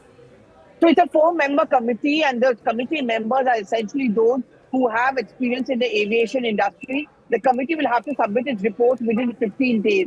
What are the main points of the agenda of the committee? First of all, to find out what went wrong. Why was it that the Indigo was not able to offer compliance as far as the DGCA new notification or rulings were concerned? Second, was there a lacuna within the airlines as well? Was there an attempt being made deliberately to ensure that there was a chaos which was on the ground? But more importantly, was it? It is also going to set some ground rules for future to ensure that these kind of situations or these kind of scenes that we have been seeing at airports with massive cancellation does not take place over 24 to 48 hours. See, buckling under pressure coming in from the commuters and the passengers angry. The DGCA for now, for a one-time going, has changed its earlier rule or the rather new notification.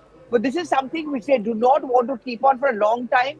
Putting the reason behind it, that the reason behind the change rules of the DGCA was to ensure passenger safety. The DGCA and the Aviation Ministry certainly doesn't want to compromise on passenger safety, and the committee's report will become the basis to see how is it that we can prevent this kind of chaos when we fully go in for the implementation of the new guidelines of the DGCA.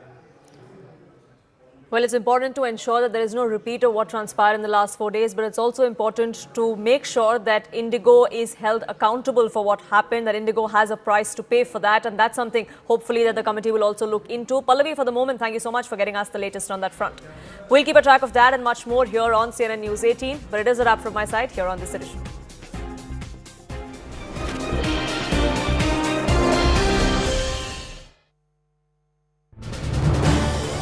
This is News 18 Network.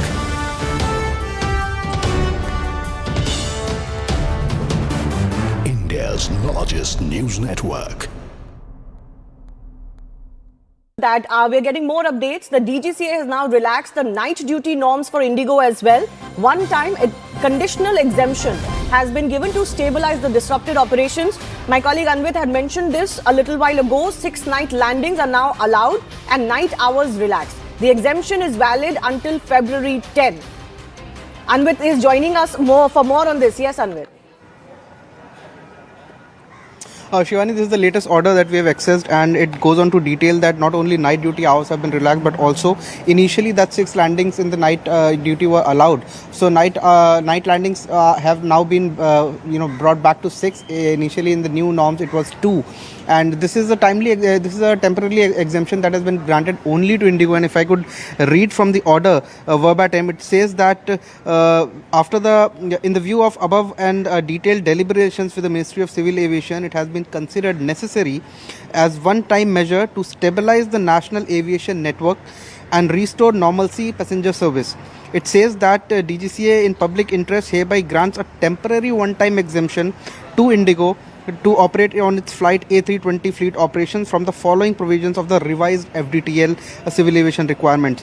Night duty from 000 hours to 5 a.m. in the morning, and for operations encroaching night duty. So 6 night landings will now be allowed. Also, it says that the exemption is granted solely to facilitate operational stabilization and shall not be construed as dilution of safety requirements. Okay. It goes on to say that the exemption shall remain in force till 10th of February and subject to mandatory review every 15 days based on the operational data and compliance report submitted by the airline.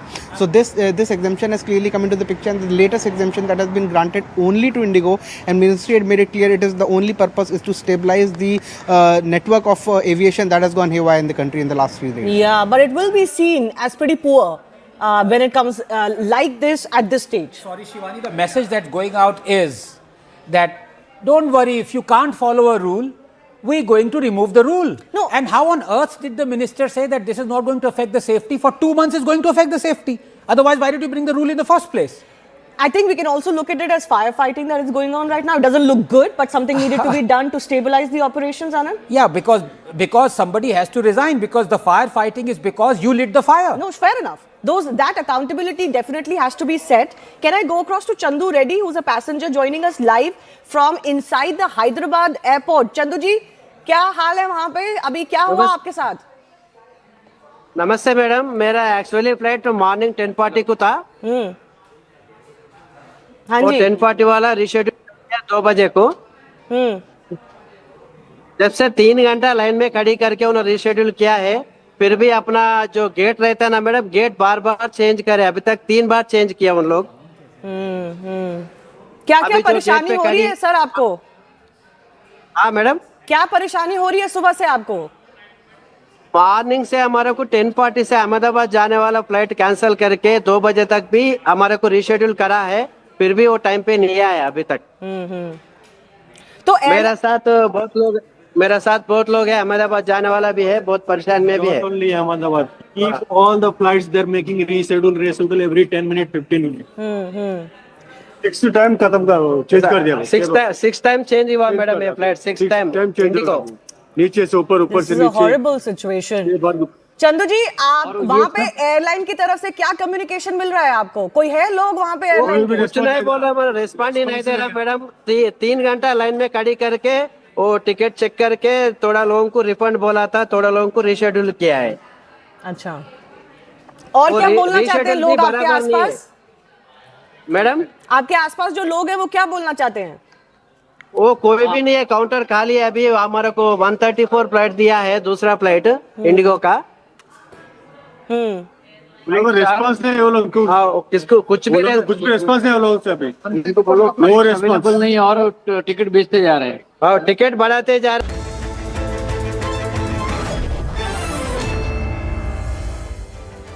Welcome everyone. Thanks a lot for staying with us. You're watching Plain Speak with me, Shivani Gupta. India's largest airline, Indigo, is facing its worst operational meltdown in years, leaving tens of thousands of passengers stranded across the country. For the fourth consecutive day, airports witnessed chaotic scenes as over 400 flights were cancelled today alone, with delays stretching beyond 12 hours in some cases. Delhi Airport announced that all Indigo domestic departures were cancelled until midnight, marking an unprecedented disruption in the peak travel season. At the heart of this crisis is the severe crew shortage following the implementation of new flight duty time limitation rules on November 1. These regulations aimed at reducing pilot fatigue, cut maximum duty hours and increased mandatory rest periods, forcing Indigo to recalibrate its schedules. The airline admits to misjudging crew requirements, leading to a domino effect of cancellations and delays. Compounding the crisis were technical glitches in crew rostering systems, winter fog and congested airports. But if other airlines could do it, why not Indigo? Is it just as simple as having a larger fleet to manage or reluctance to hire more pilots? The rules have now been withdrawn and certain specific nighttime relaxations have also been given to Indigo to allow it to get its house in order. But anger is severe from this turmoil, and the fingers are also pointing at the DGCA and the Aviation Ministry. Why did they not force corrections from Indigo well in time? Who is really accountable, and will that accountability be set? That's coming up with our guests. First up, let's look at the rules that the aviation watchdog DGCA has now withdrawn. These rules, mind you, were meant for pilot and crew rest and passenger safety. So there are its own dangers now that these rules have been withdrawn. So what are these rules? Mandatory weekly continuous rest period for flight crew extended from 36 to 48 hours. Rule number 2, definition of night amended to midnight from 6 a.m. instead of midnight to 5 a.m. and maximum night landings for flight crew cut from 6 to 2. Also, maximum consecutive night flight duties for flight crew was capped at 2 per week. Now, all of this, Indigo says through their entire roster, alright, one can understand that it would have an impact. But remember, this hasn't come suddenly. They've had more than a year to prepare for this. Why did Indigo face such a hassle when others did not? And that is because of its poor pilot-plane ratio and its reluctance, clearly it seems, to hire pilots to take care of this. For Akasa Airline, for example, there are 800 pilots for 30 aircrafts. So the pilots per plane are 27. They can account for rest, leaves, etc. and the new roles. For Air India, there are 3,500 pilots for 187 aircrafts with 19 pilots per plane. For Air India Express, there are 2,000 pilots for 115 aircrafts, so 17 pilots per plane. But look at Indigo. There are 500 pilots for 5,000 pilots for 417 aircraft with only 13 pilots per plane. For SpiceJet too, that ratio is not very good. There are 400 pilots for 35 aircraft, so 11 pilots per plane. But since Indigo has a much larger operation, they obviously suffered more, and we are being told that they also insisted that they are not going to hire more. Let's take a look at the reasons which Indigo itself accepts led to this fiasco.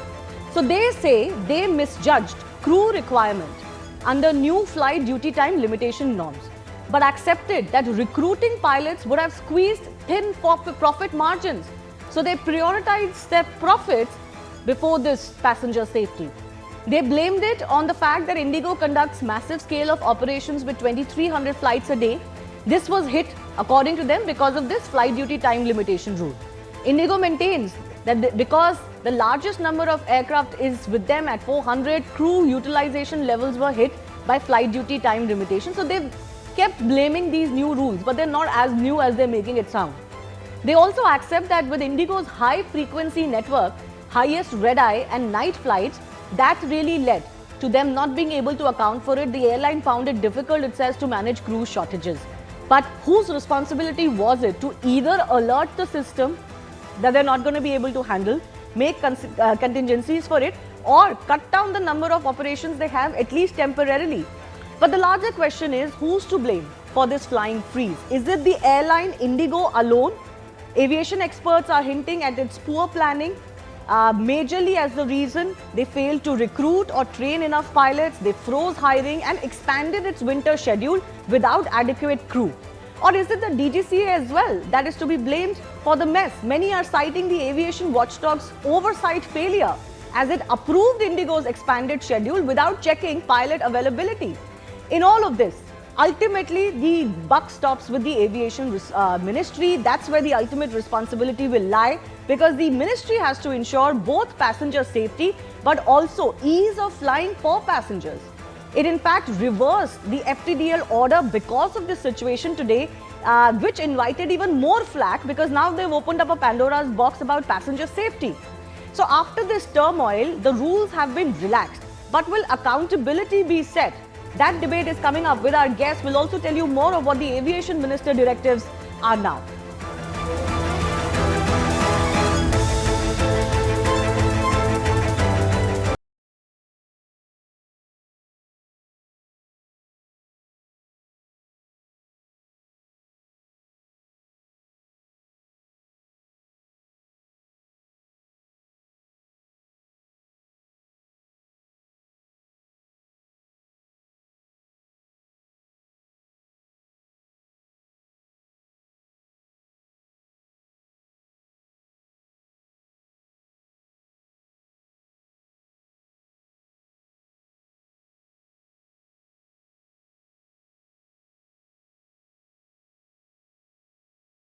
जाना है function में, वहाँ परेशान है। 7 तारीख को उनको उसका फंक्शन है। किसी तरीके की अकाउंटेबिलिटी इन एयरलाइन से नहीं हो रही है। उन्होंने एक बड़ा मार्केट कैप्चर किया हुआ है, 2 ही एयरलाइंस रह गई हैं, मार्केट कैप्चर किया हुआ है। Passengers are the mercy of these airlines. The Minister of Civil Aviation has held detailed meetings with the Indigo leadership. We are very confident that there will be a resolution to this impasse.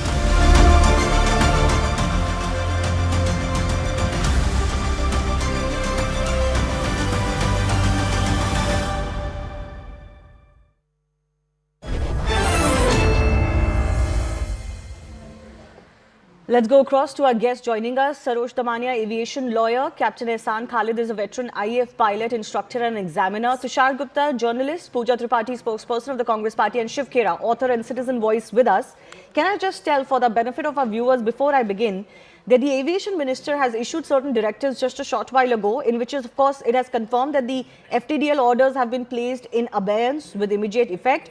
Airlines have been directed to provide timely and accurate updates, ensure automatic refunds for cancelled flights, arrange hotel accommodations for those stranded, priority assistance to be given to senior citizens and differently abled. They have also announced that a high-level inquiry has been instituted and accountability will be fixed. Measures will be taken so that this doesn't repeat in the future. But Tushar, isn't all of this coming too late? Well, absolutely, Shivani. I think it's coming a little too late, but I think that's all the government can do at this point. The important thing here is to address the passengers that are stranded first. But between Indigo and the government, some things need to be made clear. These rules were notified in January 2024. Are we going to believe that the carrier with the greatest market share in this country was in a position not to hire pilots across the last 18 to 24 months? Are we going to sit here and believe that the carrier in question did not take into account the night flights it has, the network it has, the coverage it has? Are we going to believe that Indigo was so innocent that it did not have the time to adjust the roster of its pilots? Clearly not. Clearly, this was an intentional plan, perhaps by the carrier in question. Because if you look at this entire fiasco, how can all of a sudden, just as in the new rules come into play, the carrier can have a pilot shortage problem? That's not really how it works. The stakeholders, the carriers, they must have debated this with the government. They must have debated this within when the rules were notified. And all of a sudden, you have these massive disruptions, which start with the delay of few hours and then end up becoming cancellation after 24 hours. How does this really work? And a lot of passengers are actually wondering, and wondering correctly, that if this was the plan all along. Yeah, So no, why- there is certainly an accountability, possibly even complicitness on the part of the airline. But, you know, Tushar, before I go to Pooja, the question is that the DGCA, which is the watchdog, and the aviation ministry cannot just say, oh, you know, they also cannot be on autopilot. No, that the airline will figure it out and they are ultimately responsible. The buck stops with them. They should have pulled up the airline if it was seemingly ill-equipped or unprepared to execute these rules? You know, Shivani, this is a country, we are a country where once upon a time the government actually nationalized one of the biggest private airlines of the world. So the government can do a lot of things, but for now, the one thing the government should do is to ensure that unless Indigo doesn't have the requisite number of pilots and the cabin crew, their roster should be tweaked accordingly. The scheduled flights should be tweaked accordingly. They cannot promise more flights to the consumer than the pilots they have and the passengers they can cater to. That is the first thing they can do. The government has limitless powers there. It's not about what the government can do or not do. The government, if it wants to, going by the law, it can also nationalize Indigo. But That's of course, not the not point that I'm what I making. suggest. We don't want to go to that extreme. The No. point I'm making is that Yes. ahead of this November 1 deadline, surely there should have been some sort of oversight. No, but then the private carrier is expected to hire the number of pilots. Yes, if we want the DGCA now to get into the micromanagement of the carrier, I think that is the lesson going forward. That if the carriers are going to behave like this, probably you want the DGCA to actually micromanage. Actually, it the is a HR bit of a departments of the catch-22, carriers. Pooja, because you don't want too many government interference. Government interference is seen as something just traditionally and wholesalely wrong and problematic. No private business certainly wants any government interference. The government does it, it's a problem. The government doesn't do, then also it's a problem. Today, the Congress party has blamed it at so-called monopoly. But I don't think it's any monopoly in the industry that has created this issue. What has created this issue is one airline being unprepared and willfully unprepared.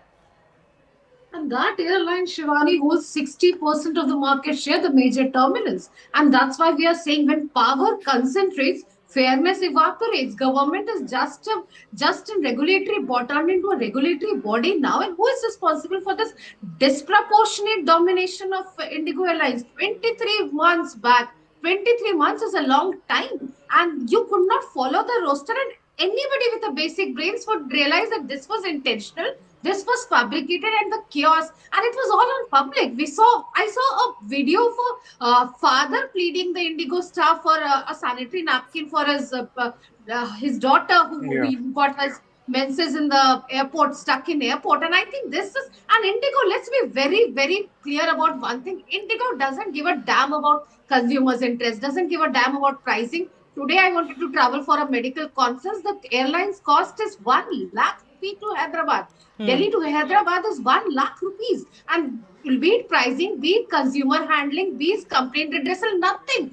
That's because you've allowed monopoly, because aviation sector is on duopoly autopilot. No, but what is the government supposed to do? If Indigo is the largest domestic operator, what do you want it to do? Do you want it to fund aircrafts for other airlines? No, I don't want it to fund aircraft. First of all, government cannot be blackmailed or strong arm twisted into rolling back its guidelines. Fair enough. It should have penalized Indigo. There are thousands of flights that have been cancelled and tens and thousands of customers that are stranded. Somebody must be visiting their ailing parents. Some death might have occurred. Somebody might be visiting somewhere, and now they are stranded for hours without any food, water, and no information. And just an information that your flight has been cancelled for some 8 long hours. No, I get that. And obviously some accountability will be fixed. Already directives have been given that people have to be refunded, hotels have to be booked for them, and all of that. I don't think it's going to go that smooth on ground still.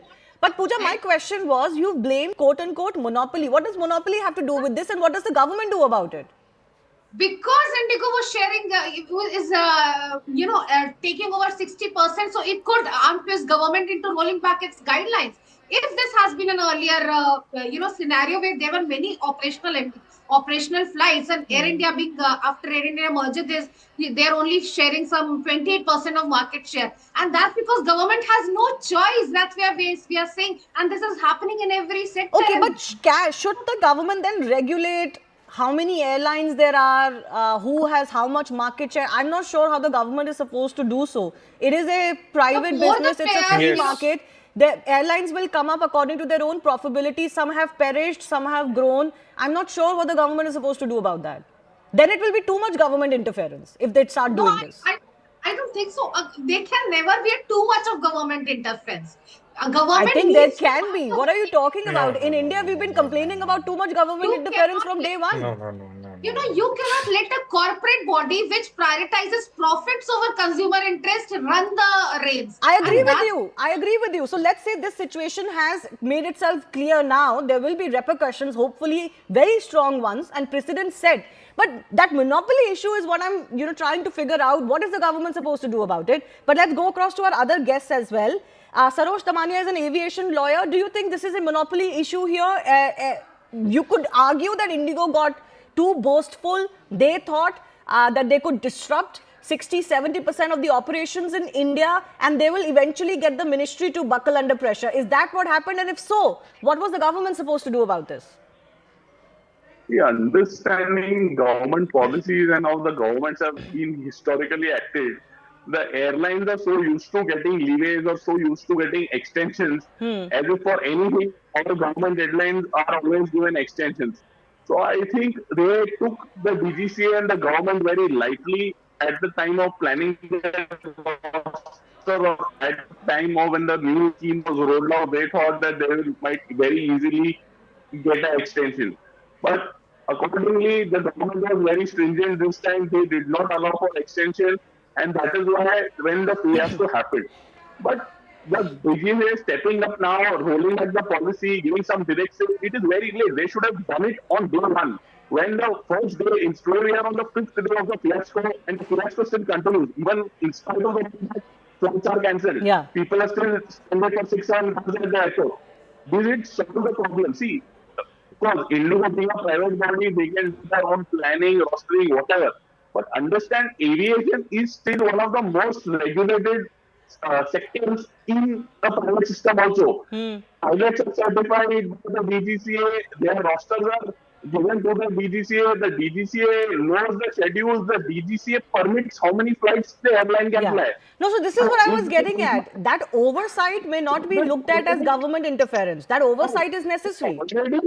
Already because of the safety norms in the aviation industry, it is a pretty controlled industry. So government knew what is happening. It is not that the government is blind. So I'm trying to understand, are there not rules that say, okay, you need to have this much plane to pilot ratio? That would have solved this issue. Then airlines have to, work accordingly. Correct. You are absolutely right. When the government rolled on this new the FTA rules, they should have one of the scheme that your winter schedules. Now, what the government has done is one way they have reduced the flying hours for each pilot, and during the winter schedules, all the airlines, including additional routes, and they have been granted. And that has been granted as by permission by the DGCA, by the Aviation Authority. So whatever they're doing when they're granting additional routes, they know that. Yeah, that's a fair question. Captain Asad Khalid, do you think this accountability has to be set at multiple levels? It cannot be about the airline alone, because an airline cannot be, allowed to expand until it can fulfill the routes that it already has and fulfill them safely. I agree with both the observations. And what DGCA and Ministry of Civil Aviation could have done and should do is, number one, cap the cost of the ticket from point A to point B. Like one lady was saying that 1 lakh rupees to go from one city to another. So one, we have a big fiasco going on at the airport. Second, the other airlines are profiting out of it. This is something which DGCA and ministry can straight away stop. Second problem that has come out is because the airline was not following the pilot training program, which it has pledged to the DGCA. So what happens is that when you have an aircraft induction plan, you are supposed to say what is your pilot induction plan. So pilot induction plan is given, and it is not told, despite it is being, revised every now and then. And what happens is aircraft lands up here and pilots have not been taken in. You must have heard that, for last 1 year, Indigo has been giving a lot of LOIs to pilots, cadet pilots, taking money from them. And then what happens is once they give the LOI, that pilot is now in the induction plan, though he may not be inducted in next 2 years. Okay. But just hold your thought. We're getting A response from Indigo CEO Peter Elvis now has issued a statement. Let's listen in. To share with you that we have experienced severe operational disruptions for the past few days. Since then, the crisis continued to aggravate, with today, December 5th, being the most severely impacted day, with the number of cancellations well over 1,000, or more than half of our number of daily flights. I, on behalf of all of us at Indigo, would like to extend our sincerest apologies for the major inconvenience this has caused to many of our customers on account of delays or cancellations. The situation is a result of various causes. Yet, for you as a customer, it's important how we as Indigo address this. We have defined 3 lines of action. Firstly, customer communication and addressing your needs. For this, messages have been sent on social media, and just now a more detailed communication with information on refunds, cancellations and other customer support measures was sent.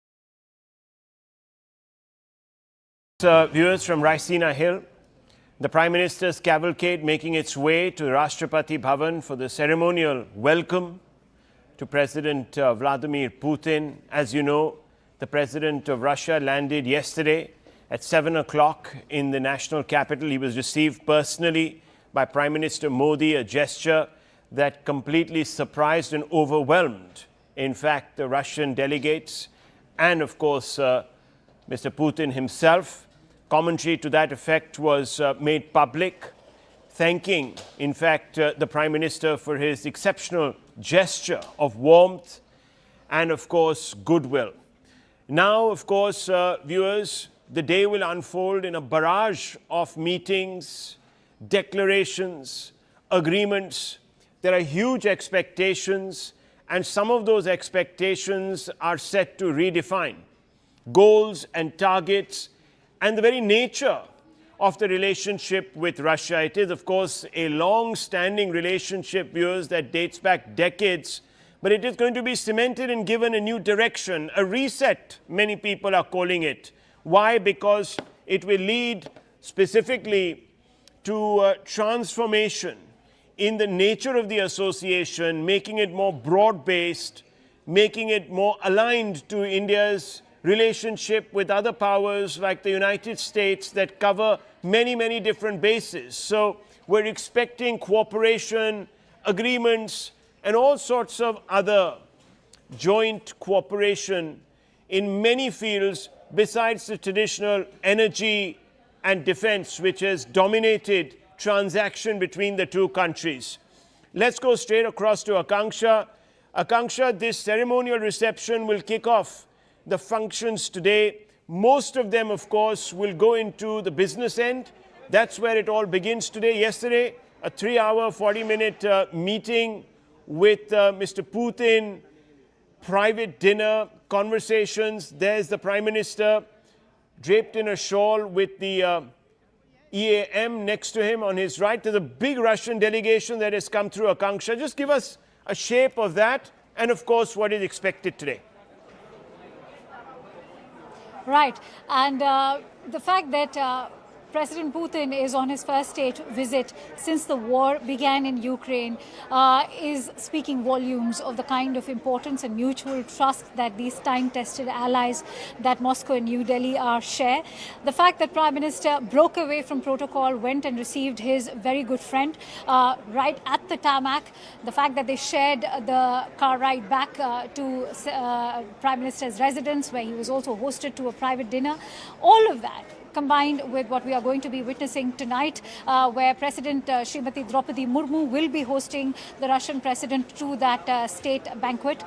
It all speaks volumes at a time when this is also making a statement to the wider West that India and Russia are not standing in isolation. They have a strategic autonomy. And as the Chinese state mouthpiece, Global Times is already highlighting that this is also a statement to the West that we are looking towards multipolarity. This is India and Russia, and of course perhaps even China in the backdrop. Remember, we all have to also refer to the optics of Tianjin. But having said that, yesterday much of that bonhomie has already been going viral, Rahul, and today action is not just going to be at the Rashtrapati Bhavan, but it will also be here where I am at the Bharat Mandapam, where the Ross Congress is taking place. Yesterday was the India-Russia Business Forum, which was also graced by the Russian delegation, and at the same time India's Commerce Minister, who also emphasized on the need for diversification of the India-Russia trade basket, which is of course flourishing, but it is a tad bit skewed. And that's why today, just minutes ago, we broke that news about all the host of agreements that are currently taking place in Ross Congress, where I am currently as we speak. There are agreements, in fact I can hear thunderous applauses over there as agreements are being signed. But let me quickly run our viewers through the entire gamut of these MOUs that are being signed today. Just a minute, Akanksha, just a minute. Hold your thoughts on that. I'll come back to you. Action here, of course, at the Rashtrapati Bhavan. Ceremonial welcome at the forecourt of the Rashtrapati Bhavan. This is for most state dignitaries. I want to go across to Arun Dhanta. Arun, what are you picking up? I think I'm beginning to see cars coming in which might belong to the Russian delegation. That's right, Rahul. And we've just seen the visuals of Prime Minister Modi entering into the Rashtrapati Bhavan through that route. This is the route that I can show you right now at this point. This is the Raisina Hills and Kartavya Path, through which in a short while from now you will be seeing the Russian President Vladimir Putin will be entering, and from Maurya Hotel, where he's staying, to Rashtrapati Bhavan. It will not take much time. Within 5 to 7 minutes you will be seeing, once he leaves from the hotel, to reach here. And then of course you will have that ceremonial welcome of Putin, which will officially mark the beginning of his state tour to India. Prime Minister Modi and the President, of course, are already inside. They will be, of course, welcoming, and then the Tri-Services Guard, the contingent of Tri-Services, Air Force, Army and Navy, they all are in formation inside the Rashtrapati Bhavan, and that's the highest honor that India can give to any state head, which will be reflected today in this visit of Vladimir Putin. In a short while from now, Rahul, we are expecting any moment that Vladimir Putin will be reaching here, and then of course that ceremonial welcome, because post that, of course, we will be seeing Vladimir Putin will be heading to Rajghat, and that will also show the cultural respect that he is giving to our country, of course, paying his tribute to Mahatma Gandhi at Rajghat, and then after that he will straight away be heading to Hyderabad, the house for the bilateral meeting between Prime Minister Modi and Vladimir Putin. But here, where we are standing at Kartavya Path, all is set for Vladimir Putin's arrival. And in fact, inside visuals that we saw, that how Rashtrapati Bhavan's forecourt is completely decked up for this grand honor that Vladimir Putin is going to get. Tri-Services formation contingent will be standing in the honor, and that is a reflection, the kind of respect India is giving to Vladimir Putin. Rahul. Yes, absolutely. Well, that of course was quite clear yesterday. Prime Minister's special gesture receiving, in fact, Vladimir Putin at the airport, surprising the Russian delegates and the delegation and the Russian government. It wasn't quite expected. The president was supposed to land at the airport and then travel 7 LKM, but the Prime Minister upstaging all of those commitments by landing up at the airport, greeting the Russian president, and of course then traveling back with him in his modest car, quite frankly, to 7 LKM. And then, of course, viewers, there was that 3-hour, 40-minute long private engagement between the two. Exceeded expectations, to be quite honest. We're, of course, awaiting details about what really transpired so far.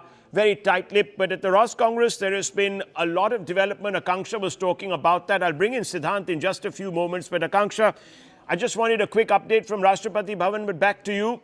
Lots of activity there where you are. A large number of agreements have already been inked. Just talk us through some of those. Absolutely, and if I could, in fact, just request my video journalist, Arpit, to pan the camera a bit. We are at Ross Congress, and as you can see, there are members of the media fraternity and the Russian delegation all the way from Moscow. They've arrived over here, and inside that Audi here at the Bharat Mandapam is where the signing of all of those agreements is currently taking place, Rahul, as we speak. And so, as I was highlighting earlier, it's an entire gamut of sectors that we are looking at. There's the pharma sector, one of the agreements where it's being signed. You also have, interestingly, the media. There is an agreement between the Prasar Bharati and TASS. There's one between, say, even Gazprom Media Holding. So all of those areas have been covered in even, say, alcoholic beverage companies, and this is exactly the kind of diversification that India's Commerce Minister Shri Piyush Goyal has been talking about. He's, of course, acknowledged the fact that India and Russia bilateral trade has been flourishing, but it has been a bit lopsided, and that is what India and Russia are looking towards rectifying. I have been in touch with members of the Russian delegation. Many of them are corporate honchos from the pharma sector, from the agro sector, even fertilizers, and many of them also providing big machineries over here.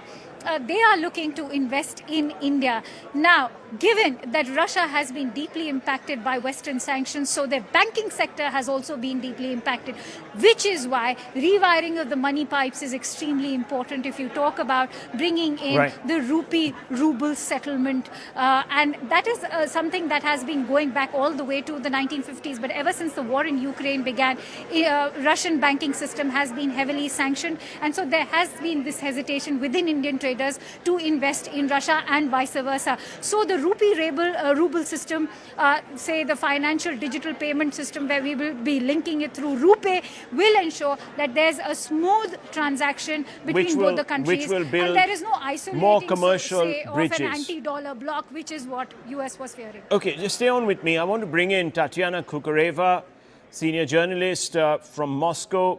Tatiana Kukureva, thank you very much for joining us. Your quick initial overview of these understandings, these pacts, these agreements that have been signed. Quick comment on that before we cut back to Rashtrapati Bhavan. Good morning to you, Rahul. Well, this, what we know so far of everything that has been signed and that everything that is still coming, we're looking at more diversification again within the trade between the two countries, which was in the works for quite some time now, obviously. Just so happened that in 2022, this relationship started to be dominated by trading oil. But there is a lot of room for diversification. We've been talking about it for quite some time, from pharmaceuticals to tech to nuclear to textiles, you name it, And from what I'm seeing, we're looking at these pictures from Rashtrapati Bhavan. From what I'm seeing, the Russian delegation, they're in very good mood. And, we're expecting for more to come, obviously, today from these meetings. It's going to be a packed day. It's going to indeed. Yes, we're all awaiting, of course, President Putin's arrival. The camera is looking straight out to the gate, actually, and there's that whole bandobast, as they call it in India, ceremonial bandobast, waiting the arrival of President Putin. But let me quickly bring in Ross Feingold, former Asia chairman of the Republicans abroad from Taipei, Taiwan, who's looking at this from an American perspective, I presume. Mr. Feingold, all of this taking shape right under the nose or under a cloud, really, of American sanctions on India. We've been here before, of course, but how is America looking at this? What do you think is going to be the reaction in diplomatic circles in DC? The interesting thing about your question is, yeah, there could be a variety of reactions in diplomatic circles, or, for example, by members of Congress, whether Republicans or Democrats. But ultimately, the only reaction that matters is President Trump and how he views this. Now, my own opinion is that President Trump very much wants to patch up relations with Prime Minister Modi and with India. It was such a strong relationship during President Trump's first term. There's so many shared interests between India and the United States that I think President Trump does want to reinvigorate that relationship and find a solution on tariffs and other issues. And frankly, the visit of Putin to India comes at a time when U.S. emissaries are meeting with Putin as well, and President Trump has clearly instructed his team to work hard on reaching some kind of peace agreement between Ukraine and Russia. So certainly there's going to be criticism in the United States about this, for sure. But will President Trump himself criticize this? Maybe not. Well, that's interesting. Let me go straight across to Abhijit Iyer Mitra. Lots of activity this morning, barrage of agreements being signed, perhaps just the beginning of a lot more to come. How do you view this and, of course, the larger geopolitics around this? Look, we needed a whole load of actual tangible deals, not just MOUs and things like that to come out of this. Because on one hand, Russia needed it to show that it's not isolated. We needed to show because, we've been under tremendous trade pressure from America with the tariffs and things like that. And we have to show we have options. If you remember the last time that Putin and Modi had a summit in China, it brought an instantaneous reaction from Trump, and he very significantly toned down his demands. Now, if just a speech or a handshake is able to produce those results, imagine what actual deals would produce. So I think that is what they're aiming for. It's a very carefully... Are you expecting him to make a comment? Are you expecting him to make a comment at all? I absolutely expect Trump to come out with something. Look, I've been watching on Twitter that a whole bunch of Europeans have been having their meltdowns. Now, Europe is full of sanctimonious humbug. They believe they drink too much of their own Kool-Aid or wine or whatever it is they have in Europe. The Americans tend to be more circumspect, but not Trump. Trump is very good in that he says what he thinks. So when you say the Americans, you mean the establishment as a whole. That's what you're saying. Trump is representing the establishment, yes. Right, okay, wonderful. Let me open this up. Ashok Sajjanha, former diplomat, also joins us. Can a diplomat ever be a former diplomat? I don't think so, but let's go with that for a few moments. Mr. Sajjanha, good morning to you. What are we seeing here today? Are we seeing a reset? Are we seeing a recalibration? Are we seeing the beginning of a new axis? Not anti-West, non-West. Are we seeing perhaps Russia also beginning to deleverage a little bit from China, maybe? Looking at this as an opportunity? What are we seeing? Yeah, thank you very much, Rahul, for having me. I don't think it's a reset. As the Prime Minister himself said when Mr. Putin landed, that this is a time-tested partnership. And I think we need to be cognizant of that right from the 1950s. I could, in fact, even go before that. Whether it's Mahatma Gandhi, Leo Tolstoy, our spiritual connect with Russia has been, very long-standing. And with the Soviet Union, it has been there for a long, long time.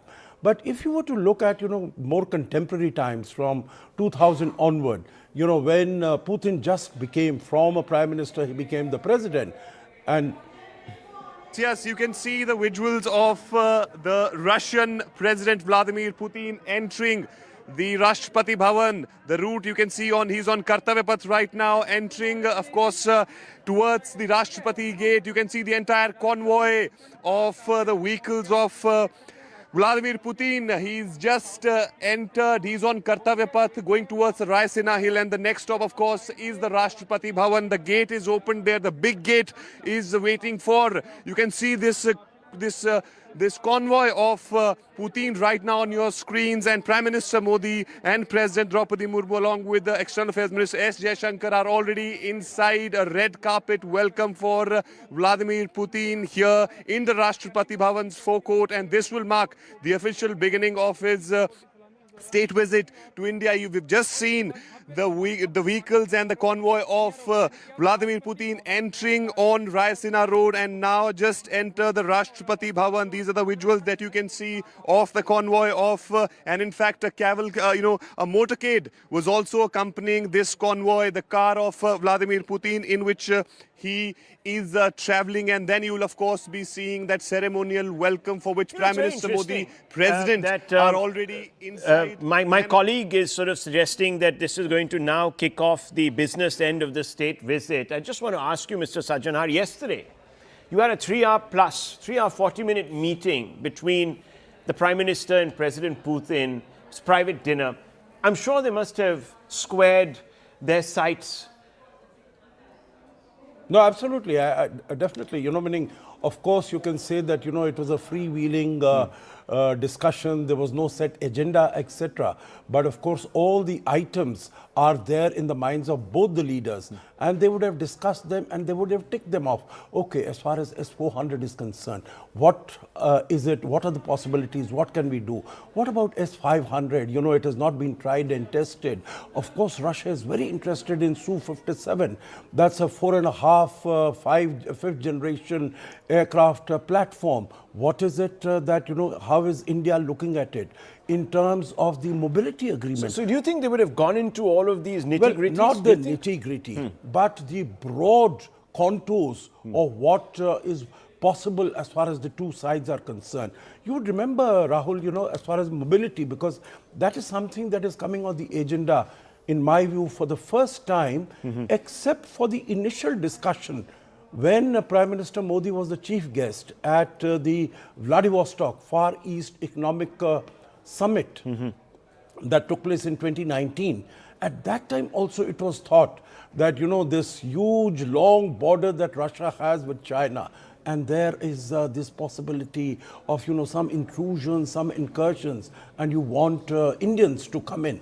That time it started, and I think it is getting to fruition now. Okay. And I think it'll be taken forward in the agreements. General Pandey?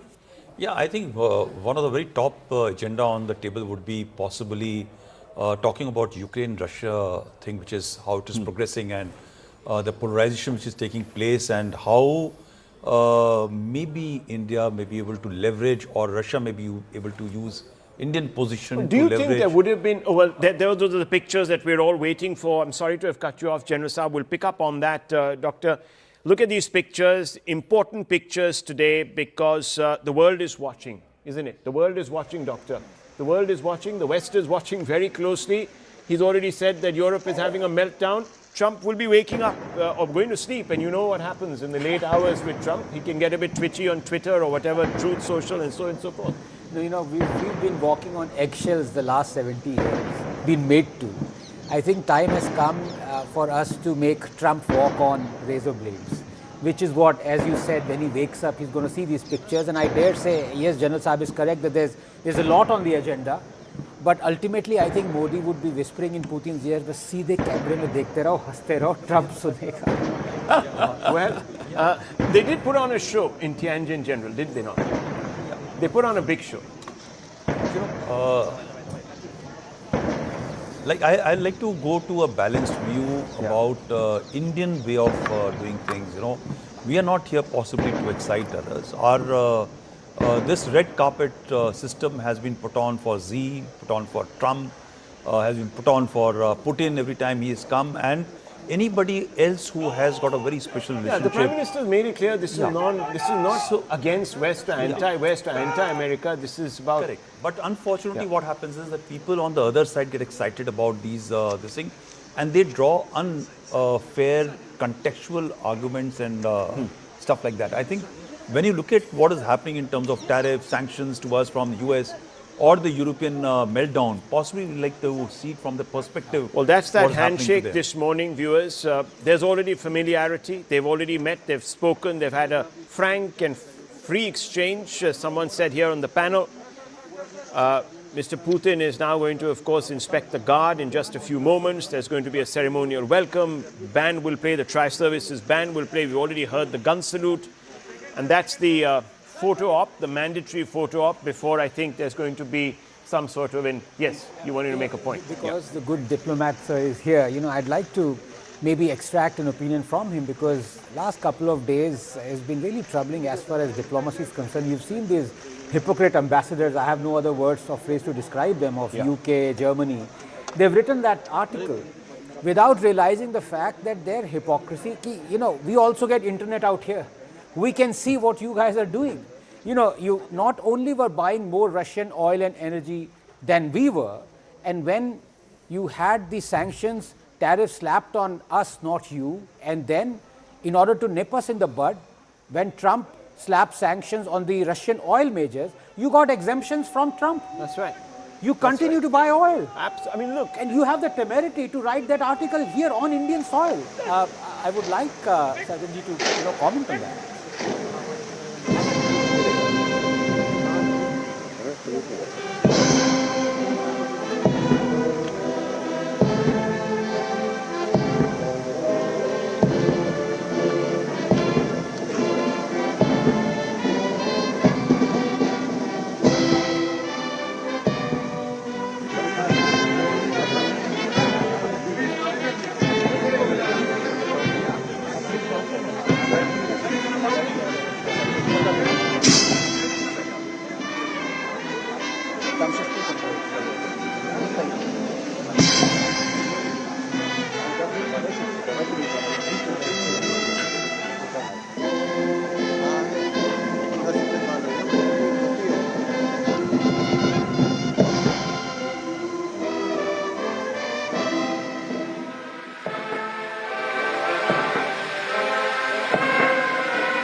being introduced to the dignitaries. You can see the Lieutenant Governor of Delhi. You also see the ministers of the Union Cabinet, and of course others who have been invited from both delegations. You see the NSA there in the corner. Large number of dignitaries that have accompanied Putin or are here to part of his cabinet. In fact, there are a number of ministers that have accompanied Mr. Putin, and therefore you can see him introducing the President of India to some of his own cabinet colleagues. And those are important moments because, as you know, viewers, we are trying to bring some depth and breadth to this equation, and therefore you have this massive sprawl really of delegates that have accompanied Mr. Putin, so that sector by sector we can broad base this relationship like the one that we enjoy with the United States. Let's not ever forget, viewers, that in the backdrop of all of this, of course, India enjoys its own equations with many countries, and it has deep and abiding ties for the last 3.5, 4 decades now with the United States, which have only grown. So India has many partners. We're of course also partners as far as China is concerned, Japan, the Quad countries, European Union, and of course we have defense partnerships with the French, the Israelis, and of course the United States, and let's not forget Russia itself, a big defense partnership there.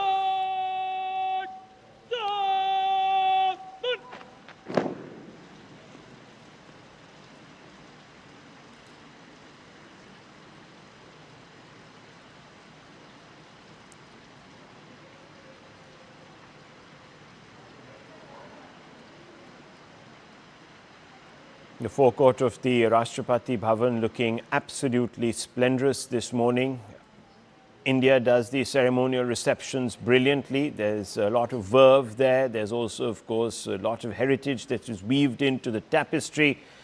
There is that important photo op, and again, of course, President Putin, very relaxed, looking extremely comfortable in the presence of the Indian Prime Minister. None of that frostiness that one expects, perhaps between President Trump and Prime Minister Modi, if they were to meet over the next few days, because we are coming off slightly sour period. There's always this comparison that's going to be drawn in, because remember, these are two opposite ends of the global geopolitical pole, Russia and America.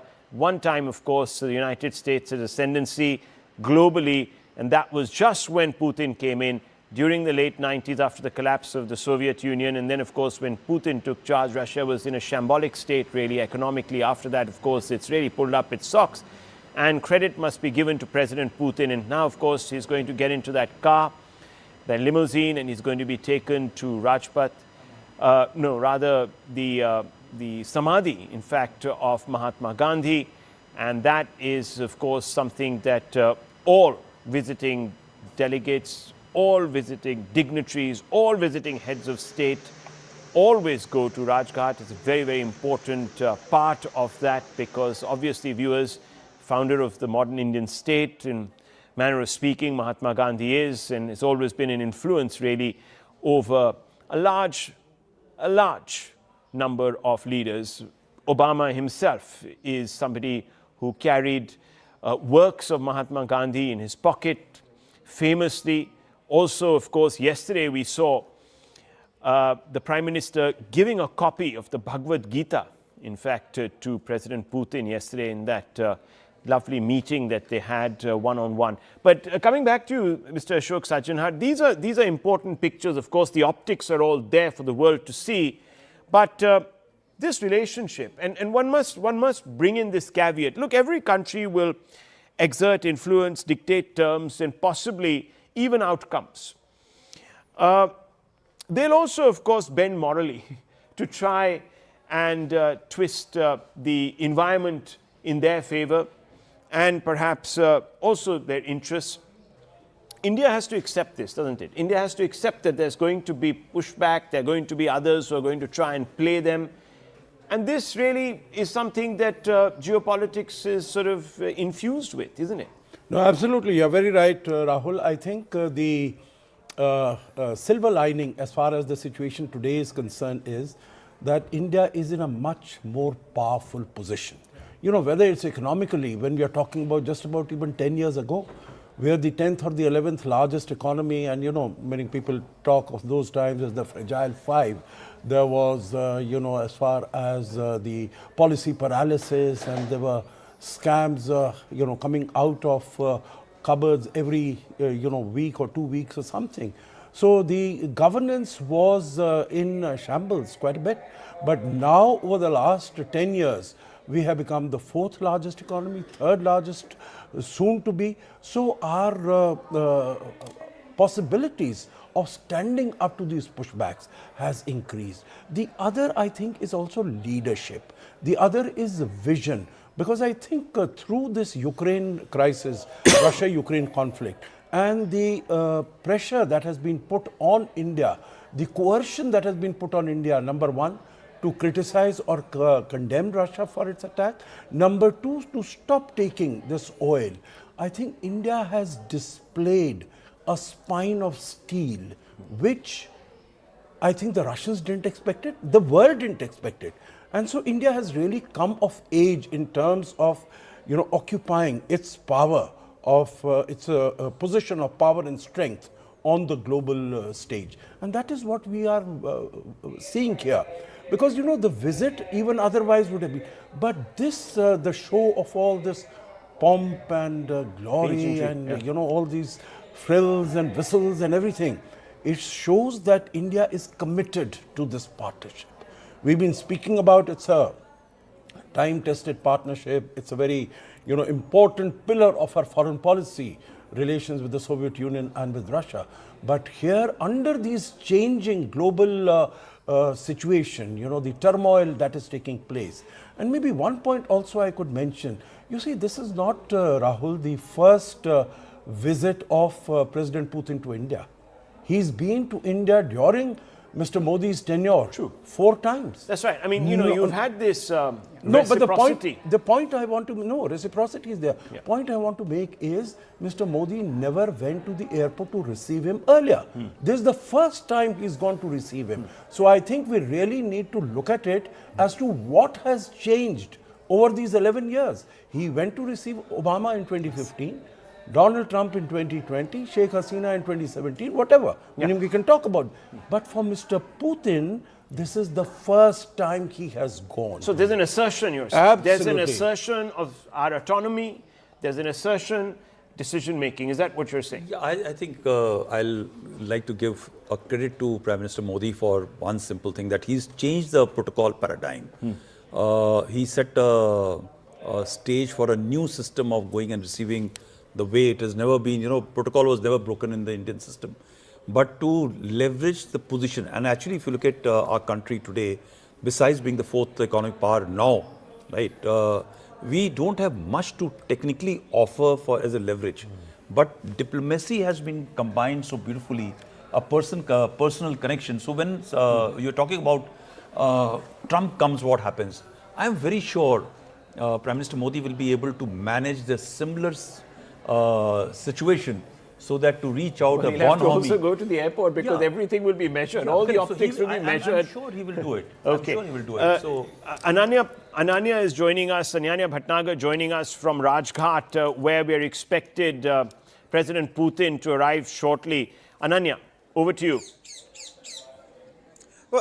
Well, absolutely, Rahul. President Putin is to arrive here very, very shortly, and it's very symbolic as well, because in diplomacy, the signaling is a very important thing, and President Putin now coming to, in fact, Rajghat to pay homage to Mahatma Gandhi, who had always preached, non-violence, and at a time when, Russia has already dealt with the war, and India had also played a very crucial part in it, and how, in the morning also, a Bhagavad Gita was presented, which completely gives on a signal that wars are something that needs to be fought at the right and the perfect timings, is what the message of the Bhagavad Gita has always been.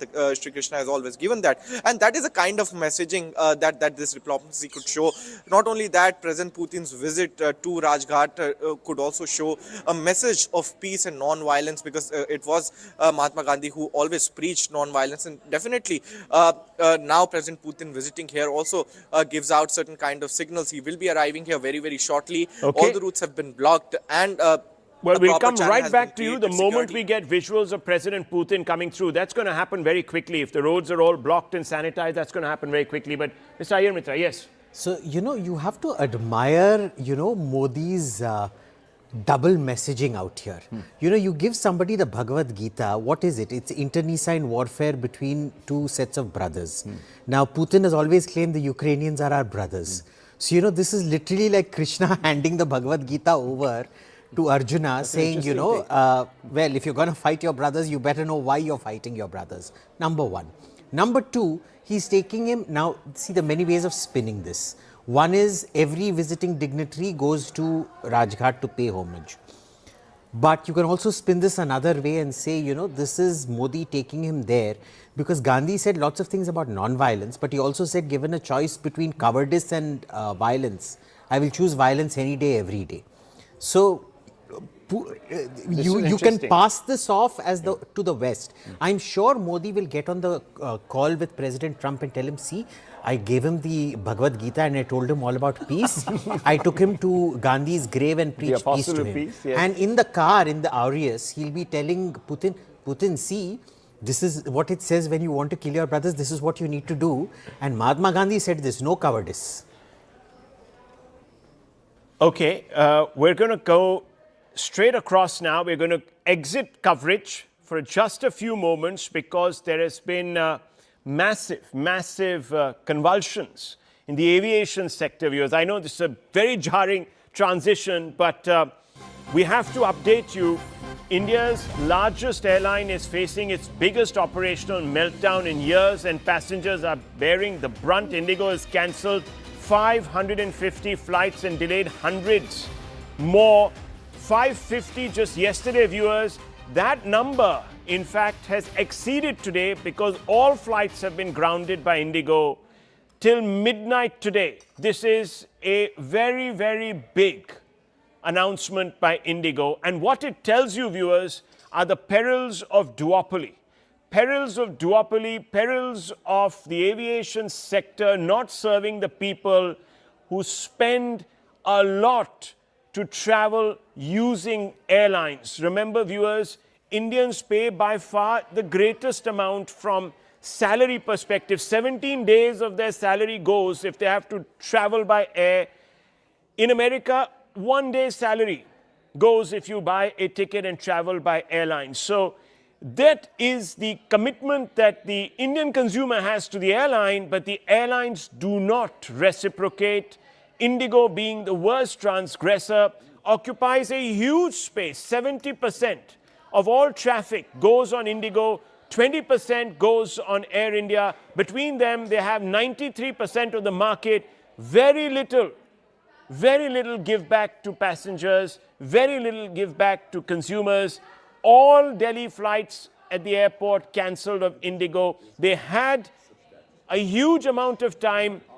Extensions were given for them to comply with protocols, which would have meant that they would have had to change their rosters, get more pilots on board. But Indigo did not do this because they put profit first.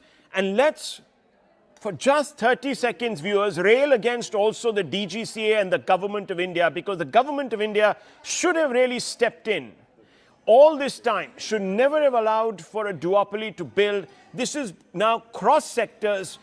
The Indian consumer is stuck with duopolies, whether it's in retail or other sectors. This needs to change, specifically with regards to the aviation sector. And let's for a moment reflect on the plight of all of those who were traveling to see perhaps their aged parents, emergencies, interviews, business meetings, and of course had spend some money, doctor, on savings, etc., to travel, leisure. I'll just come out to you. I'm going to go across to Anvit for more on this. Anvit, what's happening? Indigo has gone completely off, completely unprecedented, off radar. What's happening there? Certainly, see, there's massive chaos at airports across country and massive outrage among the passengers also. Yesterday, we saw some of the group of the passengers at Delhi's Terminal 1 raising slogans against the airline, against Indigo, because their flight had been delayed for more than 6 hours and eventually it was cancelled.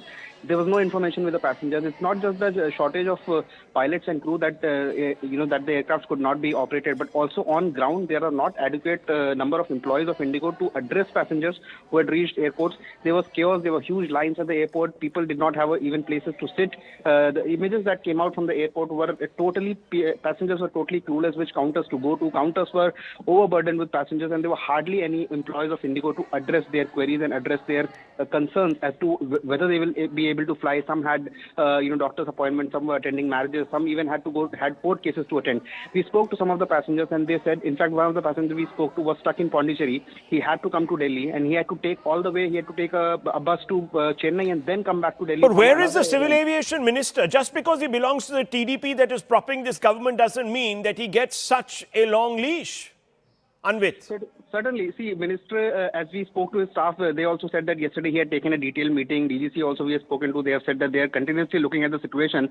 But since day one, Rahul, DGCA has been intervening, but there's hardly any respite to the passengers. And in fact, Minister also yesterday said that he had held a meeting with senior officials of AI, and that he had directed Meetings after the event. Meetings always after the event. This should be discussed in Parliament today, viewers. Threadbare. This is the only issue that should be discussed in Parliament. Let's hope the government actually accedes to demands and notices that have been put forth for a discussion. This is about public welfare. This is really, viewers, a massive letdown of the Indian passenger consumer of public interest, public trust. This is unacceptable. Let's listen to Milind Deora, Member of Parliament from the Rajya Sabha, of course, but from Maharashtra. Let's listen in. Now is a Shiv Sena Member of Parliament, Mr. Milind Deora. Milind, you are also a frequent flyer, so I'm going to ask you first about the Indigo crisis. Did you have to shelve your plans, and do you think it's all about monopoly or mismanagement? Actually, my own family was very poorly affected. They were coming to Delhi to celebrate my birthday with me yesterday, and my wife, my daughter, my extended family had to cancel their flights because there was complete chaos at the airport.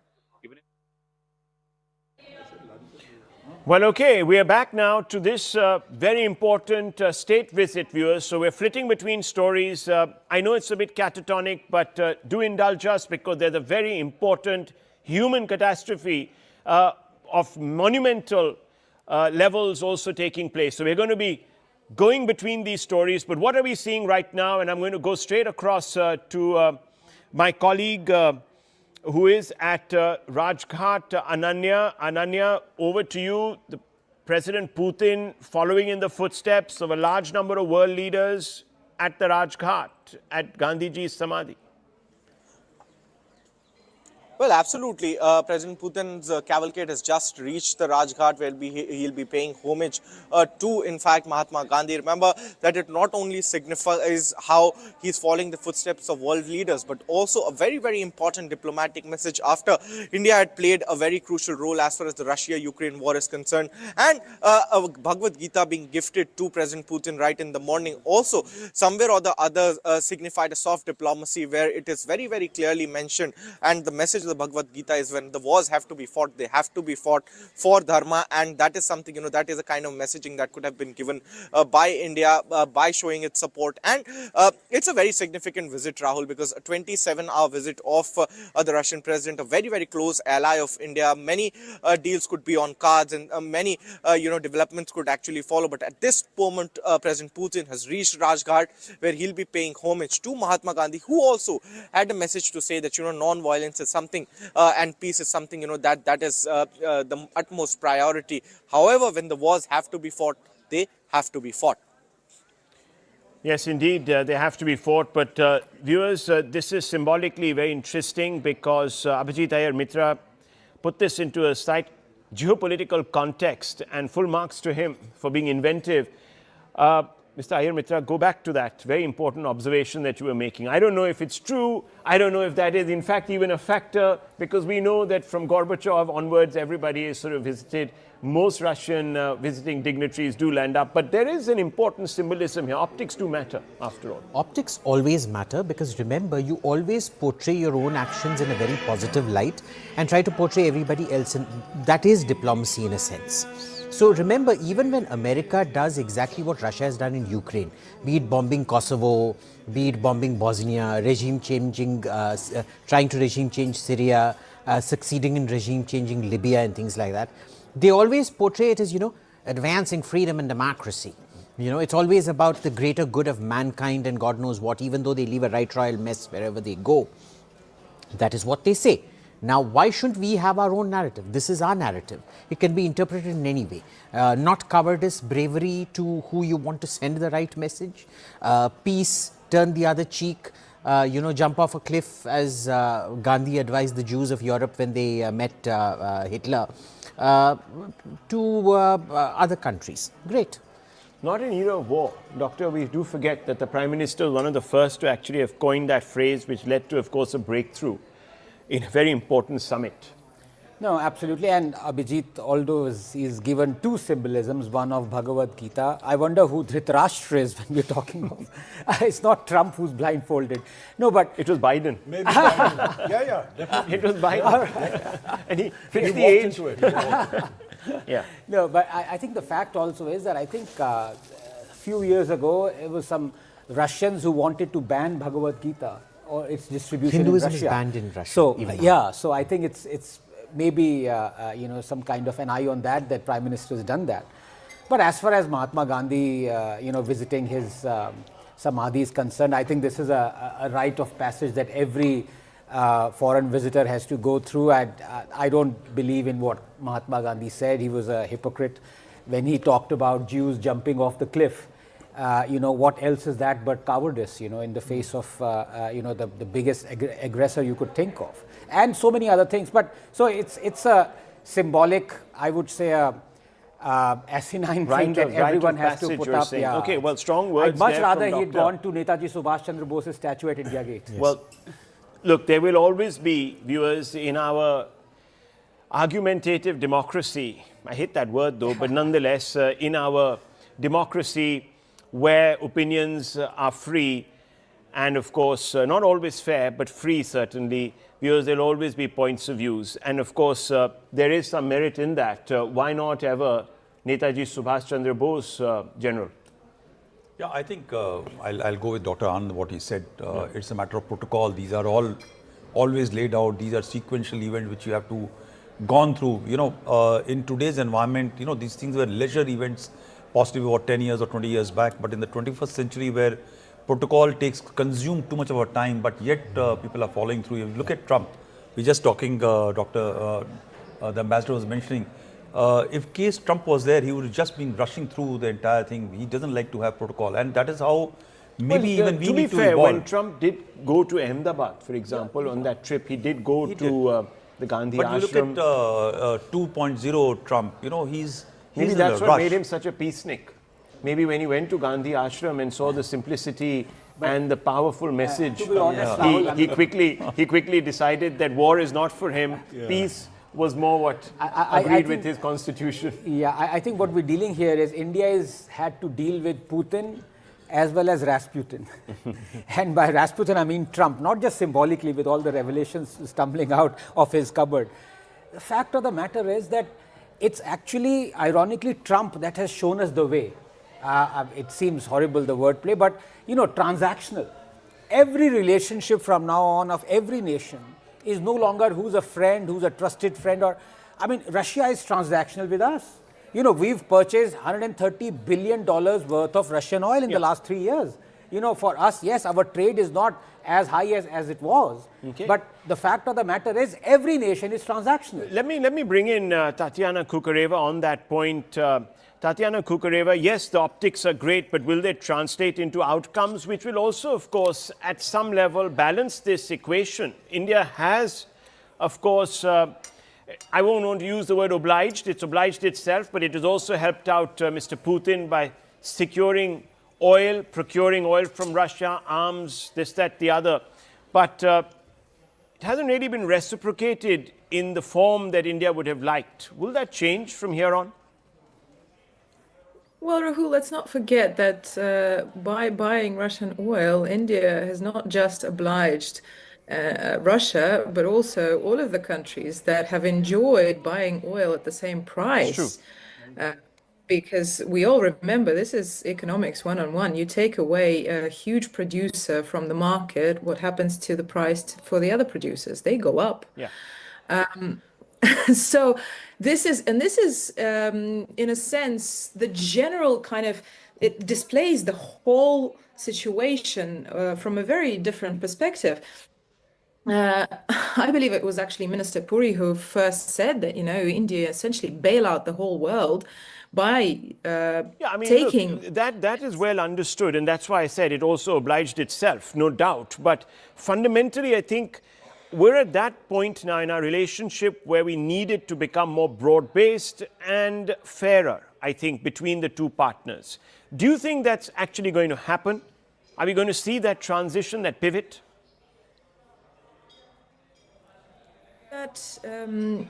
It's interesting that you would say fairer, because I believe that this has been a very fair relationship, to begin with, between Prime Minister Modi and President Putin.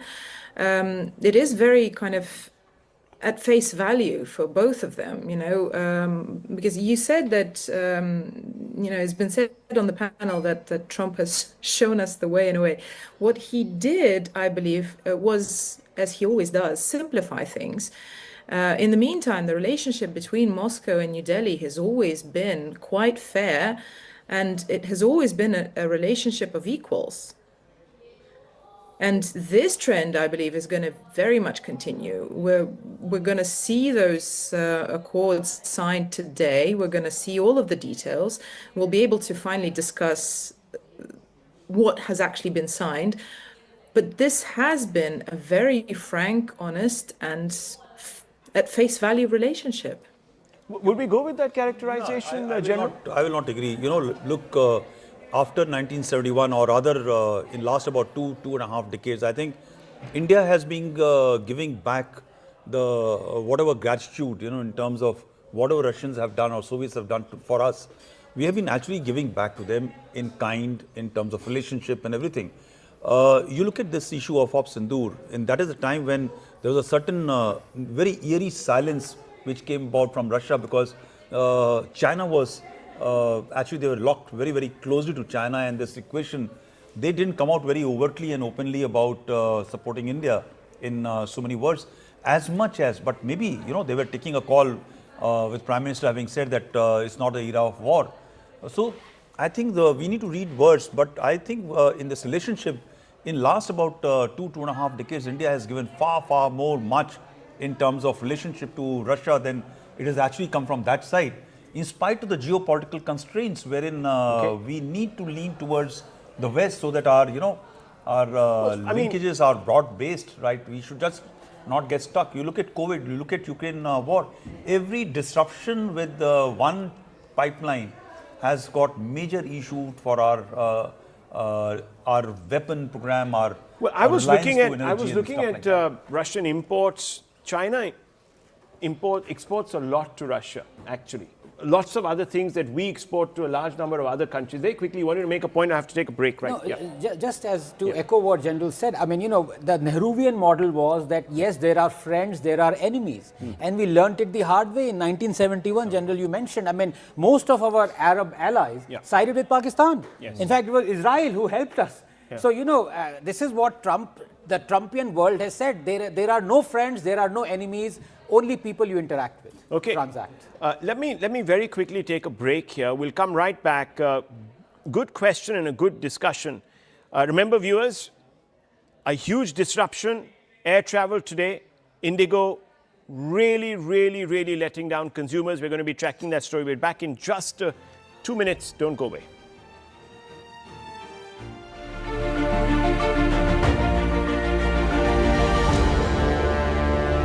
Expand on, and you will get an announcement of this later in the afternoon, is on small modular reactors.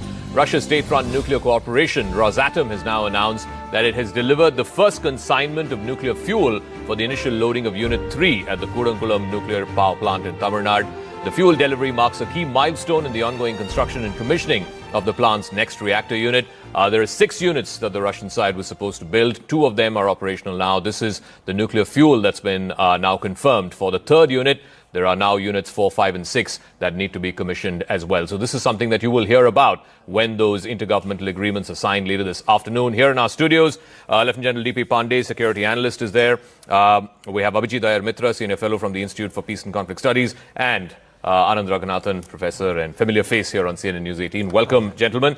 General Pandey, what is at stake, as you see it, as President Putin and Prime Minister Modi begin the 23rd Annual India-Russia Summit at a time when there seems to be this geopolitical rebalancing going on?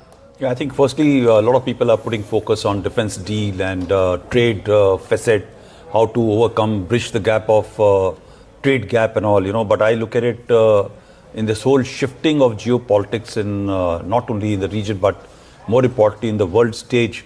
I think a multipolarity is now getting established by this visit of the 10th visit of Putin in since the time he has been in the power. I think it's very, very important and significant. And I think for both, not only for Putin, a lot of people are saying it's important for Putin to showcase to his own population, his own people and to the world that he is not isolated in this whole context, which is war which is happening with Ukraine, while Europeans and the Americans may be getting after him by sanctioning and all. But yet he has got places to visit. He's already been visiting in last couple of months. He's been out of his country and visited a number of states, and therefore I think it's very important for him domestically, but I think it's also very important for us. While we may not talk of it more often, that there is a leverage. We are an emerging power. If you look at this articles coming out by diplomats against the visit of Putin in our country and the discussion which is happening, why is he visiting our country, puts India back into the focus. So while number of people may feel that it is not so good, but I look at it that it's very important that India's relevance is being recognized.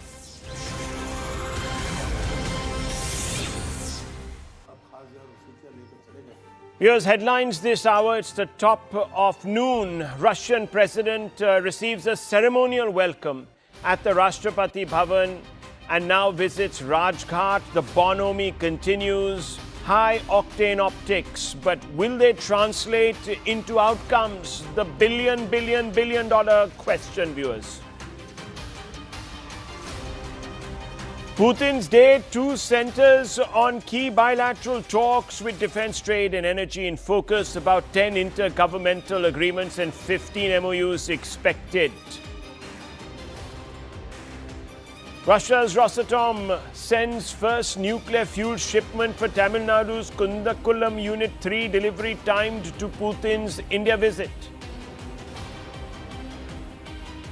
And as flight disruptions continue, Delhi airport cancels all Indigo flights today till midnight. Airline shares also down by 9% as Indigo really lets down the Indian consumer, the passenger. Government helpless, pointing fingers at everyone, but not itself. Aviation Ministry blames Indigo for the mess, criticizes the airline's handling of the situation. Air Minister likely today in Parliament. But what is he really going to say? Perhaps there will be another concession for Indigo, which will be a travesty, viewers. Travesty. And of course, it's not looking good as far as the government and the backlash is concerned. Everyone beginning to question the government, the opposition. There's a massive meltdown, political fight, and for once the opposition is pinning the government on what is a fundamentally germane issue. DMK moves the Supreme Court against High Court order on Deepam Rao. BJP stamps anti-Hindu mindset.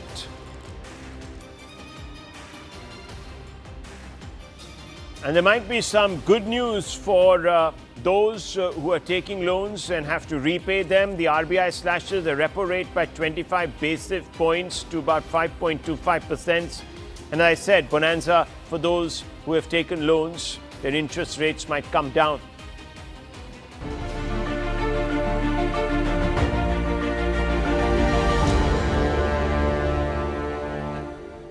As it's being said, viewers, and these are of course shibboleths, these are platitudinous words, but the optics dominating the morning. Russian President Vladimir Putin been given a ceremonial reception at the Rashtrapati Bhavan that was looking absolutely splendid. India does these receptions brilliantly, but clearly the exaltation of the president is a loaded message that is being conveyed by Prime Minister Modi to all of those who have wanted India to tamp down relations with Russia. So a big message going out from New Delhi this morning.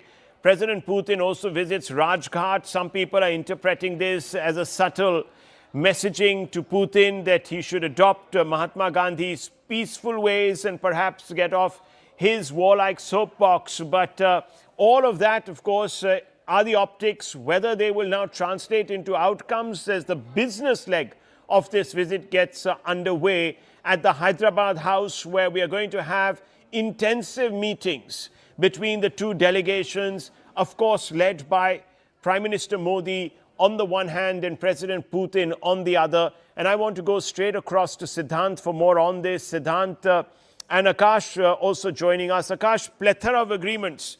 There wants to be, of course, New Delhi wants this relationship to become broad-based, cover not just the military aspects as it has and energy, but also trade. And also, of course, keeping in mind that one has to strike a balance when one comes to committing.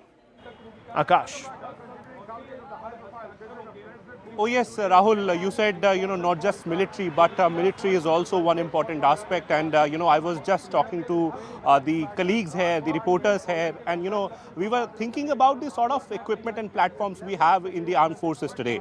You talk about Indian Army, they have Russian tanks, they have Russian rifles and everything else. You talk about Indian Navy, they have frigates, they have corvettes, they have ships, they have aircraft carrier, in fact, from Russia.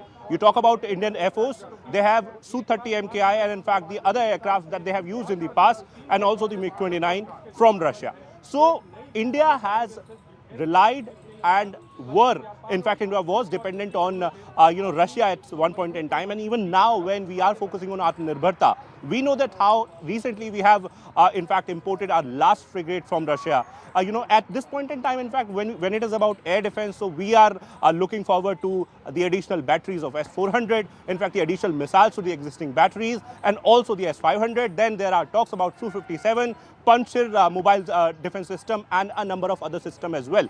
So this particular visit is important. Of course, it is not limited to only the defense agreements or the sort of MOUs that we are looking forward to. But yes, you rightly pointed out about the trade. And in fact, we are learning that there are total 10 items, that we are going to see the announcement for in some time from now. In fact, we were seeing the visuals initially of the Guard of Honor, the Tri-Services Guard of Honor at the Rashtrapati Bhavan. And then President Vladimir Putin has reached Rajghat recently. And after that, he is going to come at Hyderabad House here in some time from now, and we will be showing you the visuals. This is going to be an important day given the fact that we are going to see a number of outcomes, not just limited to defense, but yes, defense is one important aspect of that. Rahul.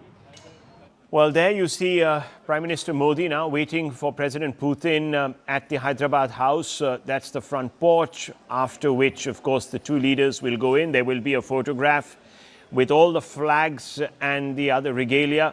And beyond that, viewers, there are going to be some meetings that will, of course, stretch on into the afternoon, where the nitty-gritty of this relationship will take shape on paper with inked agreements. And all of that will then, of course, be subject to conversations, scrutiny, and, of course, viewers' analysis. So a busy, busy day, not just for analysts and commentators and the diplomatic community, but also the stakeholders. And there's one of them in that stretch limousine.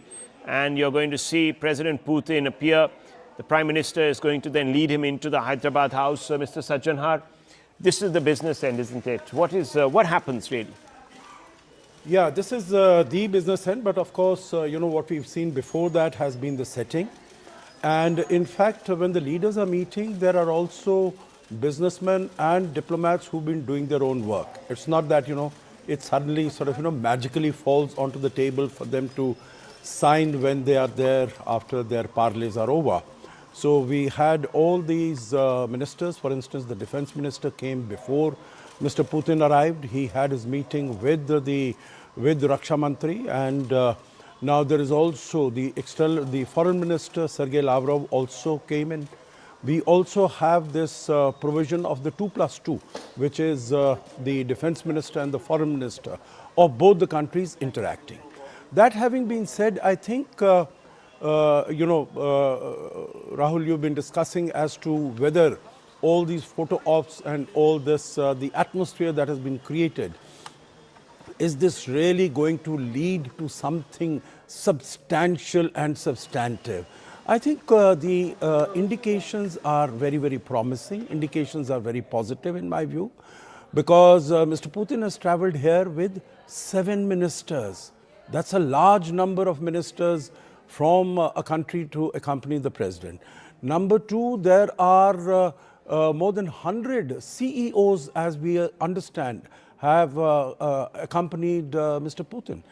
Also, I don't remember that, whenever he's come earlier, for instance, I remember his last visit, which was in December 2021. He was on the Indian soil for barely 4 hours. So, at times the visits have been very short. This is an extended 27-hour visit. There is going to be also a meeting at Bharat Mandapam where all the business content is going to be discussed. So I am very hopeful that there is interest both in Russia. It wants to reduce its dependence on China.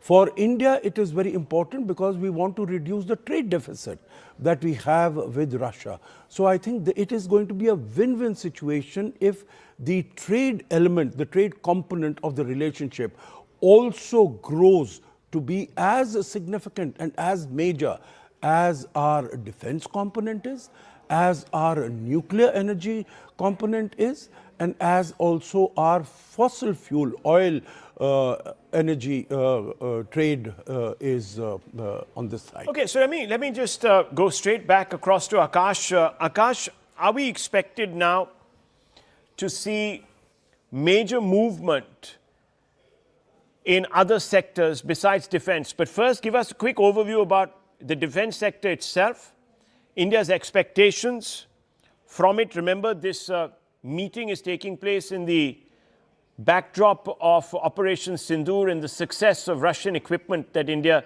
deployed.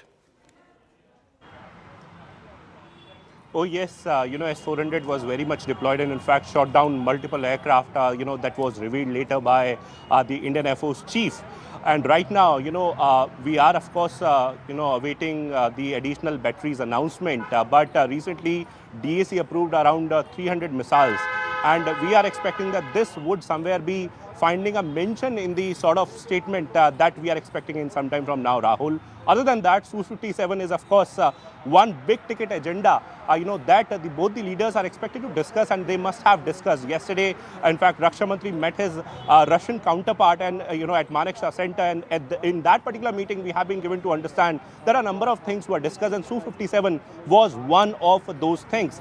Su-57 is a fighter aircraft, 5th generation fighter aircraft, and as far as India is concerned, so India is of course looking for a 5th generation fighter aircraft. Given the fact that they are very much working on MCA, we know that MCA is going to take some time. They need to fill the gap, and that's why they are looking for one alternative. Su-57, there are advantages and disadvantages, but talking about the advantages, they have the whole ecosystem for the repair and overhauling, and that's the reason why they are somewhere relying on in fact inclining towards the Russian choice. But again, it is not very confirmed if or not India is going for it. Then Pantsir is one system, Rahul, that was very much displayed during the Dubai Air Show. And we have been told, in fact, the defense sources are somewhere, indicating that there is a possibility that India might go for a mix of S-400 squadrons and some of the Pantsir units. Pantsir is, remember, a mobile unit that can, utilize both big and small missiles, and that can take care of the sort of drones that are coming towards you. During Operation Sindoor, we saw a number of aerial threats, were sent by Pakistan. All of these threats were neutralized by either the S-400 or the indigenous systems, like Akash missile and MRSAMs of Indian Air Force, like Pechora guns, and in fact the other guns that are used by the Indian Army AD wing. But other than that, also we have a number of cooperations. SSN submarine is something that we are anticipating. Yesterday there were reports about a new agreement. Of course, we know that how there are existing agreements, and on in that particular agreement, Russia is going to deliver one SSN class submarine by 2028. So we are expecting that some sort of mention can be there. Other than defense, Rahul, we are expecting a number of MOUs, a number of agreements. 10 agreements, as I mentioned earlier, 10 items we have been given to understand are the important items that both the leaders will be announcing somewhere, fertilizers, and in fact, the trade that you rightly pointed out, there are some sort of MOUs that are very much anticipated. A number of CEOs are traveling with the Russian president. One expert who is possibly sitting in the studios mentioned that how ministers have been traveling, and the foreign minister, defense minister, and other ministers are traveling. We saw yesterday that how bilateral talks happened between the defense minister, and right now, in some time from now, when we are expecting this press statement, okay, some comments coming through. Let's listen in. Let's boost the NAT. Okay, we're expecting some of those opening comments. Very important. Those will be the first words that we will hear from both these leaders as they meet. Let's listen in.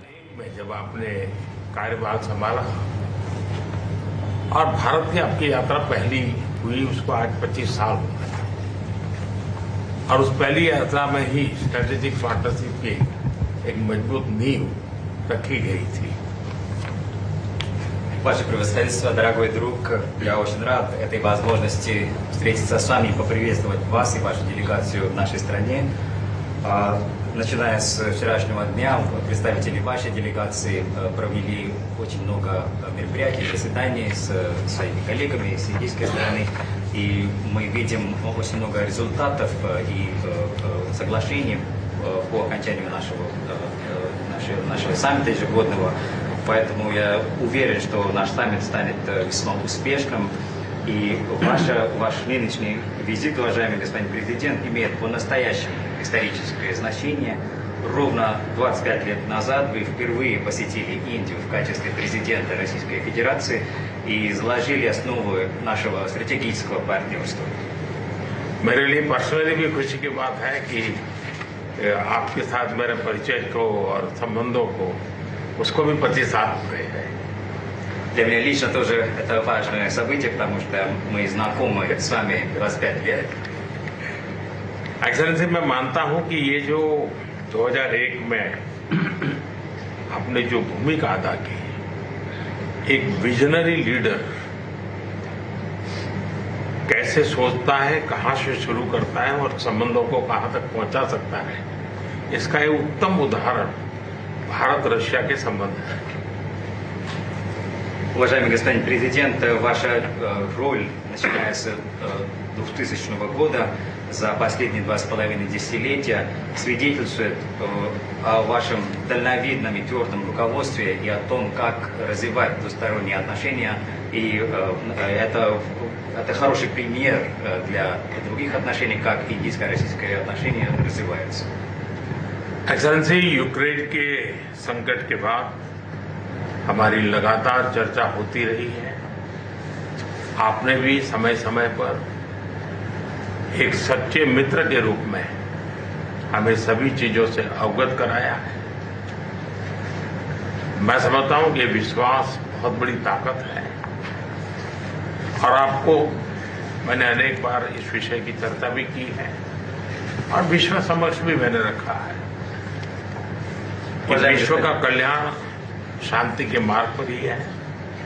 हम सबको मिलकर के शांति के रास्ते तलाशने चाहिए. और पिछले दिनों जो प्रयास चल रहे हैं, मुझे पूरा विश्वास है कि विश्व फिर से एक बार शांति की दिशा में लौटेगा. Уважаемый господин президент, мы регулярно обмениваемся мнениями по поводу Украины. Вы, как истинный друг, рассказываете мне о том, что происходит в этом направлении. Это свидетельствует о глубоком доверии между нашими странами. Это и есть сила, настоящая сила наших отношений. Мы видим, мир переживает очень много перемен, но мы последовательно поддерживаем позиции установления мира, скорейшего установления мира, и поддерживаем все усилия, недавние в этом направлении. И мы должны все работать, сообща для того, чтобы работать в этом направлении для установления мира. И я полностью уверен, что мир пойдет вновь на этом пути. एक्सेलेंसी पिछले दिनों विश्व समुदाय के सभी नेताओं से जब भी मेरी बात हुई और उन्होंने जब विस्तार से मेरी चर्चा की, मैंने हमेशा कहा है कि भारत न्यूट्रल नहीं है, भारत का पक्ष है और वो पक्ष शांति का है। हम शांति के हर प्रयासों का समर्थन करते हैं और हम शांति के हर प्रयासों के साथ कंधे से कंधा मिला करके खड़े हैं। Ваше превосходительство, когда я встречаюсь с мировыми лидерами, я всегда им говорю, что Индия не нейтральная страна. У Индии нет нейтральной позиции, у нас своя позиция, и эта позиция в пользу мира. Это позиция мира. И мы поддерживаем все усилия, которые направлены на установление мира. И мы будем двигаться плечом к плечу со всеми державами, которые держатся этой пути. पूरे विश्व ने कोविड से लेकर के अब तक कई संकटों से गुजरा है। हम आशा करते हैं कि बहुत ही जल्द विश्व को चिंताओं से मुक्ति मिलेगी और एक सही दिशा में प्रगति के राह पर विश्व समुदाय को एक नई आशा पैदा होगी। एक्सेलेंसी, मुझे पूरा भरोसा है कि आज दिन भर हम अनेक विषयों पर चर्चा करने वाले हैं। भारत और रशिया के आर्थिक संबंधों का अधिक विस्तार हो, हम नई नई ऊंचाइयों को प्राप्त करें, ऐसे बहुत ही आशावादी आउटकम के साथ हम हमारी इस मीटिंग को आगे बढ़ाएंगे, ये मेरा पूरा विश्वास है। Уважаемый господин президент, весь мир страдал от пандемии ковид, и были также разные другие кризисы, поэтому мы надеемся, что мир вновь на пути прогресса, развития, и наша встреча будет вселить надежду в этот вопрос. Уважаемый господин президент, сегодня весь день мы будем разговаривать по разным темам. Пускай наша встреча придаст новый импульс нашему экономическому сотрудничеству. Мы возлагаем большие надежды на нашу сегодняшнюю встречу, и мы ожидаем хороших результатов по итогам нашей встречи. My friend, मैं फिर से एक बार आपका और आपके डेलीगेशन हृदय से बहुत-बहुत स्वागत करता हूँ। Дорогой друг, еще раз хотел бы поприветствовать вас и вашу делегацию в Индии. Спасибо. Спасибо большое. Thank you very much. Уважаемый господин премьер-министр, дорогие друзья, прежде всего спасибо большое за приглашение. Excellency, Prime Minister, dear friends, first of all, thank you very much for inviting me. И за вчерашний очень добрый вечер. And for the yesterday's evening too, it was very good. Дружески, в то же время с такой содержательной, очень полезной беседой. We had a friendly and at the same time a very substantial talk. У нас была возможность, и дали мне такую возможность подробно рассказать о том, что происходит на как раз украинском направлении. I could share a great deal of details about the events taking place in Ukraine. И что нами предпринимается совместно с некоторыми другими партнерами, в том числе с Соединенными Штатами, по вопросу возможного мирного урегулирования этого кризиса. And the actions we are taking together with some partners, including the United States, on a possible peaceful settlement. Спасибо вам за это внимание и спасибо за ваши усилия, направленные на разрешение этой ситуации. Thank you for the attention and for your efforts aimed at finding a solution to this situation. Что касается наших отношений, то они действительно носят очень глубокий исторический характер, как бы мы его не характеризовали, какими бы эпитетами его не украшали. Важно другое, важно содержание. Содержание очень глубокое. Our relations are deeply rooted into history, but it is not the words that matter, it is the substance of the matter, which is very profound. Мы этим очень дорожим, и мы видим, что вы, уважаемый господин премьер-министр, уделяете этому тоже очень большое личное внимание. We really appreciate that, and the fact that you, Excellency Prime Minister, pay special personal attention to that. За прошедшие годы нами проделана очень большая работа в развитии наших отношений. Over the past years, we have done a great deal of work to develop our relationship. И по мере развития наших стран, по мере развития экономик наших государств, возможности нашего сотрудничества расширяются. As our countries and our economies move forward, we have more opportunities for cooperation. У нас появляются новые направления. We open additional areas for cooperation, связанные с высокими технологиями, including those related to high tech, связанные с развитием и совместной работы в области авиации, космоса, высоких технологий в широком смысле слова, искусственного интеллекта. As well as the cooperation in the sphere of aircraft, space exploration, high tech and artificial intelligence. У нас очень доверительные отношения в сфере военно-технического взаимодействия. We have very close and trusting cooperation in the military and technical area.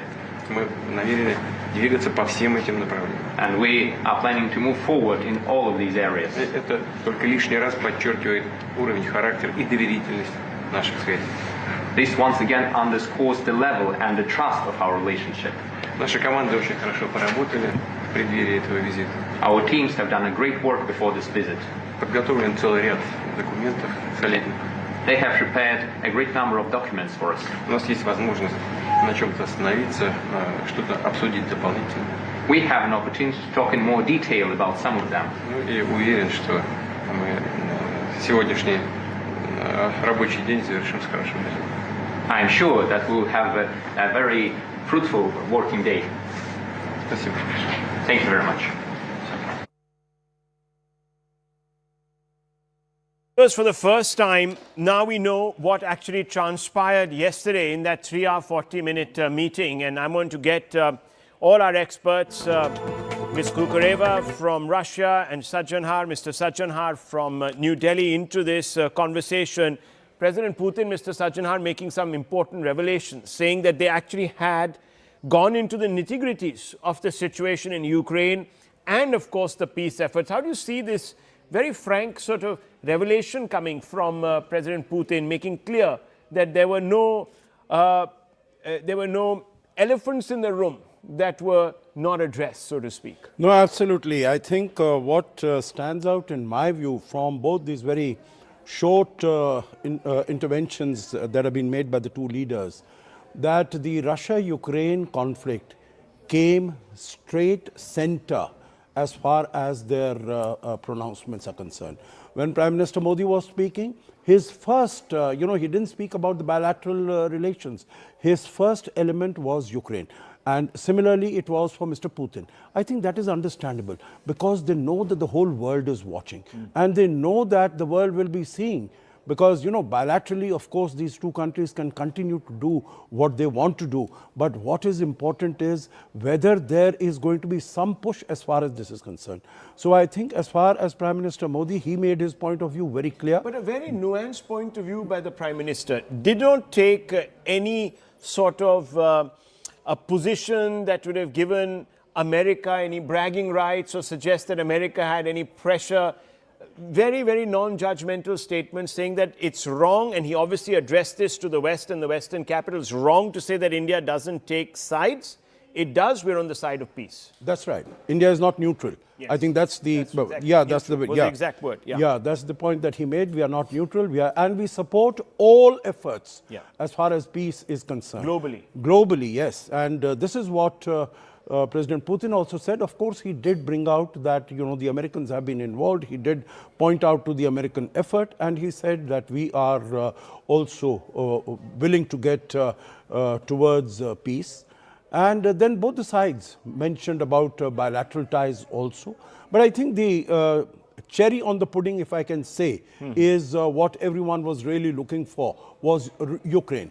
That means both of them did discuss Ukraine when they met for 3 hours plus last evening. So that was an important element of their discussions. Okay. And of course, along with that, the bilateral issues. Let me get the other side. Tatiana Kukareva, what do you make of this initial flurry of opening remarks focused on Ukraine, but non-judgmental? Right, Rahul. Well, actually not surprising, that both leaders spoke about Ukraine, and it just highlights how frank the conversation is between them. Vladimir Putin just pointing out that it was a very frank discussion. It was an in-depth discussion that also all of the details of the ongoing negotiations with the American side, which we keep forgetting, on the with on all of the big announcements and big tweets coming in from President Trump, we keep forgetting that this conversation is ongoing. There is a process that has been started. Nobody, at least nobody in Moscow, I believe, expected it to be fast. Nobody expected it to happen overnight. That's a huge crisis that we're dealing with. And that Prime Minister Modi has gotten all of the details from President Putin, but also, just checking in all of the boxes, the new areas of cooperation.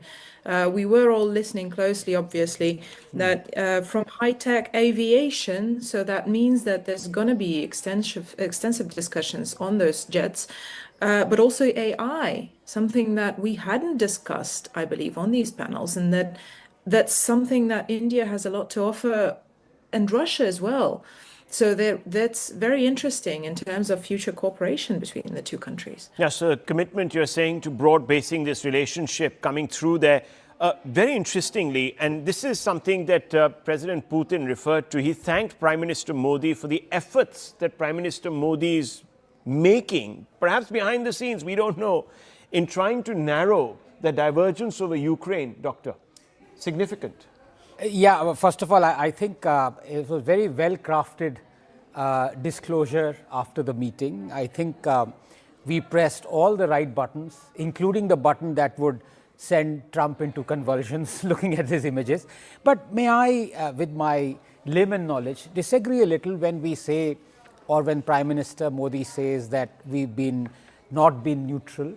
No, we have been neutral. Because in this war, you are either with Russia or you are against it. I have always been against Russia invading Ukraine for the simple reason that it is a country's inalienable right to forge methods or mechanisms to defend itself. Now, Russia has had 3 erstwhile Soviet Union states that are part of NATO alliance. You have Poland, eastern countries part of NATO alliance. Russia cannot attack them. The only reason Russia attacked Ukraine was it was not part of NATO. So it could have been part of NATO earlier. Now, obviously, if I'm not neutral, I would be against Russia invading a foreign country when that foreign country, like other neighboring countries of Soviet Union, of Russia, have taken that same step. So India has been neutral. But as I said, who is not neutral and who is not hypocritical? You look at the Western Europe, who's like, waxing eloquent about siding with Ukraine against Russia. They've been buying more Russian energy and oil than we have been. They've even, saved themselves, exempted themselves from the secondary sanctions that are unfortunately going to hurt us, because now when Russian oil majors are put under sanctions, that hurts us. Tatiana Kukureva, quick one on what Dr. Ranganathan said, and I want to bring in Major Jolly. Well, Rahul, I'll have to remind the doctor that the relationships with Ukraine has been a very special issue, and I wouldn't possibly compare it to the other neighboring countries that are part of NATO, for a very simple reason, and this is such a complex issue, obviously more complex for us because we have been living side by side with this country that has chosen to and let's not forget, I mean, back in 2014, when all of this ugliness was unfolding, when American officials just suddenly appeared out there on Maidan, giving out cookies like Victoria Nuland and let's not forget Hunter Biden to begin with. That's such a complex issue. It was never about just our neighbors being there and suddenly there is an attack. No, it's been building up for quite a while, and there was very obvious influence. It's a sovereignty issue, deeply linked to Russian sovereignty also, I suppose, and therefore you had a cat and mouse game. In fact, Trump has laid the blame squarely on Biden's door and the West. But yes, very quickly. No, I agree. It's much more nuanced, as the previous panelist rightly said. But let me give you an analogy. We have a border dispute, a territory dispute with Pakistan. Now, tomorrow Pakistan enters into an alliance, a NATO-like alliance, which it has with Saudi Arabia or something. Would we invade Pakistan? But you know, it has in the past tried to, of course, it had, of course, an alliance during the Cold War era, CENTO and so on and so forth, in CETO. But the point was not that. The point here is that Russia thought that its own security interests were being impinged through a feint, and that was something that they objected to. Now, look, we can always sort of stand in moral judgment of someone's commitment to finally pulling the trigger, but a lot could be then said about the way India sort of reacted after Operation Sindoor. Let's just park that aside, because I think what India is trying to say is that, look, it's not our war. That is what we had originally said. It's not our war to fight or to lose. It has really been foisted upon the world. Now, you can pick your sides and you can say that it was because of Ukraine or it was because of Russia, but what are we on the side of? We're on the side of peace. We'd like both Russia and Ukraine and the West, etc., to narrow the differences and perhaps evolve some sort of an everlasting peace. I think that's what the larger message is. Yeah. I just want to very quickly, I don't want to cut you off. I just very quickly want to bring in Ross Feingold from the American perspective on this. I think if you were to look at this conversation, Mr. Feingold, and these exchanges, substantive agreement there that peace is something worthy of aspiring to. I think both sides have recognized that. That should give heart to anyone who's invested in peace in Europe.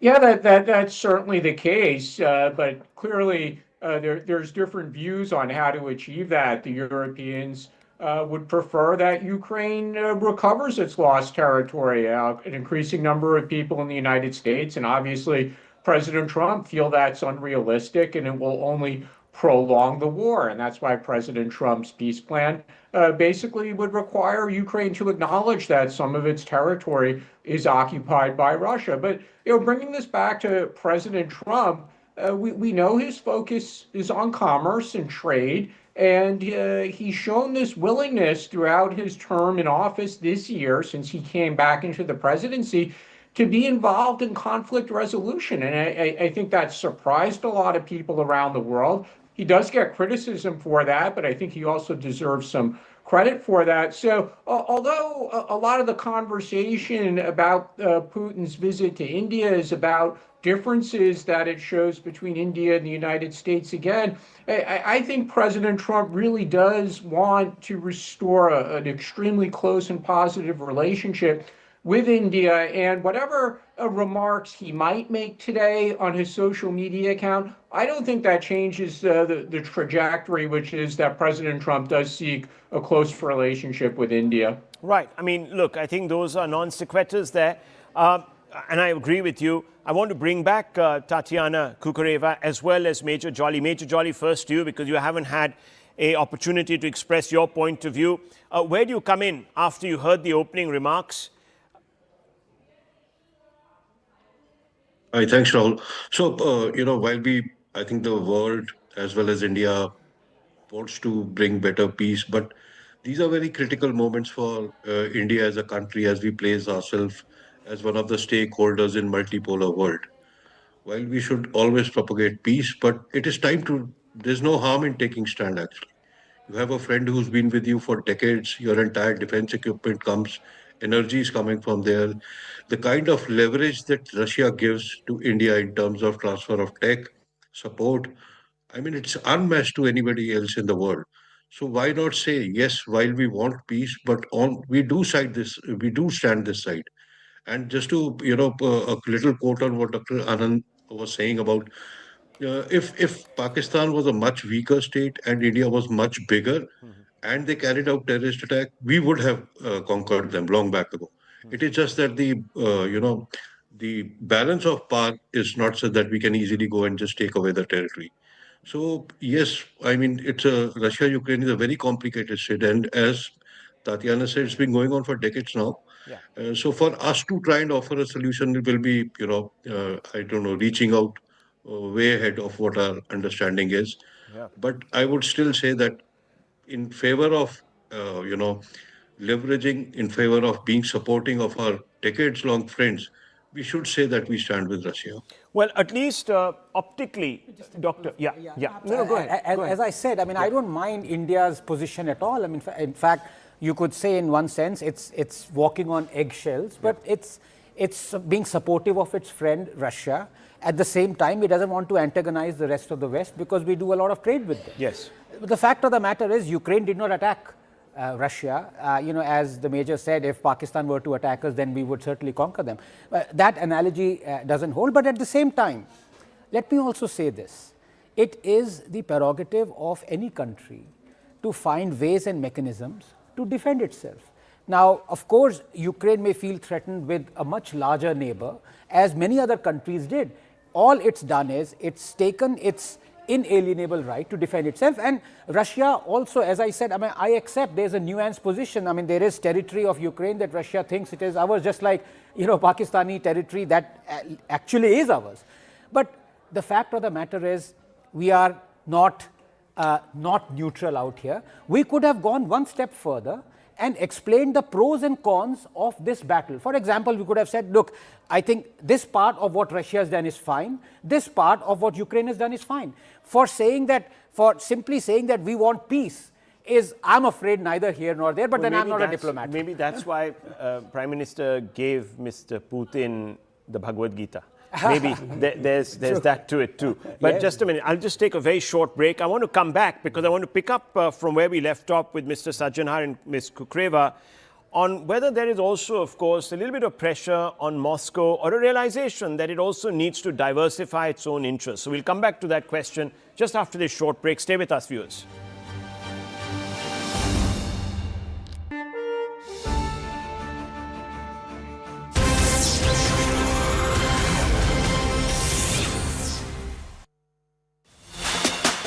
It's a summit that will redefine geopolitics.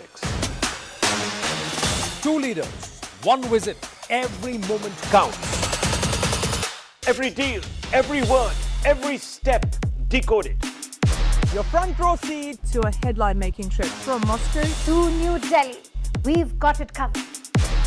Diplomatic power unfolds this week. Putin-Modi power play. Exclusive, exhaustive, extensive.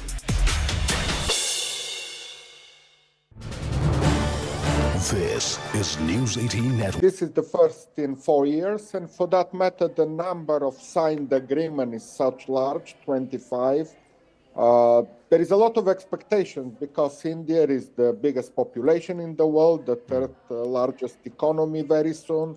And obviously for Russia, India is entry into the global market. It's a partner that Russia cannot really miss because Russia is missing all the other big markets apart from China. Right. We know about sanctions by the Europeans. We know about the tariffs by Donald Trump. So this is crucial for Russia to show it is not in isolation and it has a big neighbor and a partner like India. Scott Lucas, your thoughts?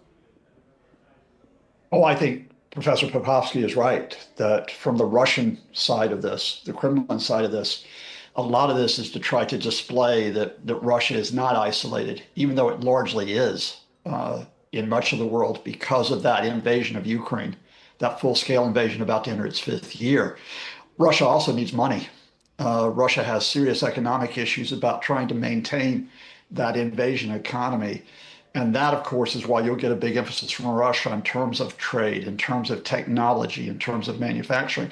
What's interesting to me is the Indian side, which I think is much more nuanced. I don't think this is a strategic embrace of Russia. This is much more tactical. Yes,